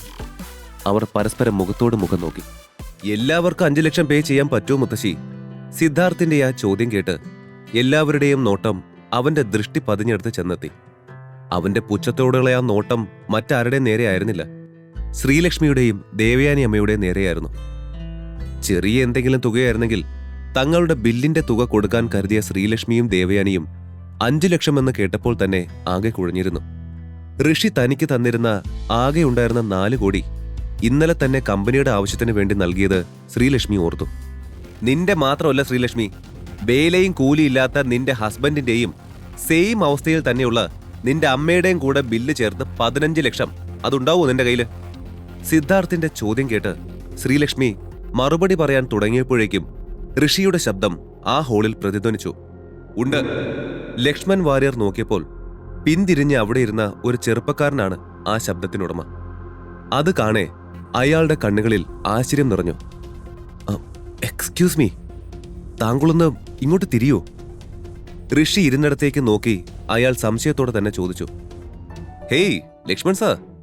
കുസൃതിയോടെയുള്ള ഋഷിയുടെ ശബ്ദം കേട്ട് ലക്ഷ്മൺ തിരിഞ്ഞു നോക്കി. തിരിഞ്ഞതും അയാൾ കണ്ടത് തനിക്കടുത്ത് വന്ന് നിൽക്കുന്ന ഋഷിയെയാണ്. ഋഷി സാർ, ഇത് ശരിക്കും നിങ്ങൾ തന്നെയായിരുന്നോ? ഓ മൈ ഗോഡ്, എനിക്കിത് വിശ്വസിക്കാനാവുന്നില്ല. ഋഷിയാണോ അയാൾ സാറെന്ന് വിളിച്ചത്? ഋഷി സാർ, ഞാൻ നിങ്ങളെ എന്തുമാത്രം മിസ് ചെയ്തെന്നോ? ഋഷിയെ നോക്കി സങ്കടവും സന്തോഷവും സമ്മിശ്രമായി ലക്ഷ്മൺ പറഞ്ഞു. ദേ, ഇനി ഒരിക്കൽ കൂടെ എന്നെ സാറെന്ന് വിളിച്ച എന്റെ സ്വഭാവം മാറുവേ. മര്യാദയ്ക്ക് എന്നെ പേര് വിളിച്ചോണം, കേട്ടല്ലോ? വീട് വിട്ട് ഇറങ്ങേണ്ടി വന്ന ഋഷിയെ കണ്ടുപിടിക്കാനും സഹായിക്കാനുമായ അയാൾ പഠിച്ച പണി 18 നോക്കിയെങ്കിലും അന്നൊന്നും നടന്നില്ല. ദേ, ഇപ്പോൾ ഒരു മുന്നറിയിപ്പുമില്ലാതെ ഋഷി തനിക്ക് മുൻപിൽ വന്നിരിക്കുന്നു. ഹലോ, കേൾക്കുന്നുണ്ടോ ലക്ഷ്മൺ? ഋഷിയുടെ ആ ചോദ്യം കേട്ടാണ് ലക്ഷ്മൺ പഴയ ഓർമ്മകളിൽ നിന്നും തിരികെ വന്നത്. എന്താ സാർ, എന്താ താങ്കൾ പറഞ്ഞുകൊണ്ടിരുന്നത്? സംശയത്തോടെ ലക്ഷ്മൺ ചോദിച്ചു. അത് കേട്ട് ഋഷി കൃത്രിമ ദേഷ്യത്തോടെ ലക്ഷ്മണിനെ നോക്കി കണ്ണുരുട്ടി. സാർ എന്ന് വിളിക്കില്ലെന്നല്ലേ തന്നോട് പറഞ്ഞത്? ഋഷി ആ പറഞ്ഞത് കേട്ട് ലക്ഷ്മൺ ചിരിച്ചു പോയിരുന്നു. ഞാൻ എന്തോ ചെയ്യാനാ, ശീലായി പോയില്ലേ. അതും പറഞ്ഞ് ഋഷിയും ലക്ഷ്മണും ചിരിച്ചു. വർമാസ് ഫാമിലിയെ സംബന്ധിച്ചിടത്തോളം തങ്ങൾ യാതൊരു വാല്യൂം കൊടുത്തിട്ടില്ലാത്ത ആളായിരുന്നു ഋഷി. അങ്ങനെയുള്ള അവനെ ഇന്ത്യയിലെ തന്നെ ഫേമസ് ബിസിനസ് മാനിൽ ഒരാളായ ലക്ഷ്മൺ സാർ എന്ന് വിളിച്ചു. അത് തികച്ചും അവരെ അത്ഭുതപ്പെടുത്തിയ ഒരു കാര്യം തന്നെയായിരുന്നു. സംസാരിച്ചെന്ന് നമ്മൾ എവിടെയോ എത്തി. അപ്പോൾ ലക്ഷ്മൺ, ഞാൻ പോയി ഫുഡിന്റെ ക്യാഷ് പേ ചെയ്യട്ടെ. പോക്കറ്റിൽ നിന്നും കാർഡ് എടുത്ത് ഋഷി പറഞ്ഞത് കേട്ട് ലക്ഷ്മണിന്റെ ഭാവം മാറി. എന്താ സാർ ഇത്? ഈ ഹോട്ടൽ ഇപ്പോൾ ഇവിടെ ഇങ്ങനെ നിൽക്കാൻ തന്നെ കാരണം നിങ്ങളാണ്. എന്നിട്ട് നിങ്ങൾ ഇവിടുത്തെ ഫുഡിന്റെ പേ ചെയ്യണമെന്നോ? This is not fair. Lakshman പറഞ്ഞത് കേട്ട് ഋഷി ചിരിച്ചു. ഈ ഹോട്ടൽ ഇവിടെ നിൽക്കാൻ കാരണം തന്റെ ഹാർഡ് വർക്കാണ്. അതിൽ എനിക്ക് യാതൊരു പങ്കുമില്ല. ഞാനിപ്പോൾ കഴിച്ച ഈ ഫുഡിന് പേ ചെയ്തില്ലെങ്കിൽ അത് ഈ ഫുഡ് ഉണ്ടാക്കാൻ കഷ്ടപ്പെട്ട അത്രയും എംപ്ലോയീസിനെ കഷ്ടപ്പെടുത്തുന്ന പോലെയാണ്. സോ ഞാൻ പേ ചെയ്യണം ലക്ഷ്മൺ. ഋഷി ആ പറഞ്ഞത് കേട്ട് ലക്ഷ്മൺ മറുപടി എന്തോ പറയാൻ തുടങ്ങി. പക്ഷേ അതിനു മുൻപേ അവൻ എഴുന്നേറ്റ് മാനേജർക്കടുത്തേക്ക് നടന്നിരുന്നു. ഞാൻ, എന്റെ വൈഫ് ശ്രീലക്ഷ്മി, പിന്നെ എന്റെ മദറിൻലോ, ഈ 3 പേർക്കും 15 ലക്ഷം രൂപയുടെ ബില്ല് തരും. ഋഷി ഒരു നേർത്ത ചിരിയോടെ അതും പറഞ്ഞ് തന്റെ കാർഡ് മാനേജർക്ക് നേരെ വെച്ച് നീട്ടി. പക്ഷേ അത് സ്വീകരിക്കാതെ അയാൾ സംശയത്തോടെ ലക്ഷ്മണിനെ നോക്കി. അത് വാങ്ങിക്കരുത് ദാസ്. ഋഷിക്കും ഫാമിലിക്കും ഇപ്പോഴെന്നല്ല എപ്പോഴും ഇനി ഇവിടെ നിന്നുള്ള ഫുഡ് ഫ്രീ ആയിരിക്കണം. ലക്ഷ്മൺ ഗൗരവത്തോടെ പറഞ്ഞത് കേട്ട് ഋഷി കണ്ണുരുട്ടി അയാളെ നോക്കി. ഓഹ്, കണ്ണുരുട്ടാതെ. 50% ഓഫ്. ദയവ് ചെയ്ത് ഇനി ഇതും പറ്റില്ലെന്ന് പറഞ്ഞേക്കരുത്. ഋഷിയുടെ ഭാവം കണ്ട് ലക്ഷ്മൺ പെട്ടെന്ന് മാറ്റി പറഞ്ഞ് തനിക്ക് നേരെ കൈകൂപ്പി. അങ്ങനെയെങ്കിൽ അങ്ങനെ, ബില്ല് തരൂ. മാനേജറിനെ നോക്കി ഋഷി പറഞ്ഞത് കേട്ട് അയാൾ ചിരിയോടെ തലയാട്ടി. ഏതോ ഒരു സ്റ്റാഫിനെ അടുത്തേക്ക് വിളിച്ചു. വെയിറ്റ്, ഋഷിക്കും ഋഷിയുടെ ഫാമിലിക്കും 50% ഓഫ് എന്നല്ലേ പറഞ്ഞത്? അപ്പോ ഞങ്ങൾക്കും ഓഫ് ഉണ്ടാവില്ലേ? മാനേജറിനെ നോക്കി മഹാദേവി ചോദിച്ചു. അത് കേട്ട് അവിടെ നിന്നിരുന്നവർ മുഴുവൻ മാനേജറുടെ മറുപടിക്കായി കാതോർത്തു. എക്സ്ക്യൂസ് മീ, നിങ്ങളുടെ കൊച്ചുമോൻ തന്നെയല്ലേ നേരത്തെ പറഞ്ഞത് നിങ്ങൾ ഋഷിയും തമ്മിൽ വലിയ ബന്ധമില്ലെന്നൊക്കെ? എന്നിട്ടിപ്പോ പെട്ടെന്നെന്താ മാറ്റി പറയുന്നത്? അവരോട് ആ മറുചോദ്യം ചോദിച്ചത് ലക്ഷ്മണായിരുന്നു. യാതൊരു ഇളവും നിങ്ങൾക്ക് തരാൻ ഞാൻ ഉദ്ദേശിച്ചിട്ടില്ല. അതുകൊണ്ട് പണമില്ലെങ്കിൽ അത് സംഘടിപ്പിച്ച് ബില്ല് പേ ചെയ്യാനുള്ള വഴി നോക്കിക്കോളൂ. ഋഷിയെ അവർ ആവശ്യമില്ലാതെ പുച്ഛിച്ചതെല്ലാം നേരത്തെ ലക്ഷ്മൺ ശ്രദ്ധിച്ചിരുന്നു. അതുകൊണ്ട് മനഃപൂർവ്വം അവർക്കിട്ടൊരു പണി കൊടുക്കണമെന്ന് അയാൾ വിചാരിച്ചു. ആദ്യമായി മഹാദേവിക്ക് തന്റെ കൊച്ചുമകൻ സിദ്ധാർത്ഥിനോട് ദേഷ്യം തോന്നി. നിന്നോട് ഞാൻ എപ്പോഴും പറയുന്നതാ, നിന്റെ ആ മുൻകോപമെല്ലാം മാറ്റിവെച്ച് നല്ലതുപോലെ ബിഹേവ് ചെയ്യാൻ. ഇപ്പൊ കണ്ടില്ലേ, ഒരു കാര്യമില്ലാതെ അമണിയിൽ പോയി ചാടിയത്. മുത്തശ്ശിയിൽ നിന്നും ആ വാക്കുകൾ കേട്ടതും സിദ്ധാർത്ഥ് തല താഴ്ത്തി അവിടെ നിന്നു. Rishi sir, here your bill, 7.5 lakhs. കാർഡല്ലേ സാർ? തന്റെ കയ്യിൽ ബിൽ കിട്ടിയതും അത് വായിച്ച് തെറ്റൊന്നുമില്ലെന്ന് ഉറപ്പുവരുത്തിയ മാനേജർ ശേഷം അത് ഋഷിക്ക് കൈമാറുന്നതിനിടെ പറഞ്ഞു. ഹാ, കാർഡ് കാണും, പക്ഷേ അതിൽ പൈസ കാണത്തില്ല അല്ലേ ഋഷി? അത്രയൊക്കെ ആയിട്ടും ഋഷിയെ കളിയാക്കാനുള്ള ഒരവസരം പാഴാക്കാതിരുന്ന സിദ്ധാർത്ഥ് വിളിച്ചു പറഞ്ഞു. എല്ലാവരും അവിശ്വാസഭാവത്തിൽ അവനെ നോക്കി. പക്ഷേ അതെല്ലാം കണ്ടും കേട്ടും നിന്നിരുന്ന ശ്രീലക്ഷ്മിക്കും ദേവയാനിയമ്മയ്ക്കും ആകെ ഒരു ഭയം വന്നിരുന്നു. ഋഷിയുടെ കയ്യിലെ ആകെ പണമുള്ള ഡെബിറ്റ് കാർഡ് അവൻ തനിക്ക് ഇന്നലെ തന്നിരുന്നുവെന്ന കാര്യം ശ്രീലക്ഷ്മി ഓർത്തു.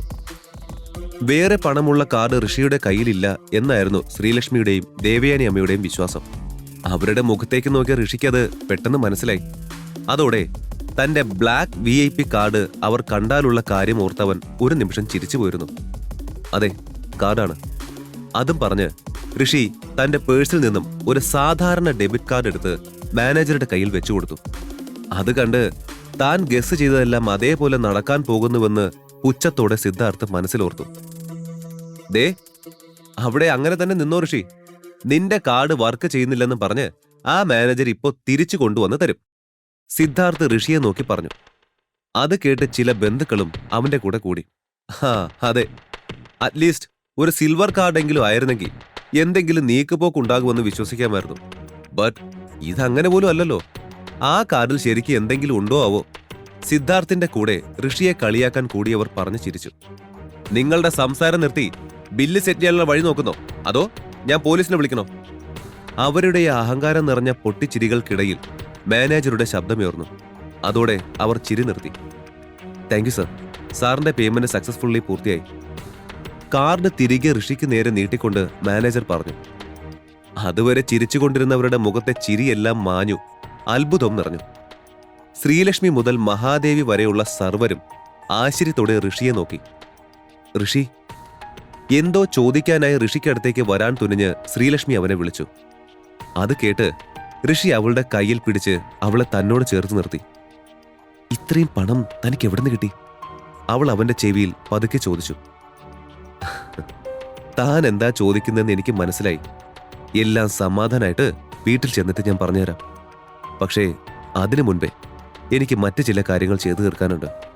താൻ അമ്മായിയും കൂട്ടി വീട്ടിലേക്ക് പൊയ്ക്കോളൂ. ആ പിന്നെ ശ്രദ്ധിച്ച് ഡ്രൈവ് ചെയ്യണം കേട്ടല്ലോ. അവളുടെ തലയിലൂടെ ഒന്ന് തഴുകിക്കൊണ്ട് ഋഷി പറഞ്ഞു.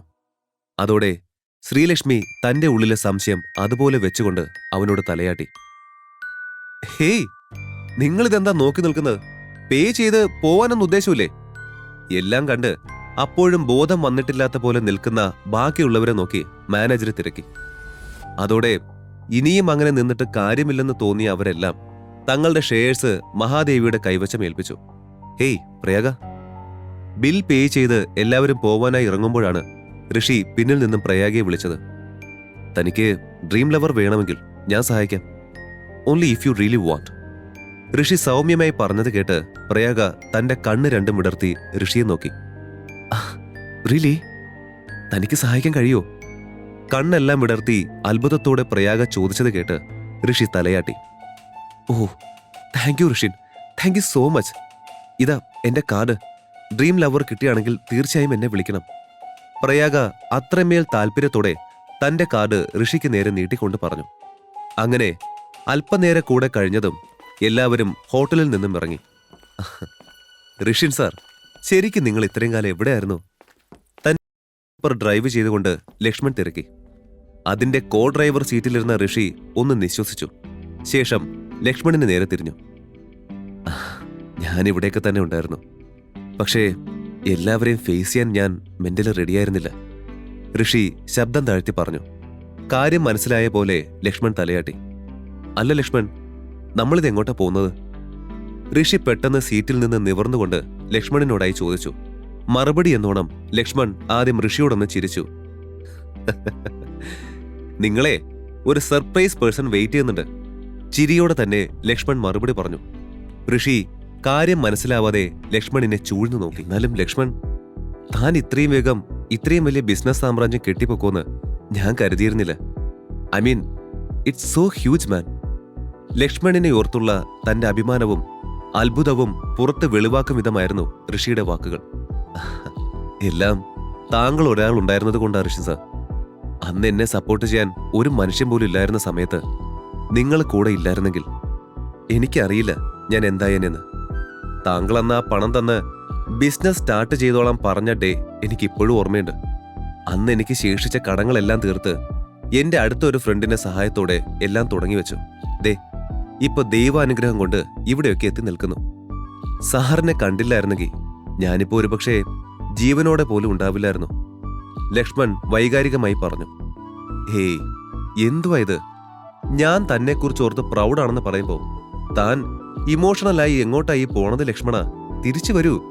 അത് കേട്ട് ലക്ഷ്മൺ ഇനിയും പഴയ കാര്യങ്ങൾ ഓർത്ത് വിഷമിക്കേണ്ടെന്ന് കരുതി അവൻ പെട്ടെന്ന് തന്നെ വിഷയം മാറ്റി. ബൈ ദ വേ, നമ്മൾ ഇത്രയും ദൂരം എത്തിയിട്ടും എങ്ങോട്ടാ പോണതെന്നോ ആ സർപ്രൈസ് പേഴ്സൺ ആരാണെന്നോ ഒന്നും താൻ പറഞ്ഞില്ലല്ലോ. ലക്ഷ്മൺ വീണ്ടും മുൻപിലേക്ക് പോയിക്കൊണ്ടിരിക്കെ ഋഷി ചോദിച്ചു.